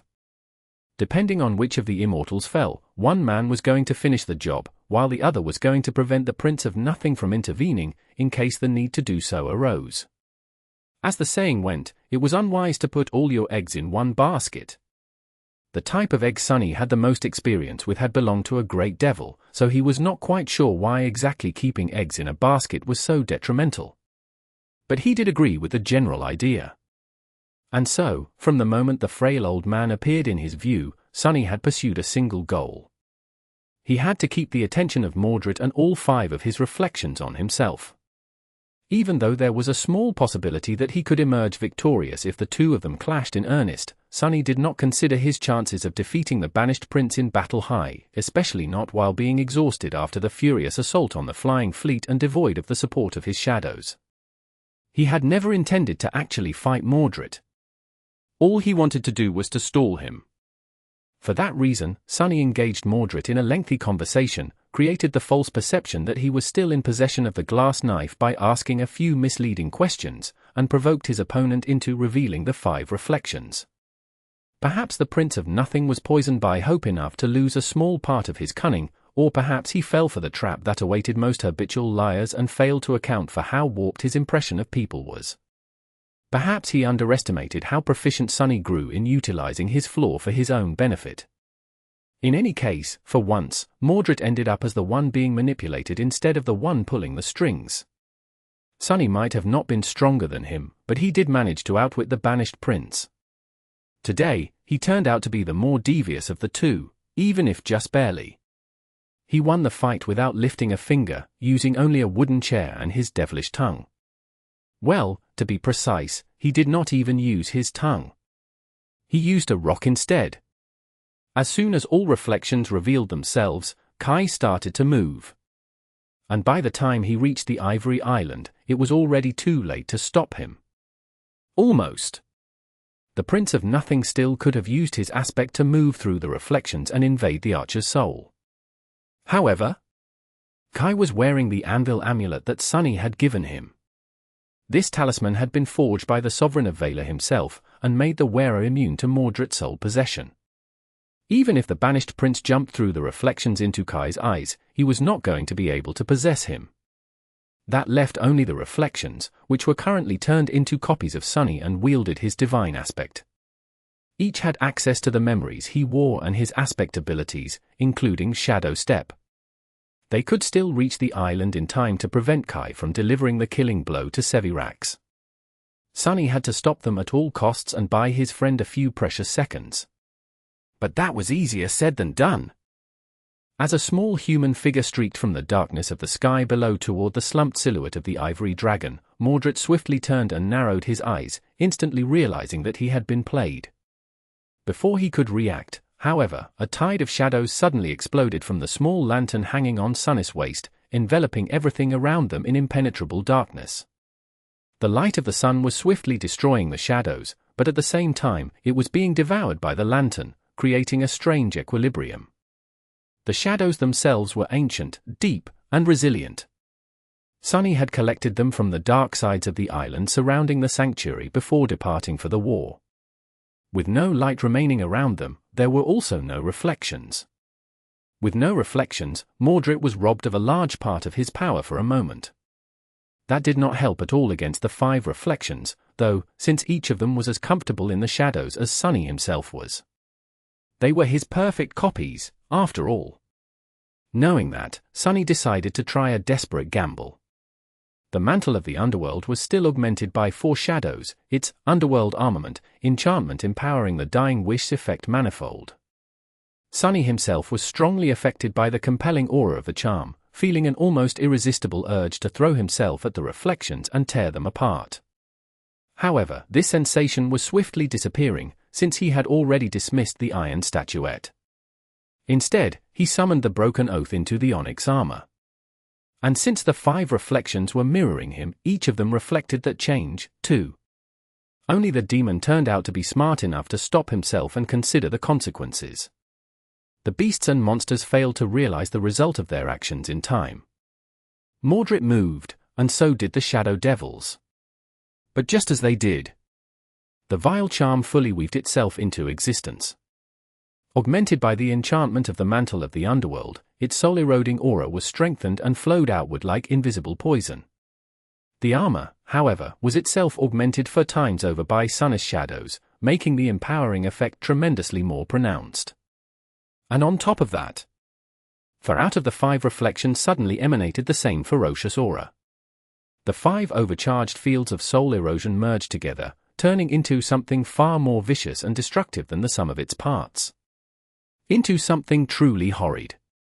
Even though the mantle of the underworld provided Sunny with a substantial degree of resistance against soul attacks, he couldn't help but let out a scream.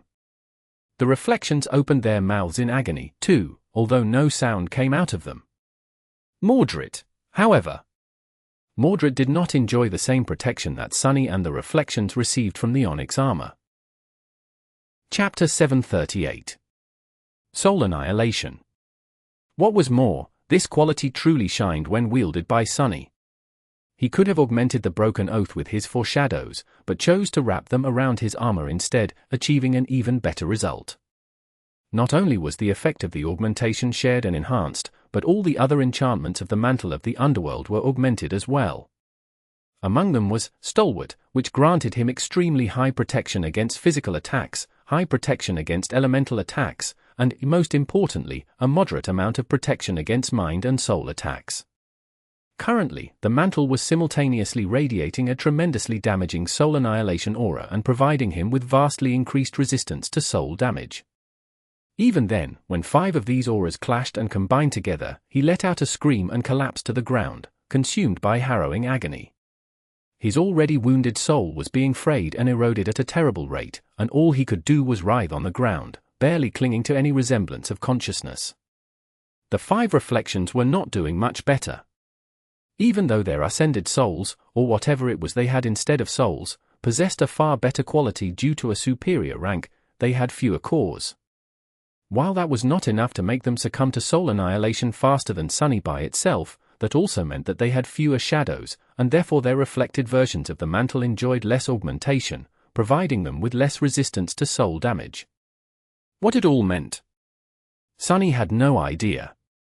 He could not guess who was going to be destroyed first, the reflections or him. As far as he could tell, their chances were about equal. However, things were very different when it came to Mordred. Unlike Sunny and the reflections, he did not enjoy the protection of the mantle of the underworld. He was also only able to steal the aspect of the body he possessed, while his own strange and terrible ability to mirror someone's powers only worked inside the victim's soul. He could not simply copy the onyx armor onto himself, nor could he augment it. For the moment, Mordred was defenseless.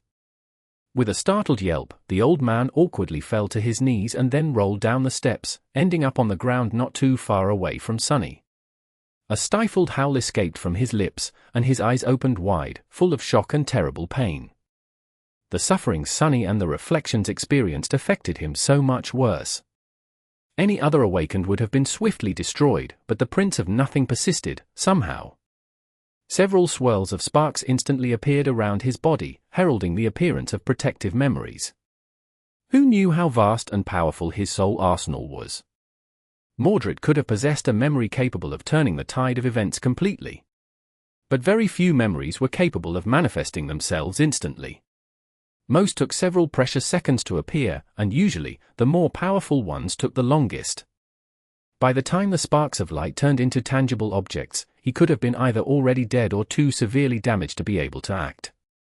Writhing in agony, Sunny threw a burning look at the old man and gritted his teeth so hard that his fangs pierced his lip, sending drops of blood rolling down. Die! Die, you bastard! Just hurry up and die!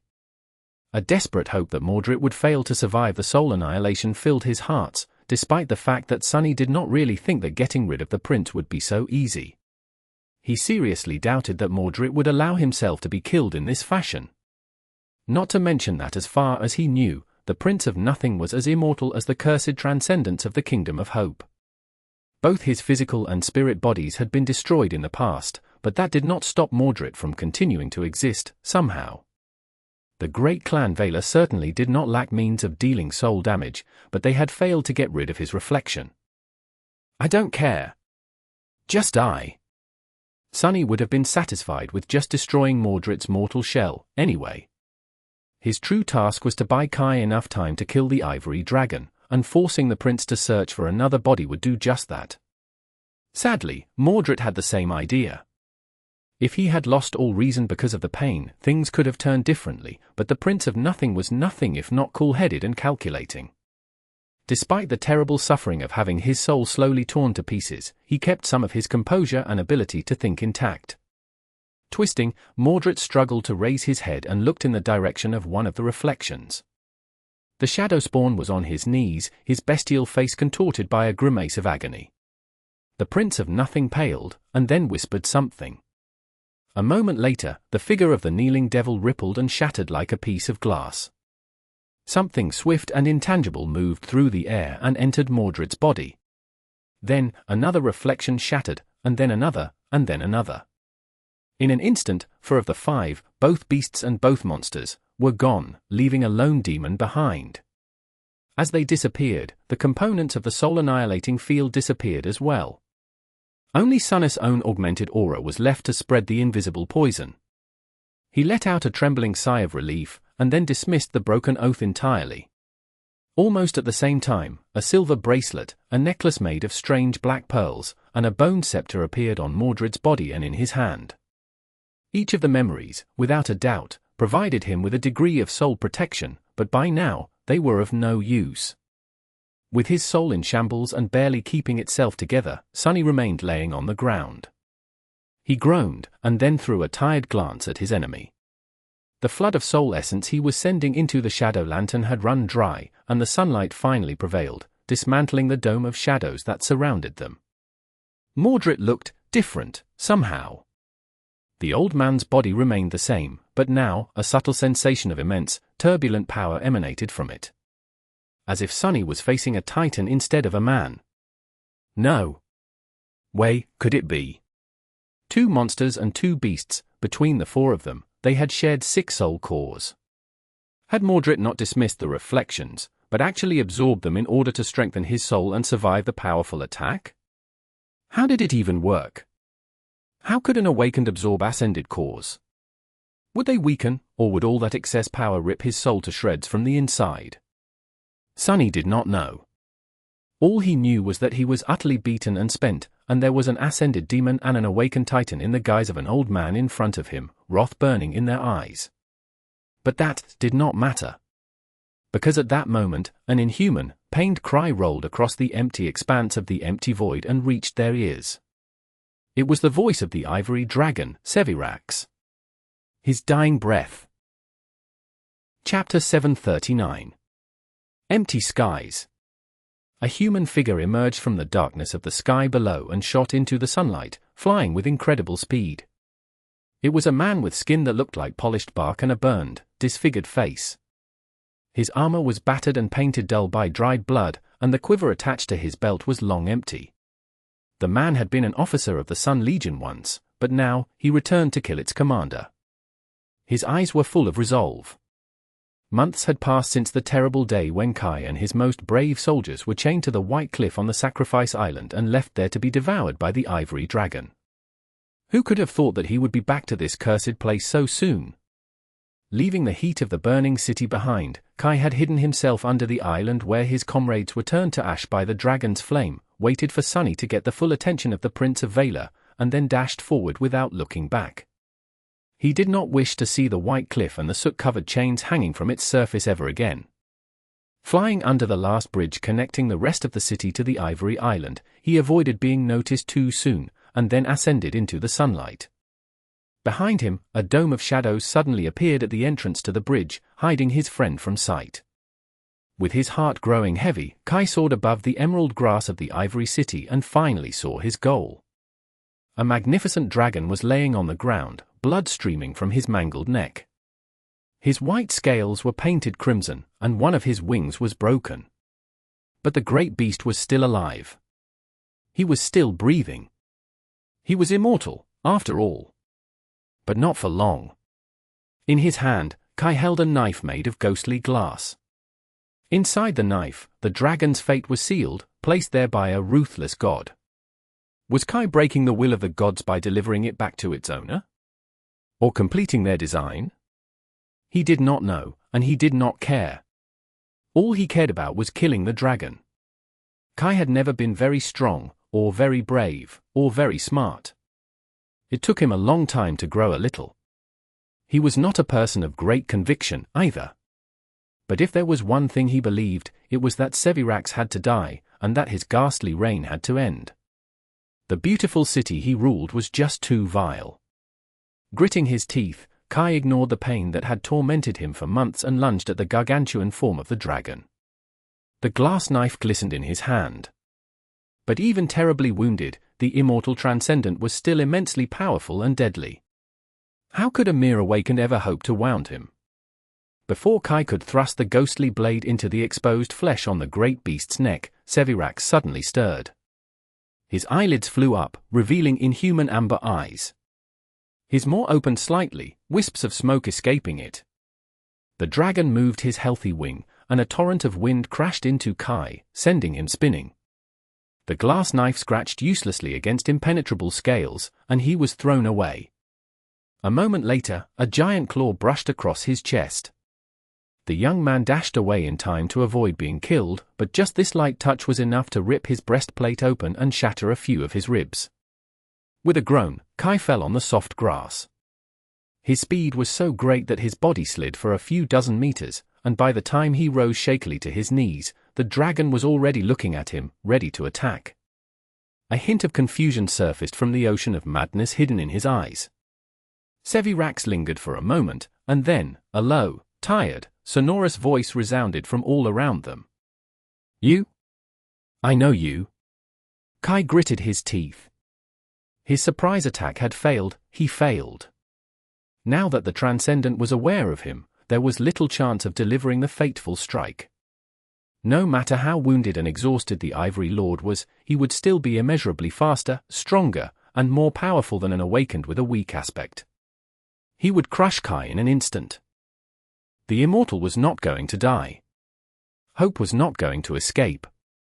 The nightmare was not going to end. His friends would not be saved. Kai might have been able to fly through the sky and see far and wide. But he was no dragon.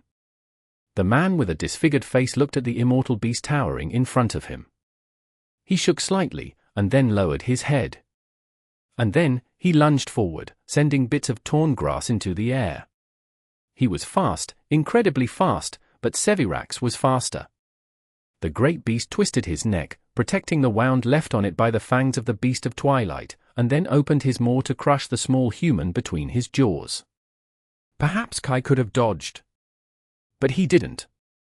Instead, he accelerated even more and flew straight into the dragon's maw, which instantly closed, giant fangs striking against each other with a deafening sound.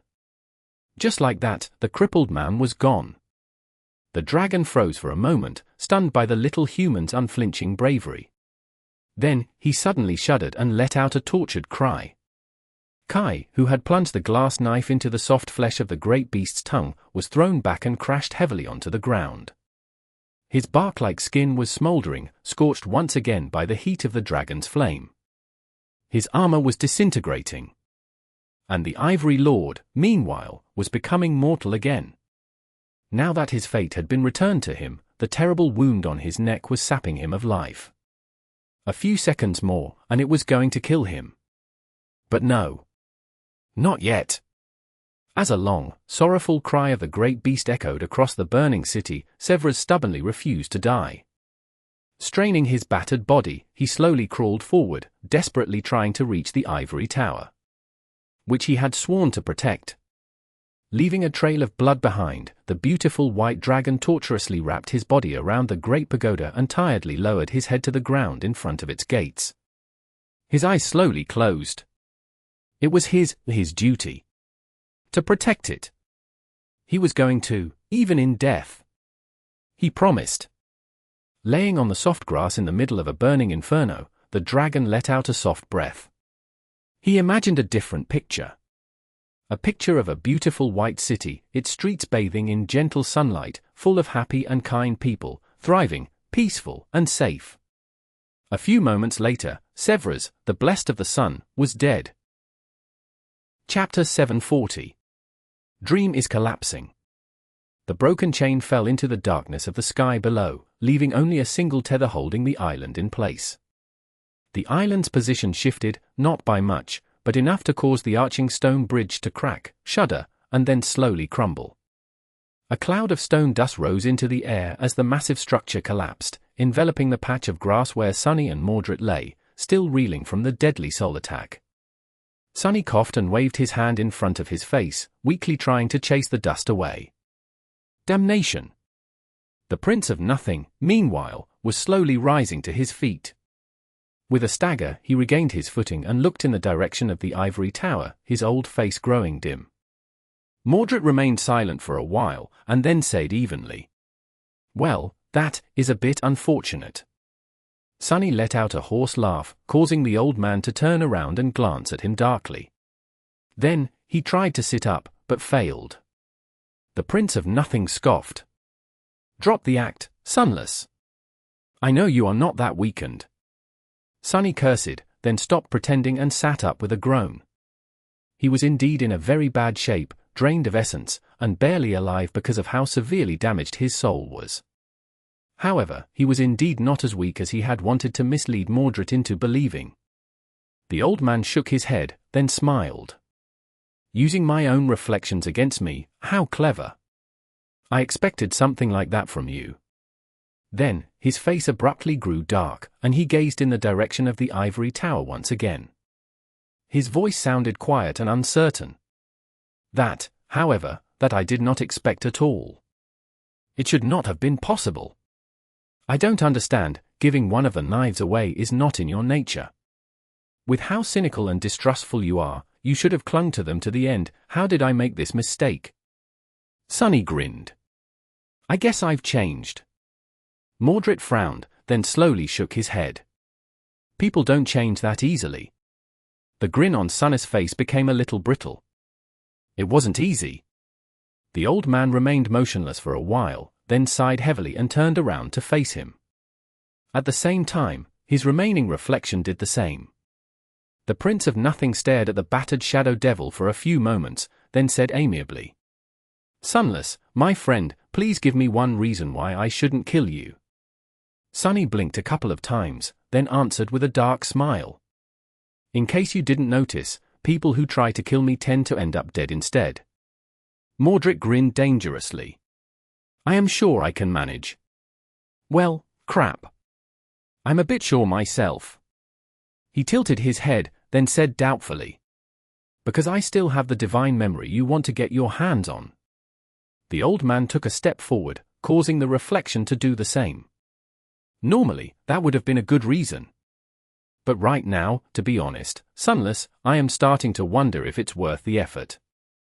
Sunny lingered for a bit, then raised an eyebrow. "Pretty please?" The Prince of Nothing laughed. "Not good enough." Sunny stared at him, slowly circulating what little essence he had left through his body. His shadows were damaged and restoring themselves in the nurturing black flames of his soul. His strength was depleted, his allies were far away and in even worse shape than him. Things were looking bleak. He sighed, and then said in a neutral tone, "Look, sure, you can probably kill me. But make no mistake, I won't make it easy for you. More importantly, I'll make sure to resist for a long, long time." Mordred smiled politely. "So far, I am liking everything that I am hearing." Sunny grinned. "Aren't you forgetting something?"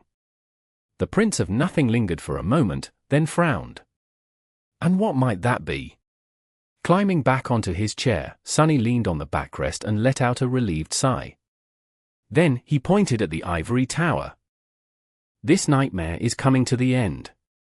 There's not much time left until we are returned to the real world. Precious time that you are going to waste trying to get rid of me." Mordred looked at him with a dark expression.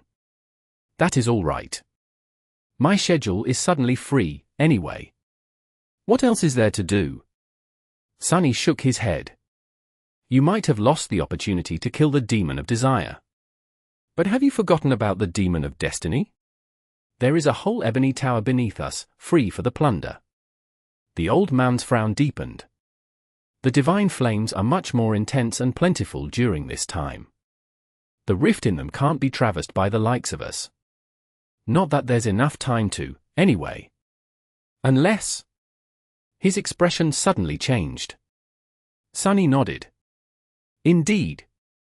The sky below cannot be traversed, but we just happen to be near the Ivory Island, and the portal that stands behind the tower. Now, you can waste time trying to kill me, or you can try to pour enough divine flame into it, and get your hands on all the toys left behind by Nether. Just don't be an idiot like me and let the time catch up to them after the seal is broken. Mordred stared at him for a few moments, and then grinned. You are just hoping that the strange rot inside the ebony tower is going to devour me, aren't you? After all, it is not as starved yet, in this time. Sunny coughed. Guilty as charged. Still. Are you planning to kill a sovereign without taking a risk from time to time? Hurry up and decide. The clock is ticking. The old man studied him for a while, not saying anything. Gradually, Sunny grew extremely uncomfortable under that gaze. Damn bastard, your desire to kill me can't be stronger than your desire to take revenge on Clan Vela. Hope, do your thing. Come on. Eventually, Mordred chuckled, shook his head, and said, 2 sovereigns. Sunny raised an eyebrow. What? The old man turned around and headed to the edge of the island, followed by his reflection. 2 sovereigns. I plan to kill Astarion, too. Although that will probably be much, much harder than dealing with my father, still, I am as good at remembering grudges as you are, Sunless, so pray that we never meet again. He stopped near the very edge of the empty abyss of the sky below, lingered at it for a few moments, and then said somberly, although who will hear your prayers? The gods are dead. With that, the Prince of Nothing stepped into the darkness and disappeared, taking his reflection with him. Sunny was left alone on the empty island, struggling to believe that he actually survived. He looked down, at his exquisite wooden chair, then at the rock in his hand. Then, he let out a shaky breath. Damn! I can't believe that worked. Chapter 741. Chainbreaker. He couldn't quite believe it. Solvain, the Saint of War, was dead. The immortal prince encased in the mountain of moving steel was dead. The noble dragon that had dutifully guarded the tower was dead, as well. They won. The nightmare was conquered. More or less. From the blood-soaked arena of the Red Colosseum, to the never-ending prison of nightmares, to the numinous temple of the chalice, to the furious battle for the sky above the Ivory City, to confronting the Prince of Nothing, somehow, he had lived through all of it and triumphed. What were the chances of that? Just 5 months, but it felt like a lifetime. Of course, there were a few issues left. Most of the army of the perished Chain Lords was still intact, and on its way to the city. The cohort had dealt a terrible blow to the small part of it, but hundreds upon hundreds of flying ships still remained, carrying thousands upon thousands of soldiers. Now that their commanders were dead, he was not sure what would happen to them, and how they would react. Noctis was nowhere to be found. And hope was still chained, even if not for long now. With a sigh, Sunny stood up and grimaced as a feeling of sickening weakness overwhelmed him. His soul was terribly damaged, he had never abused it to this degree before, not even during the siege of the Crimson Spire. His body was not doing too great, either. Sunny had given his all to come this far, and now, he was at the end of his rope. But he was also so close to becoming a master.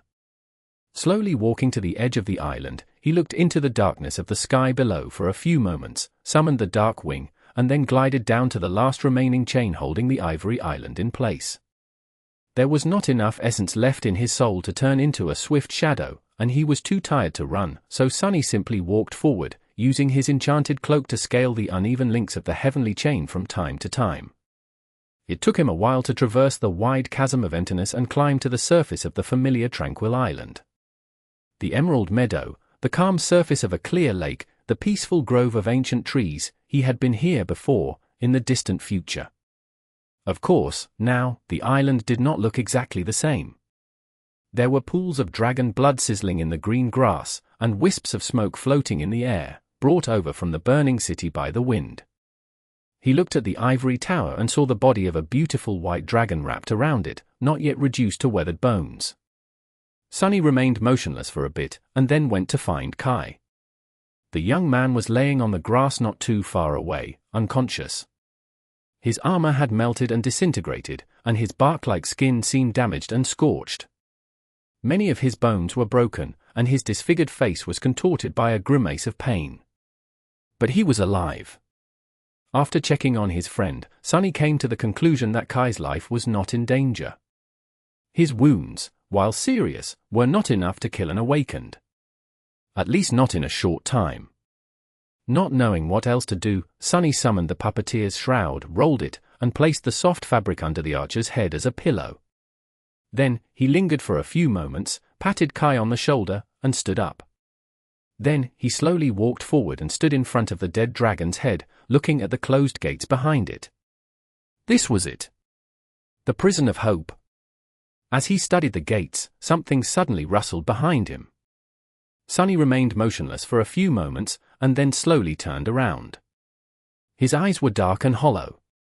Noctis did not look as bad as he had after the battle with Solvane, but he also did not look good. The sorcerer was battered and beaten, his body covered by terrible burns. His elegant garments had turned into rags, and his raven-black hair was singed and uneven. He also looked different. It was as though the burden of madness that had clouded his beautiful grey eyes finally disappeared, leaving them sparkling and clear. The sorcerer looked radiant and at ease, emanating a cool and calming aura. His friendly presence enveloped Sunny like an embrace.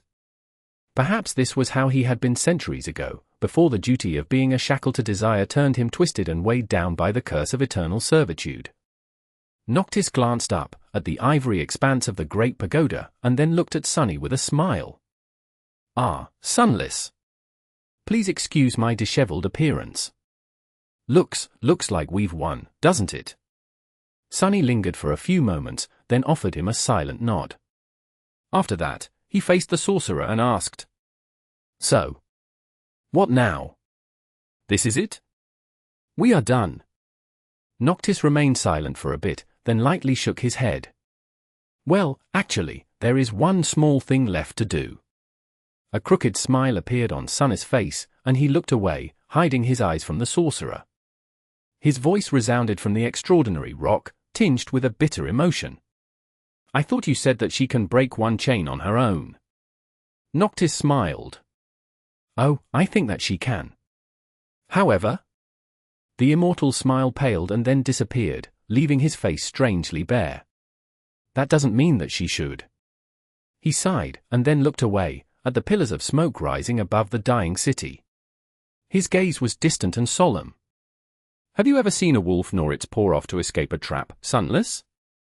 Ah, it's a terrible thing to behold. I wouldn't wish such a fate on anyone." Noctis remained silent for a while, and then added in a wistful tone, "Wolves are meant to be free." Then, a carefree smile appeared on his beautiful face once again, and the sorcerer turned to Sunny with sparks dancing in his grey eyes. "So, my friend, the time has finally come for me to request something of you." He reached out with his hand and opened his palm. Sunny remained silent, refusing to look in the sorcerer's direction. "Will you give me the obsidian knife?" "Goddamn!" Sunny wanted to say so much. He wanted to do so much. He felt so much. But he knew that it would have been a wrong and cruel thing to do. A betrayal. He sighed heavily, and then faced Noctis. A swirl of sparks appeared around his hand. "I have never seen a real wolf, you know? And yes, I will, since you asked nicely." He opened the lid of the coveter's coffer, rummaged inside, and then placed the knife cut from a single piece of obsidian in the sorcerer's hand. Noctis received it and then calmly looked at the black blade. His fingers slowly closed around the handle. A sad smile appeared on his face. "Well, then. I guess this is a goodbye. Farewell, Sunless. You have been a great friend to me." "And I? I hope that I have been a good friend to you, too." He sighed, lingered for a few moments, and then added, "Before we part, however, I must tell you something." Sunny looked at him darkly and asked in a hoarse voice, "What?" Noctis silently shook his head. You really should stop wearing all black. What a terribly drab color." "Ah, Sunless, you are better than this." With that, the sorcerer laughed and took a step forward. He hesitated for a second, then locked Sunny in a hug. Because of the difference in their heights, Sunny had to bend down a little. Noctis chuckled, then grew silent for a moment. Then, he sighed and whispered, his voice suddenly low and somber. Just 4 words, each carrying immeasurable weight. Never trust the gods. Then, the sorcerer let go of Sunny, smiled one last time, and walked away. Soon, he disappeared from sight. And not too long after that, the ivory island trembled slightly as the last chain holding it in place broke apart. Sunny gritted his teeth, then looked away and wiped his eyes. His shoulders fell. Damn scoundrel, you tricked me again. Chapter 742. Hope. And as it did, Sunny felt the nightmare coming to the end. Slowly, he walked to the edge and looked down at the burning city below. The beautiful buildings of white stone were melting. The aerial bridges and elegant aqueducts were collapsing, unable to withstand the terrible heat.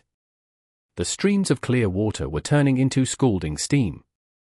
All around, he could see nothing but an ocean of flame. The wind brought with it the distant sound of human cries, smoke, and the smell of burning flesh. Thousands of people, those who still lived, were drowning in the fiery ocean, turning into piles of blackened bones and ash. The ivory city was dying. Was this what salvation looked like? In the thousands of years to come, the scorched islands were going to crumble into the sky below one after another, forming the tear. The twisted rock would eventually be the last one to fall. As the ivory tower rose higher and higher, the sight of the dying city did not encompass all of Sunny's vision anymore. Now, he saw further and wider. The landscape of the Kingdom of Hope was laid bare in front of him. He saw the shape of a giant steel corpse swinging below a faraway island on a broken chain, and a shape of a shattered ship laying on the ground. Effie and Cassie were somewhere there, as well, but the distance was too great for Sunny to see them. He saw countless islands, some of them verdant and green, some of them grey and desolate. There were forests and lakes, rivers and hills, human settlements, small and large. He saw people, cattle, beasts, and nightmare creatures. He saw the chain stretching into the distance as they connected the islands together. Looking up from the ground, Sunny saw numerous flying ships rushing toward the burning city. There were hundreds and hundreds of them, some with white sails, some with red. The army of the fallen chain lords had arrived. As the ivory island rose even higher, the sky around it started to change. The change was subtle at the beginning, but as the ivory tower continued to ascend, it became more and more pronounced. The invisible power that held the flying islands above the abyss of the sky below was shifting. As its heart climbed higher and higher, it was slowly becoming more and more overbearing. The giant enchantment was losing its balance. Sunny shivered as he realized what was happening. The crushing was coming to the chained isles for the first time. As he watched, it descended upon the shattered remains of the Kingdom of Hope in all its vicious might. Across numerous islands, dust suddenly rose into the air. Ancient forests were flattened in an instant, tall hills broke apart, rivers boiled and changed their course, settlements were turned into ruins. Countless humans, beasts, and nightmare creatures were cruelly killed, not knowing what had killed them. The flying ships were hit the hardest, every one of them instantly turning into a cloud of splinters, debris, and broken bodies. The mighty army was gone in a second. The scale of the destruction was too large to comprehend. Sunny watched as the Kingdom of Hope was turned into the chained isles, paralyzed by the inconceivable horror of that sight. For a while, all thoughts disappeared from his head. Then, suddenly, his eyes widened. Cassie! Effie! For a moment, he was consumed by fear, but then his heart slowly calmed. No. They were all right. Cassie had always been good at predicting when the islands would enter the crushing, back in the future. She would have warned Effie if they were in danger and taken them both to safety. Sunny sighed with relief. Now that his paralysis was broken, however, another thought suddenly entered his mind. He took an uncertain step back from the edge, then turned around and ran to the center of the island. Approaching the dead dragon, he hurriedly climbed over the beast's massive head and jumped down, landing near the gates of the ivory tower. The ancient doors were closed shut, as if no one had opened them in 1,000 years. Sunny gritted his teeth and pulled, putting the strength of all his shadows into it. Hope, he had to see hope. Succumbing to the pressure, the gates slowly moved. Torturously slowly, one side of them slid forward, creating an opening. Not wasting any more time, he pushed himself into the narrow gap and entered the ivory tower. Soon, he saw the familiar Great Hall, its vast expanse bathed in light that streamed through tall windows. 7 chains sprawled from the pristine white floor, as if growing out of it, each ending in a broken shackle. The shackles were bleak and marred, their metal torn. There was fresh blood on the broken shackles, suffused with a radiant golden glow. And between them, Sunny staggered and involuntarily fell to his knees. Every passion, every desire, every emotion dwelling in his heart suddenly surged forward and ignited, breaking out of control. In the center of the Great Hall, surrounded by a swirling hurricane of light and darkness, a vague and graceful silhouette towered above the broken chains. He couldn't quite tell where the light ended, and where her numinous body began. Perhaps Hope had no body at all, and was instead made of pure radiance, pure darkness. He felt as if her nebulous visage was almost human-like, but also inexplicably alien. The shapes and contours were both correct and wrong, both familiar and strange, both pleasing and revolting. And beautiful. So beautiful. She was the most beautiful thing he had ever seen. She was the most terrifying thing he had ever seen. She was divine, unholy, unknown, unknowable. A demon. And she was leaving. Sunny couldn't see much, but he clearly understood that Hope was ready to disappear. Maybe she was already half gone, and all he saw was an afterimage. And yet, he had to. His mind was scattered and empty, and he didn't quite remember what he wanted to do. What he desired. Sunny gritted his teeth, and then screamed, letting his desire dictate the question. Wait! Don't go! Tell me why the Lord of Light did this. Why did the gods imprison you? Why couldn't they just kill you? Why? The demon of desire paid him no attention. For a moment, Sunny thought that he would not receive an answer. But then, something changed. Hope moved, and was suddenly beside him. Her face, which was weaved of light and darkness, encompassed the whole world. Her radiant eyes peered into the deepest, most hidden parts of his soul. And then, a voice that sounded like the rustle of countless leaves, like a myriad of prayers, like the wind that blew between the stars whispered into his ear. Because we are their flaw. Sunny's eyes grew wide. And then, everything became dark. The nightmare was over.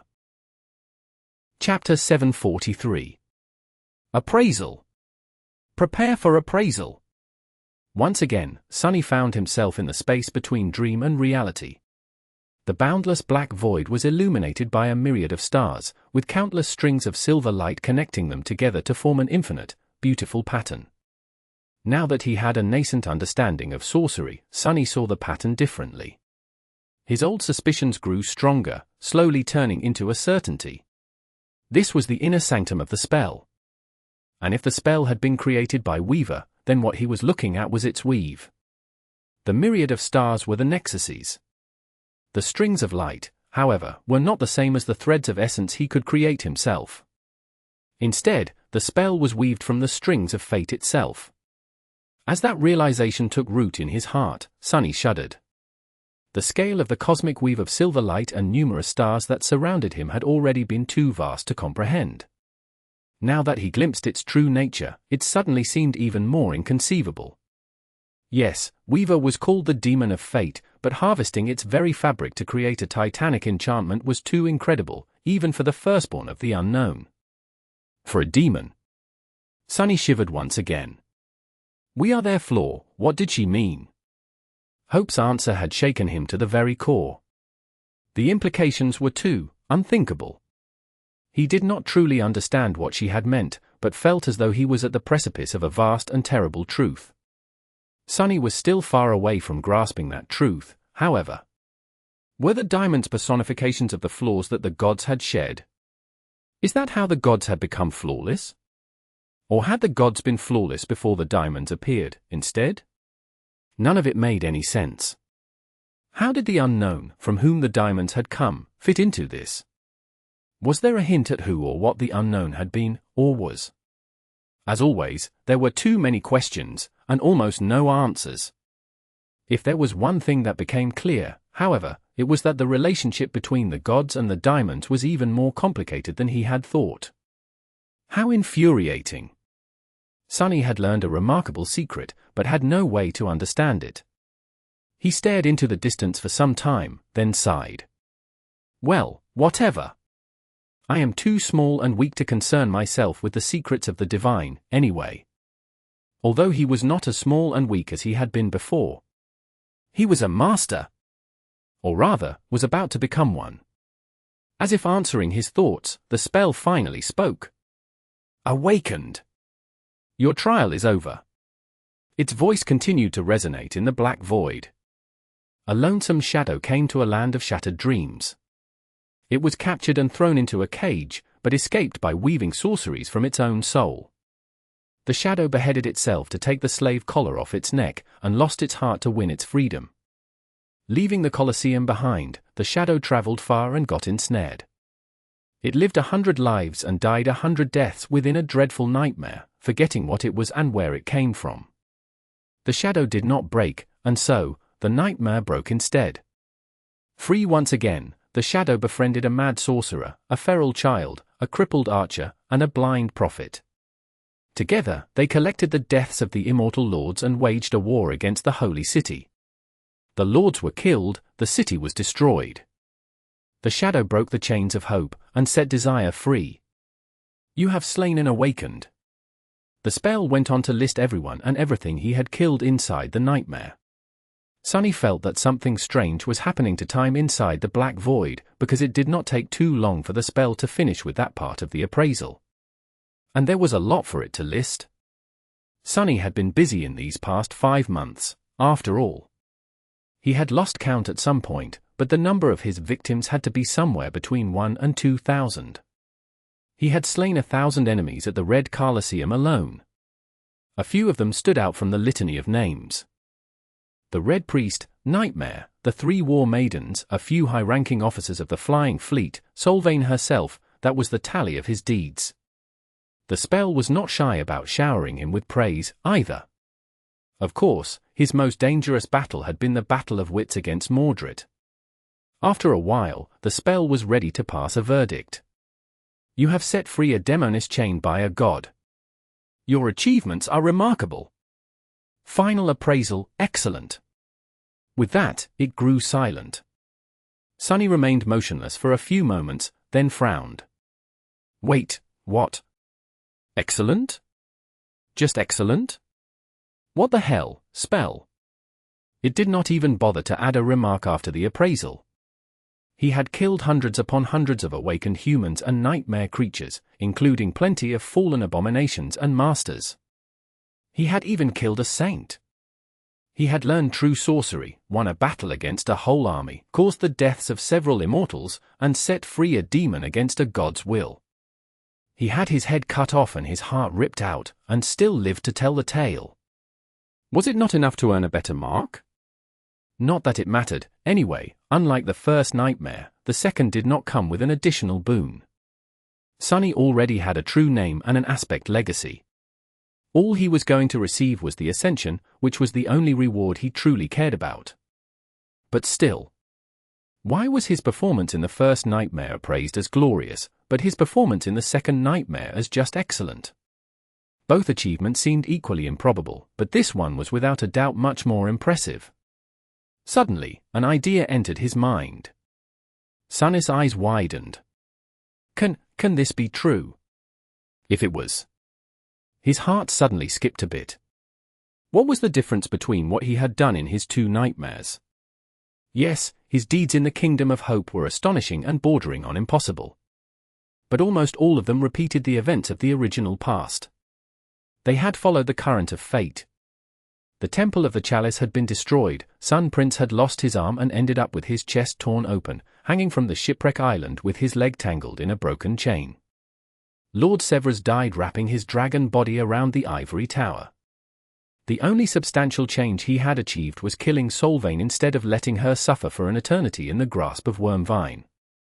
In the first nightmare, however, Sunny was not sure how the true temple slave fared, but he suspected that their paths diverged quite a lot. In other words, he had carved his own path through the Black Mountain, overcoming the current of fate to a much larger degree. But what did all of this mean? Sunny forgot to breathe. Was that what the spell truly valued? Was that what its true purpose was? Had Weaver created it to change fate? Chapter 744. Ascension.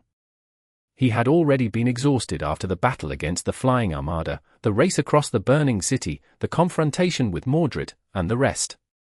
Witnessing Hope in her true form and hearing her inhuman, beautiful voice had almost overloaded his mind. Looking at the spell through the prism of his new knowledge of sorcery had been another shock. And this latest revelation. Sunny groaned. What does it all mean? Of course, he could not be certain of the validity of his guess. But his intuition told him that he was at least partially right. The appraisal of the challenger's performance did not depend on the greatness of the feats they had achieved, but instead on how far they had strayed from the predestined outcome. How well they had resisted the current of fate. The spell wanted humans to strain against the chains of fate, maybe even break them. But why? Why would the demon of fate want fate to be subjugated? By mere mortals, no less. And what was the point of manipulating fate inside illusory nightmares? No matter how much was changed, it was never going to affect the dream realm and the waking world. It was never going to reach reality. Whatever changes had been made, they were going to disappear forever as soon as the nightmare ended. As far as Sunny knew, no echo of the events that transpired in the first, second, and third nightmares had ever affected change in the real world. The only thing that returned from the nightmares were the awakened. He frowned, feeling a vague hint of suspicion appearing in his mind. However, before he could grasp it, the spell spoke again. Its voice resounded in the darkness, enveloping him from all directions. The third seal is broken. Awakening dormant powers. Sunny was about to ascend. Just as before, he felt as though something was waking up inside him. His foreshadow cores ignited with intense heat, the power within them surging. The heat spread through his soul and his body, rejuvenating and changing them. The feeling was familiar and euphoric. He felt his body being reforged into a stronger, better, more perfect version of itself. His soul was going through the same sublime transformation.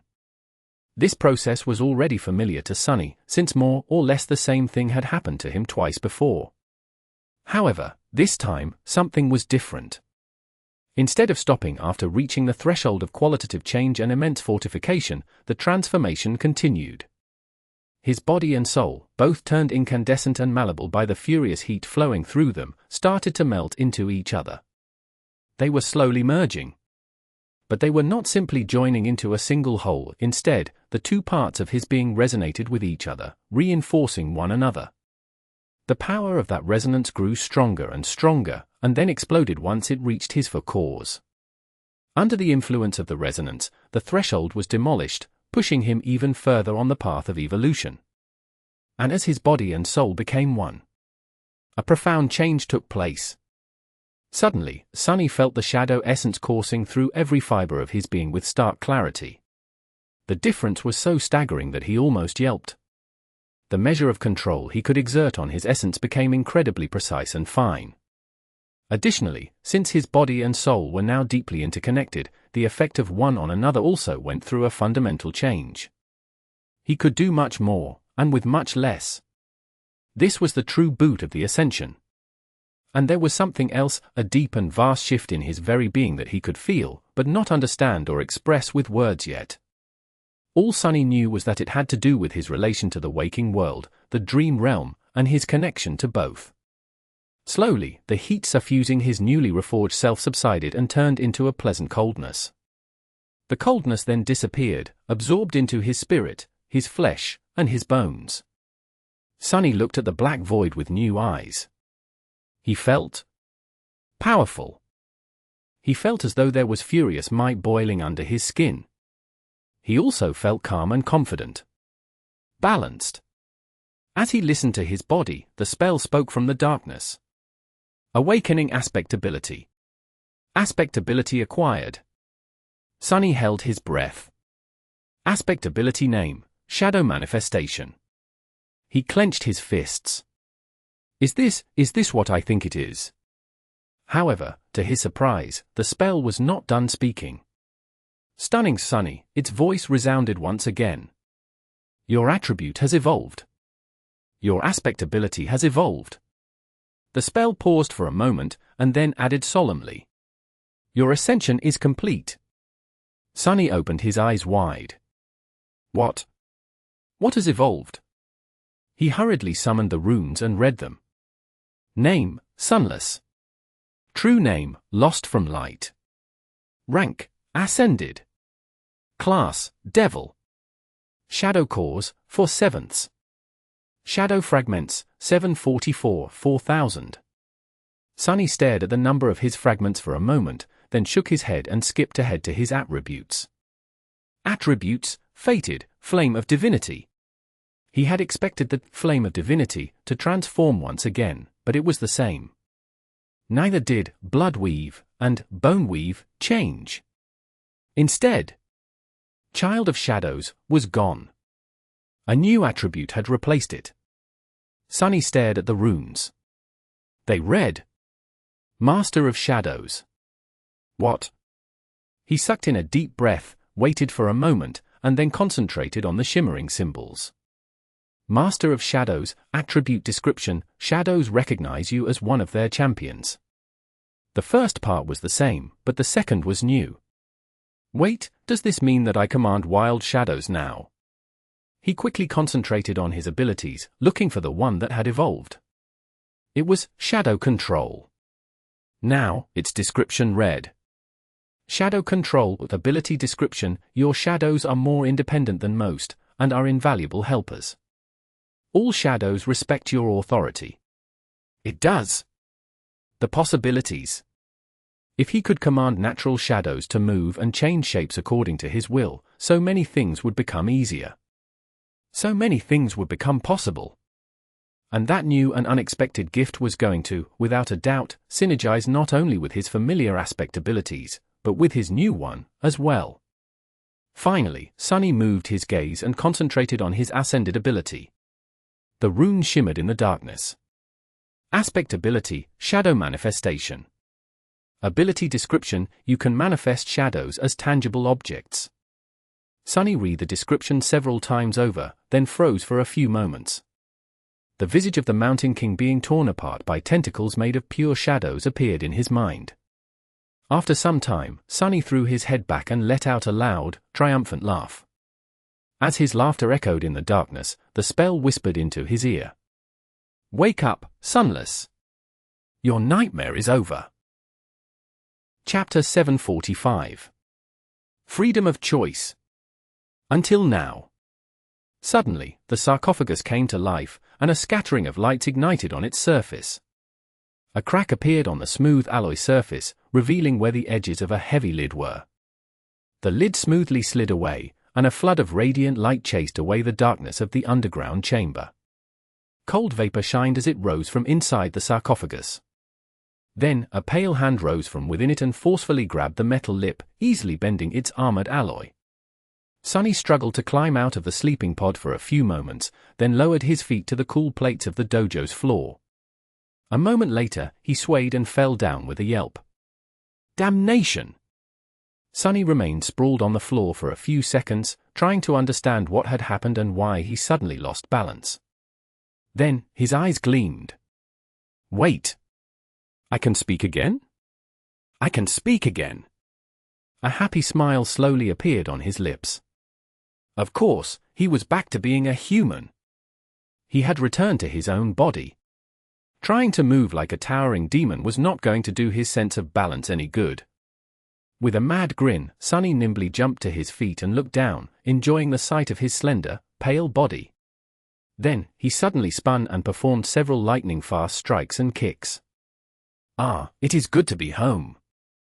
He felt so light, so swift, so agile, but most of all, so himself. It was as though a giant weight fell from his shoulders. Quite literally, the shadow spawn must have weighed 3 times what Sunny weighed. Being a tall, powerful devil had its own advantages, but he much preferred his true compact self. Not only was Sunny much lighter, but he also presented a much smaller target for the enemies to stick their blades in. And although having only 2 hands seemed rather inconvenient and silly, shedding the cumbersome shell of the inhuman creature felt nothing short of exhilarating. Besides, now that Sunny was a master, his slender body packed more punch than the shadow spawn could ever hope to muster. Not to mention how in tune it was with shadow essence now, and how explosive the result could be. At the moment, Sunny was incredibly happy with his natural stature and height. Only after being forcefully turned into a lumbering monstrosity did he learn to appreciate all the benefits of being light, nimble, and swift. Inhaling the flawlessly filtered air of the underground dojo, he let out a satisfied sigh and glanced at the crumpled metal of the lip of the sleeping pod. He had inadvertently damaged the armored alloy by simply grabbing it too hard. Getting used to his new strength was going to take some time. For a moment, Sunny felt very disheartened about the damage he had done to the expensive machine. Replacing the bent panel was not going to be cheap. It was well within his means, of course, but still. However, then, he tilted his head slightly. Wait, why do I even care? Why would he worry about the luxurious sleeping pod? He didn't need it anymore. He was a master now, a true ascended. If Sunny wished to enter the dream realm, he would travel there physically. His body would not be left empty and defenseless in the waking world. More than that, he could leave the dream realm behind, forever. If he wanted to, he could never go back to that hell. He could just remain in the comfort and safety of the real world, enjoying all that it offered thanks to his wealth, citizenship, and social status. For the first time after becoming infected by the nightmare spell, Sunny was free to refuse it. He had won his right to have a choice. He was not a slave to the whims of the world anymore. For now, he could concentrate on his business and open a true memory shop, just like he had wanted. With his accumulated arsenal and knowledge of sorcery, creating a thriving enterprise would not be a problem. Sunny would be able to grow filthy rich and enjoy a lavish or even decadent lifestyle without having to risk his life or think about how to sustain it ever again. He could even sleep in an actual bed and see actual dreams. Would it not be a beautifully happy ending for a homeless street rat from the outskirts? Sunny froze, staring into the distance. Slowly, a pale smile appeared on his face. Yeah, as if that would ever happen. Somehow, he doubted that extricating himself from the spell would be that easy. Even if he learned how to manage the unpredictable nature of his fated attribute, there were other factors to consider. As a master with a special strategic asset designation, he was bound to attract the utmost attention of the forces that governed humanity. Neither the government nor the great clans would leave him be, especially the latter. Sunny suspected that he was going to receive a friendly visit from a representative of one of the ruling clans in the near future. Thanks to subtle assistance from Master Jet, they had largely let him be when Sunny had been simply a promising awakened. Now that he proved his mettle and elevated himself to the venerated status of an ascended, the clans would not remain idle. At the very least, they had to pass on a message that trying to become a saint without pledging allegiance to one of them would not be tolerated. And then there was the whole mess with the Night Temple. St. Tyrus had said that she would smooth things out with Clan Valor, but Sunny did not know how successful her attempts to shield him from the consequences of Mordred's escape had ended up being. Even though there were no witnesses left to tell the tale of what had transpired in the destroyed citadel, he was hesitant to assume that a great clan had no means of finding out the truth. And finally, there was Nephis. Even though Sunny was inclined to believe that Changing Star would not abuse her power over him, he could not be absolutely sure. Worse still, whatever certainty he had was based on Nephis he knew. Who could tell what years of solitude in the harrowing hell of the dream realm had done to her mind? Sunny looked down and then sighed. No.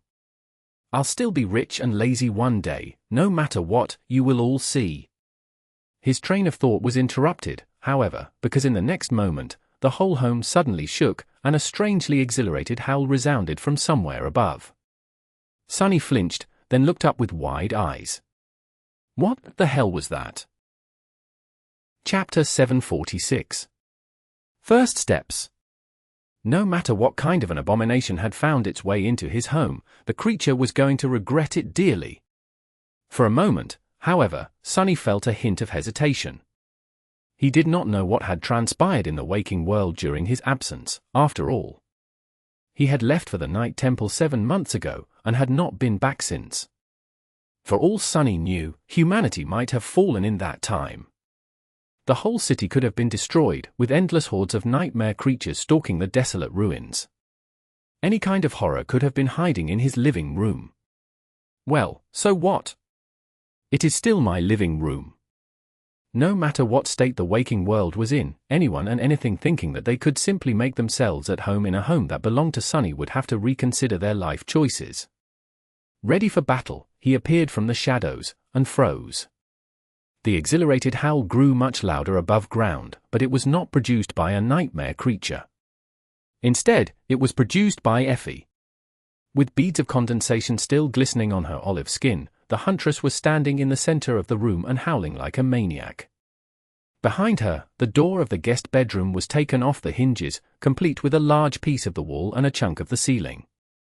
That wall was reinforced with armored alloy, damn it! Sunny stared at his friend in shock, then slowly blinked. Wait! Effie is standing. Indeed, the young woman was standing tall, her long legs appearing healthy and strong. There was no wheelchair in sight. In fact, her whole appearance had changed. The weak, unhealthy girl with pale skin stretching over brittle bones and a twisted spine was gone.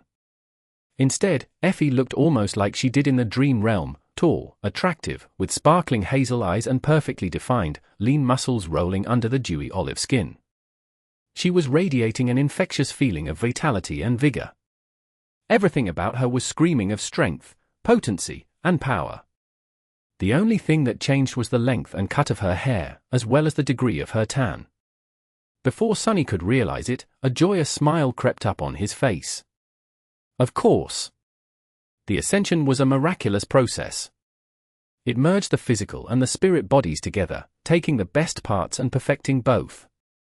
Even the lost could return from the dream realm and live in the real world once more after conquering the second nightmare. Effie's disability was no exception to this magical rule.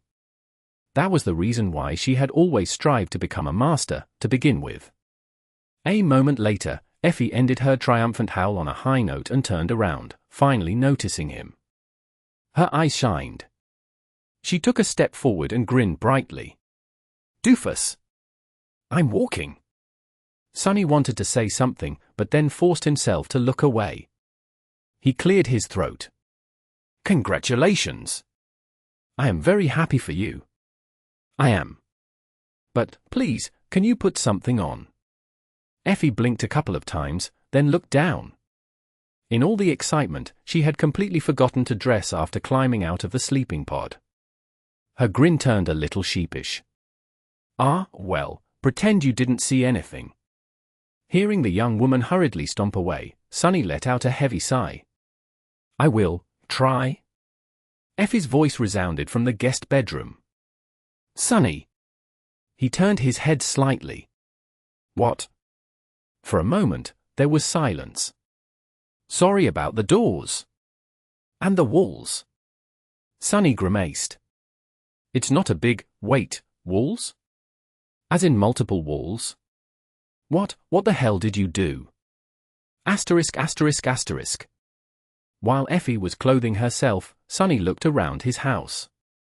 It didn't change much. In the 7 months that passed since his departure, the cleaning systems had done a good job of keeping everything presentable. If not for the broken door of the guest bedroom and the debris of the collapsed wall laying on the floor, he could have thought that he had left only yesterday. It was a strange feeling, so much had happened, so much had changed. He had changed most of all. He was a master now, and that was perhaps not the greatest transformation Sunny had gone through after living through the Night Temple and the nightmare. And yet, here in the waking world, everything was the same. Everything was unchanged. He did not know how to feel about it. The permanence and safety of his home were very comforting. But they also filled him with a deep sense of resentment, for some reason. The contradiction persisted, making him feel confused. Shaking his head, Sonny retrieved his communicator from where he had left it and turned it online. There was a backlog of unanswered messages he was going to have to go through, but right now, that did not matter. Only the last message caught his attention. It was from Cassie, containing only a couple of words. "I'm fine." He quickly sent a response, and then dialed Kai. His friend answered the call immediately, as if he was waiting for it. The charming young man was already dressed, although his gorgeous hair was wet and messy. In the background, multiple people in stylish business suits were feverishly running around with slightly shell-shocked looks on their faces. They were probably the representatives of his agency and PR team. Kai smiled. "Sonny. What happened? How did the nightmare end? Is everyone all right?" Sonny lingered for a moment. "I am all right. Effie and Cassie are alive and well, too. After you dealt with Sevras, everything went smoothly." The young man sighed with relief. "Thank the gods. But what about?" He grew silent, not wishing to say Mordred's name aloud. Then, Kai shook his head. "Actually, don't answer. I'll be there in 10 minutes. The image on the screen of the communicator shifted, and then cut off. The last thing Sonny heard was someone's voice yelping. "Mr. Knight? What do you mean, step away from the window?" Sonny lowered the communicator and smiled. A piece of the broken wall caught his eye, laying on the kitchen table. Everything else was perfectly clean and spotless. As Sonny stared at the piece of debris with displeasure, a dark tentacle rose from below, and easily swatted it to the floor. Chapter 747. Invisible Scars. Maybe because of that, there was no crowd of paparazzi following him. As they waited for Cassie, Effie rummaged through the empty refrigerator, then walked away from it with a disappointed sigh. "There's no food." Sonny, who was evaluating the damage the boisterous huntress had done to the guest bedroom, glanced at her darkly. "We've been gone for months. What did you expect?" Effie made a sad face, then shrugged. "But I'm hungry." Sonny let out an exasperated breath. "I have some synth paste, if you want." She shuddered and opened her mouth to retort, but at that moment, there was a knock on the door. If not for the haughty shadow standing guard outside, reluctantly, of course, since mundane tasks such as this were grossly beneath it, Sonny would have tensed up. However, he already knew that it was Cassie. The blind girl walked inside, froze for a moment, then raised a deliciously smelling package. "I brought food." Effie threw a quick glance at Kai and grinned. "See? Someone has some sense." She did not stare at the archer for long, though. Kai had always been ridiculously charming, but after becoming a master, his looks assumed an almost hypnotizing quality. It was easy to get distracted if one stared at him for too long. In fact, every one of them became much better looking, albeit to a different degree. After studying Kai and Cassie for a bit, Sonny couldn't help but shake his head ruefully, a stunned expression on his face. He finally understood why Master Jet had called herself average when they first met, at least as far as Ascended went. Still, it felt wrong to put the word average in one sentence with someone like her. Jet possessed an intangible quality that no one he had ever met was able to match. The four of them were masters too, now, but they were far away from matching her arresting presence. And Sonny himself? He wasn't sure that he qualified to be considered a flower boy, as Soul Reaper had once predicted, but even he couldn't call himself unassuming anymore. The scrawny kid from the outskirts was gone. Instead, a young man with porcelain skin and striking black eyes took his place. Deep in their darkness, visible only to Sonny himself, golden threads of Weaver's forbidden legacy glowed with the flame of divinity. The four of them settled around the table and shared a silent meal. Despite the fact that they should have been exhilarated by their triumph over the nightmare, none of the four seemed too joyous, well, except for Effie, who couldn't stop grinning and stealing glances at her pristine, vigorous body. The huntress was overflowing with giddiness. The other three, however, just felt hurt, tired, and empty. And why wouldn't they be? Inside the nightmare, there was no time for weakness. They had to carry on no matter how deep the wounds dealt to their souls cut. Now that the danger had passed and the members of the cohort were back in the real world, all those invisible scars were starting to make their presence known. The slaughterhouse of the Red Colosseum, the nightmares, the assault on the Ivory City, all of it was slowly coming back to haunt Sunny. The others had their share of demons to quell, no doubt. After a while, Kai poured himself a cup of tea, looked at Sunny, and asked with uncertainty. "So, what happened?" "I don't remember much after being swallowed by Sevras." Effie dropped her fork and stared at the archer with a stunned expression. "Swallowed what?" "You were swallowed by the dragon." Kai smiled with embarrassment. "Oh, not really. I just, sort of, jumped into his mouth. Because I didn't know how else to kill him."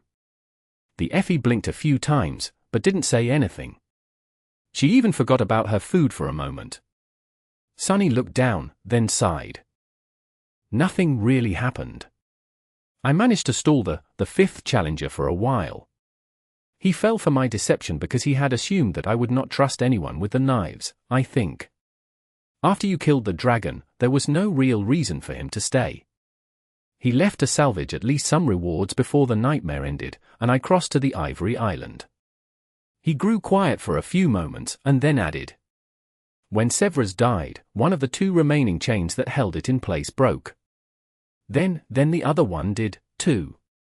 The tower rose into the sky, and as it did, the force holding the islands afloat shifted, creating the crushing.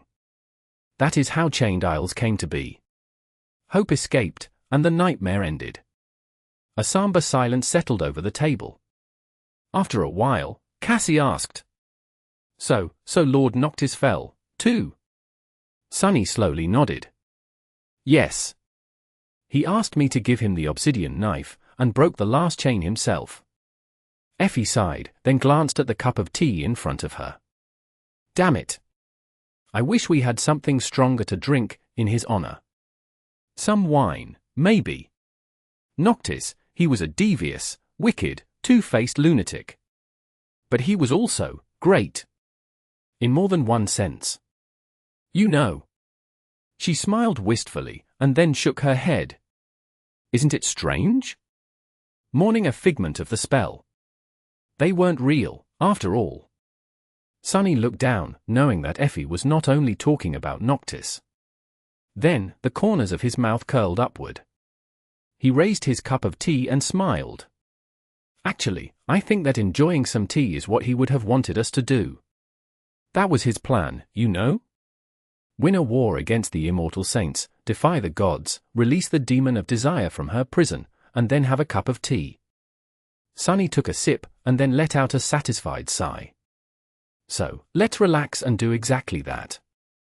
We deserved this much, at least, don't you think?" Chapter 748. Young Masters. His thoughts were in disarray. So much had changed, so much had happened. So much was going to happen in the next few days, as well. His life was inevitably going to transform, hopefully, for the better. However, there were many obstacles he was going to have to overcome and many decisions he was going to have to make in order to avoid being destroyed by the changes instead. Although Sunny had grown considerably stronger, and obliterating him was not as easy anymore, there were still threats out there that he did not dare to face. He sighed, and looked down. "I am a master." The knowledge rested in his mind, but he was yet to truly comprehend it. Ascended had seemed so distant and glorious to him, once. Not quite demigods, but also not mere mortals anymore. But now, he was one of these venerated beings himself. He could feel inhuman power coursing through his veins. That was something he couldn't process that fast. And yet, time waited for no one. Sunny knew that there would be no opportunity to properly get used to his swiftly shifting circumstances. He had a lot to do, and he had to do it now. Just take it one step at a time. What did he have to do immediately? Call Aiko, for one. He had to let his business partner know that he was back and get an update on how Rain was doing. Then, discover a way to contact the White Feather clan and find out about the fallout of the destruction of the Night Temple, although Cassie could handle that. Finally, get in touch with Master Jet. For better or worse, she was his handler and his point of contact with the government. If things turned from bad to worse with the great clans, the authorities were the only force influential enough to shield him, for a price, no doubt. Sunny grimaced. Not yet. I need to collect my thoughts first. He leaned back and studied the familiar, peaceful landscape of the Terrace district. Despite the fact that the great clans possessed incredible powers, it was not too easy to deal with Sunny and the other members of the cohort anymore. All four of them were masters now, and exceptional ones at that. Not only had they conquered the second nightmare, but they had also done it at an abnormally young age and after entering the Seed one measly year after awakening. The survivors of the Forgotten Shore were already famous, and this latest accomplishment was bound to stir up a real storm, both in the media and behind closed doors. Sunny would not be able to remain fully under the radar anymore. Not to mention that each of them received extremely powerful abilities. Effie's was, perhaps, the most remarkable in how useful it was. Sunny had expected the Huntress to receive another combat ability, but instead, her new power appeared to bolster her allies as long as they could see her. It was as though they were receiving a part of her phenomenal, comprehensive physical augmentation. Sunny had experienced that enhancement himself when Effie enthusiastically activated her new ability and had to admit that it was powerful. Not comparable to what the young woman herself could accomplish, but still significant. What was even more amazing, it could be effortlessly shared with any number of people as long as they maintained the line of sight with the Huntress, without an additional cost in essence. That basically meant that any cohort, any force, and even any army could benefit tremendously from having Effie fight in their ranks. Of course, masters usually acted alone. There were simply not enough masters and too much for them to do to form full cohorts of Ascended.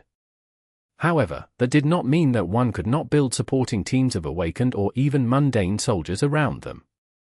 Sunny had seen exactly that when Master Jet arrived to contain the gate ahead of the government forces.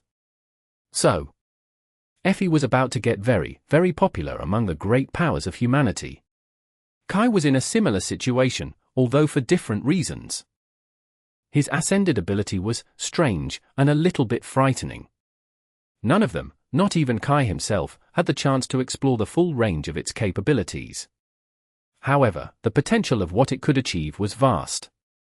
Basically, Kai's voice acquired a supernatural quality that compelled people who heard it to follow his commands. The result and the consequence depended on how much essence he poured into the compulsion and the target's resistance, as well as some other factors that no one understood. Direct commands were hard to force on people with strong willpower or high resistance to mind attacks. For example, if Kai commanded another Ascended to drop their weapon, they would be able to refuse the compulsion. However, their grip might grow weaker, and their attacks might grow slower. The same principle worked the other way around, too. The compulsion did not have to be aimed at an enemy. Kai could call upon his allies to fight with more fervor or to hold their ground no matter what. He could invoke any feeling he wanted in large groups of people, or lure them to their deaths like a siren. That ability made him incredibly valuable for those who held power, as well. The government propaganda machine especially was going to lose its collective mind over Nightingale and his enchanting voice. And there was more. Kai's aspect had evolved after he had faced and slain the Ivory Dragon. Instances like that were known to happen, but were also incredibly rare. His awakened aspect was now ascended, which made his previous abilities more potent, and maybe even introduced new facets to them. The archer had no time to explore these changes yet, so his friends had no idea what the evolution entailed. They only knew that their friend had grown stronger, although perhaps in a way that few would notice. And then there was Cassie. Her new ability was perhaps the most obscure and esoteric. The blind girl herself described it as being able to perceive the world from a different perspective. In other words, she could now use someone else, or something else, to substitute her senses. She could smell through someone's nose, feel through someone's touch, and see through someone's eyes. While Cassie herself was still blind, she was able to look upon the world again, and see what the recipient of the connection saw. The connection could be established with several mediums at the same time, as long as she had the mental capacity to withstand the flood of input. What was more disturbing was the fact that the medium did not necessarily have to acquiesce to the connection, or even be aware of it, although it took much less essence to sustain a connection with a willing recipient. Despite not being too flashy at first glance, that was an insidiously formidable ability. After all, knowledge was the origin of power, and Cassie could potentially become a vortex of it. There were a lot of uses for such an ability, from becoming the connective tissue between the commanders and the soldiers during a large-scale battle to establishing an invisible and undetectable spy network. Additionally, Cassie's first ability expanded once again, now allowing her to perceive not only attributes and aspect names, but also aspect abilities of other awakened. In short, she would be a boon to any clan, great clan, or branch of the government. However, Sunny knew that the blind girl was dead set on remaining independent and continuing to lead the Fire Keepers. Perhaps she would even get a chance. In light of all these revelations, his own ascended ability, Shadow Manifestation, seemed to have paled in comparison. But that was just if one did not look closer. Sunny suspected that his new ability was much more versatile, insidious, and powerful than that of the other three. And speaking of that, wasn't it time to get to know it better? Chapter 749. Shadow Manifestation. Shadow Manifestation was an interesting ability, especially when combined with the evolved Shadow Control. It was deceptively straightforward, but held so much depth that Sunny wasn't sure that he would be able to figure out all of its potential uses in a short span of time. The fundamental function of Shadow Manifestation was rather simple. It allowed him to turn shadows tangible. But the devil hid in the details. Now that Sunny enjoyed authority over all shadows, and not only his own, he could manipulate their shape and even make them move according to his will. However, that facet of his aspect had its caveats. Not all shadows were the same. Some were young, and some were ancient. Some were deep, and some were shallow. Most importantly, some belonged to inanimate objects, and some belonged to living beings. Although Sunny enjoyed their respect and reverence, that did not mean that all shadows were going to submit to him implicitly. They simply chose to follow his commands due to his status as the master of shadows, as opposed to being forced to do it. That was not new to Sunny. He had already noticed this pattern of behavior when inviting wild shadows to enter the Shadow Lantern. Most did it of their own free will, but some obstinate ones refused his invitation. Now that the Child of Shadows attribute had evolved, only the most ancient and deep of the wild shadows seemed reluctant to answer his call. However, not all shadows were wild. That was a term he decided to use when speaking about those of them that were cast by inanimate objects. If a shadow was cast by a living being and connected to a living soul, no amount of authority Sunny had could compel it to abandon or betray their source. So, shadow control only allowed him to manipulate wild shadows. The deeper and older a shadow was, the more concentration it took to command it. He also experienced more strain when commanding distant shadows. Now that Sunny became an ascended devil, the reach of his control extended to almost 10 kilometers. His shadow sense, however, did not usually extend quite that far. His human mind would have been overloaded if it did. So while Sunny could potentially control shadows that were very far away, he simply had no way of sensing them. Unless they were his own shadows, of course, or those he perceived through them. And then came the actual shadow manifestation. Unlike shadow control, manifestation required him to expend essence. The shadows would remain tangible as long as he continued to sustain them with essence, and would return to their natural state if he stopped. This was both a blessing and a curse. For obvious reasons, Sunny would have preferred to keep his essence. However, there was an unexpected and incredible boon to this ability. Due to the fact that the manifested shadows were suffused with his essence, they assumed its property. In other words, all of them were akin to memories of the ascended rank in terms of durability and resilience. This meant that if Sunny shaped a shadow into a blade and manifested it, the blade would be comparable to an ascended memory in terms of both sturdiness and the damage it could do. But he was not only limited to creating weapons. Shadow manifestation offered him an incredible measure of utility. Since shadows were formless by nature, he could shape them into anything he wanted. He could create barriers, bridges, ropes, suits of armor. The only limitations were his imagination and his reservoir of essence. Hell, he could even create a saddle for Nightmare, or an entire house. Of course, nothing came without a cost. The more complex and condensed a shape was, the more essence it took to sustain it. Creating a simple shadow tentacle was not too hard, but imbuing it with enough solidity to cut through an enemy like a sword was much more taxing. Manifesting deep and ancient shadows also took a toll, although they were more powerful. And lastly, all the things he made tangible were able to move on their own, as long as their shape allowed it. A sword was not going to fly on its own, but a manifested shadow could move around and grab his enemies. That was not a very efficient form of attack in most cases, however. Each shadow possessed its own level of strength, which was usually not too high. Sunny was far away from being able to rip an awakened tyrant to shreds, for now. And unless he really wanted to. By experimenting a little, he found out that he could enhance the might of the manifested shadows by pouring more essence into them. The more force he wanted to exert above their natural threshold, the more essence he had to burn. That would not have been too powerful in the hands of an average master. But Sunny was a devil. He had vastly more essence than almost any other master had at their disposal.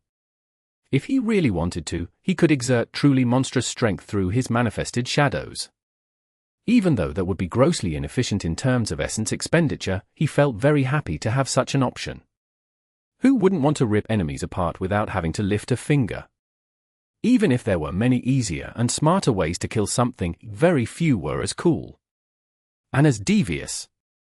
Apart from the wild shadows, Sunny could also manifest his own.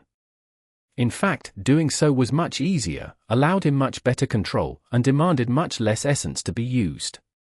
For a few moments, he imagined summoning Gloomy, Happy, Creepy, and Haughty, arming them with shadow blades, and making them fight in his stead. What a sight that would be! However, after thinking for a bit, he decided that this was not a very good idea. There was a very simple reason for that. While tangible shadows could affect the real world, they could be affected in turn. Manifested shadows could damage his enemies, but could also be damaged instead.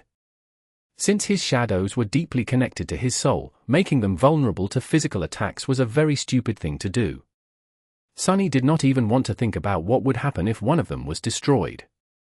At most, they would be able to perform simple tasks that did not pose any risk. Overall, Sunny was very happy with his new aspect ability. It was powerful and versatile, providing him with potent means of both attack and defense, as well as incredible utility. What made him especially happy, though, was how perfectly it synergized with the Shadow Lantern.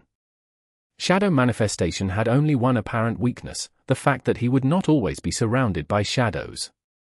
Without anything to manifest, its worth was almost non-existent, unless he wanted to risk his own shadows, of course. However, that weakness was made moot by the Shadow Lantern. With its help, Sunny could carry an infinite amount of shadows with him at all times. No matter where he went, he would never be without their assistance. He would never be a master without servants. Wherever Sunny went, a swarm of shadows would follow. Chapter 750. Home. He wondered about the future, and about the past. What had happened to the real Noctis? What had happened to the real Hope? What had really happened to her cursed kingdom? He had seen the corpses of Sevras and Sun Prince in the dream realm. However, Solvane had still been alive. The obsidian and the ivory knives had never been used, hinting that the real events of the liberation of Hope had been both similar and vastly different from how they had transpired in the nightmare. Had Noctis succeeded in his ambition to make a deal with Weaver? Had the demon of fate helped him find a way to break the eternal shackles of Hope without using the knives? If so, had the sorcerer, perhaps, survived his mad rebellion? What price had he paid? Of course, Sunny knew that there were no answers to his questions. He was never going to learn the truth. The events he had lived through in the nightmare were too distant and shrouded in too much mystery for him to discover it. As he thought about all these things, a familiar figure suddenly appeared on the crosswalk. A teenage girl with pale skin and black hair was walking back from school, a somber expression on her face. Noticing Sunny, she froze for a second, and then suddenly sprinted over. Halfway to the porch, Rain remembered herself and slowed down, awkwardly trying to hide her excitement. She stopped near Sunny, hesitated for a moment, and then hit him on the shoulder with her little fist. Where the hell have you been? Are you back? You were gone for so long. Sunny leaned back and grinned. Hey, Rain. Of course, I am back. Can't you see? As for where I was, I just visited a temple. Then, I went on a little cruise. Then, I visited a couple of towers, spent some time in a theater, befriended a horse, lived in another temple for a while. Finally, I visited a very pretty city and got to know its rulers. Why? Did you miss me? Rain stared at him for a few moments, then scoffed. Me? Huh? Why would I miss you, of all people? She grew silent, looked down, and then added shyly. Well, maybe I did miss you, a tiny bit.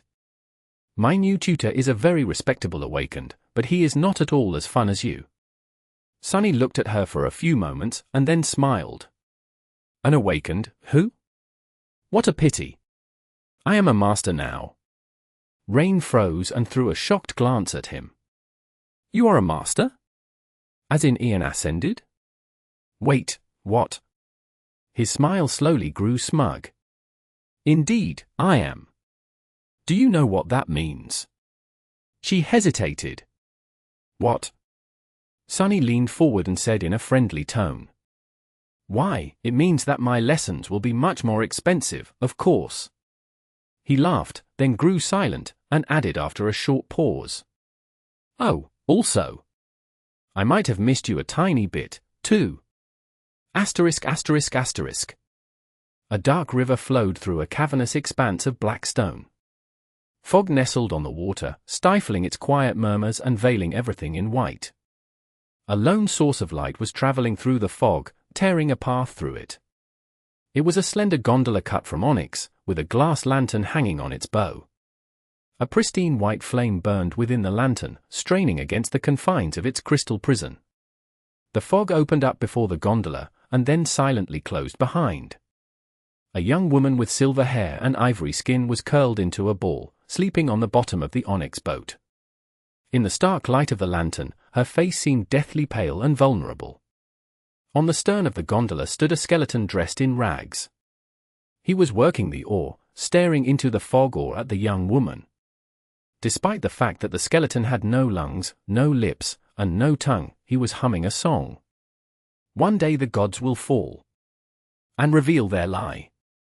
The one who sleeps will awaken to devour his children. Oh, and us all. That which was forgotten will be remembered and consume the world. Oh, all of us will dream the nightmare of the forgotten god. As he sang, the young woman stirred, and then slowly opened her eyes. The skeleton grew silent, glanced at her, then said, "Good morning, creature. How have you slept?" She sat up straight and did not answer, staring at the skeleton with tired grey eyes. The boatman waited for a bit, then shrugged. "Are you feeling well? You have not been speaking much these past few weeks, creature. Has your mind finally gone?" The young woman remained silent, making the skeleton uncomfortable. He shook his head. Something about you feels different today. Your shadow, it seems to have grown deeper? How peculiar." There was no answer. They continued to sail in silence for a while.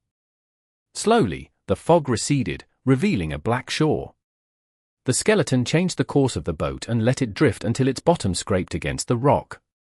There, he let go of the oar and sighed. "This is it, creature. That is as far as I go."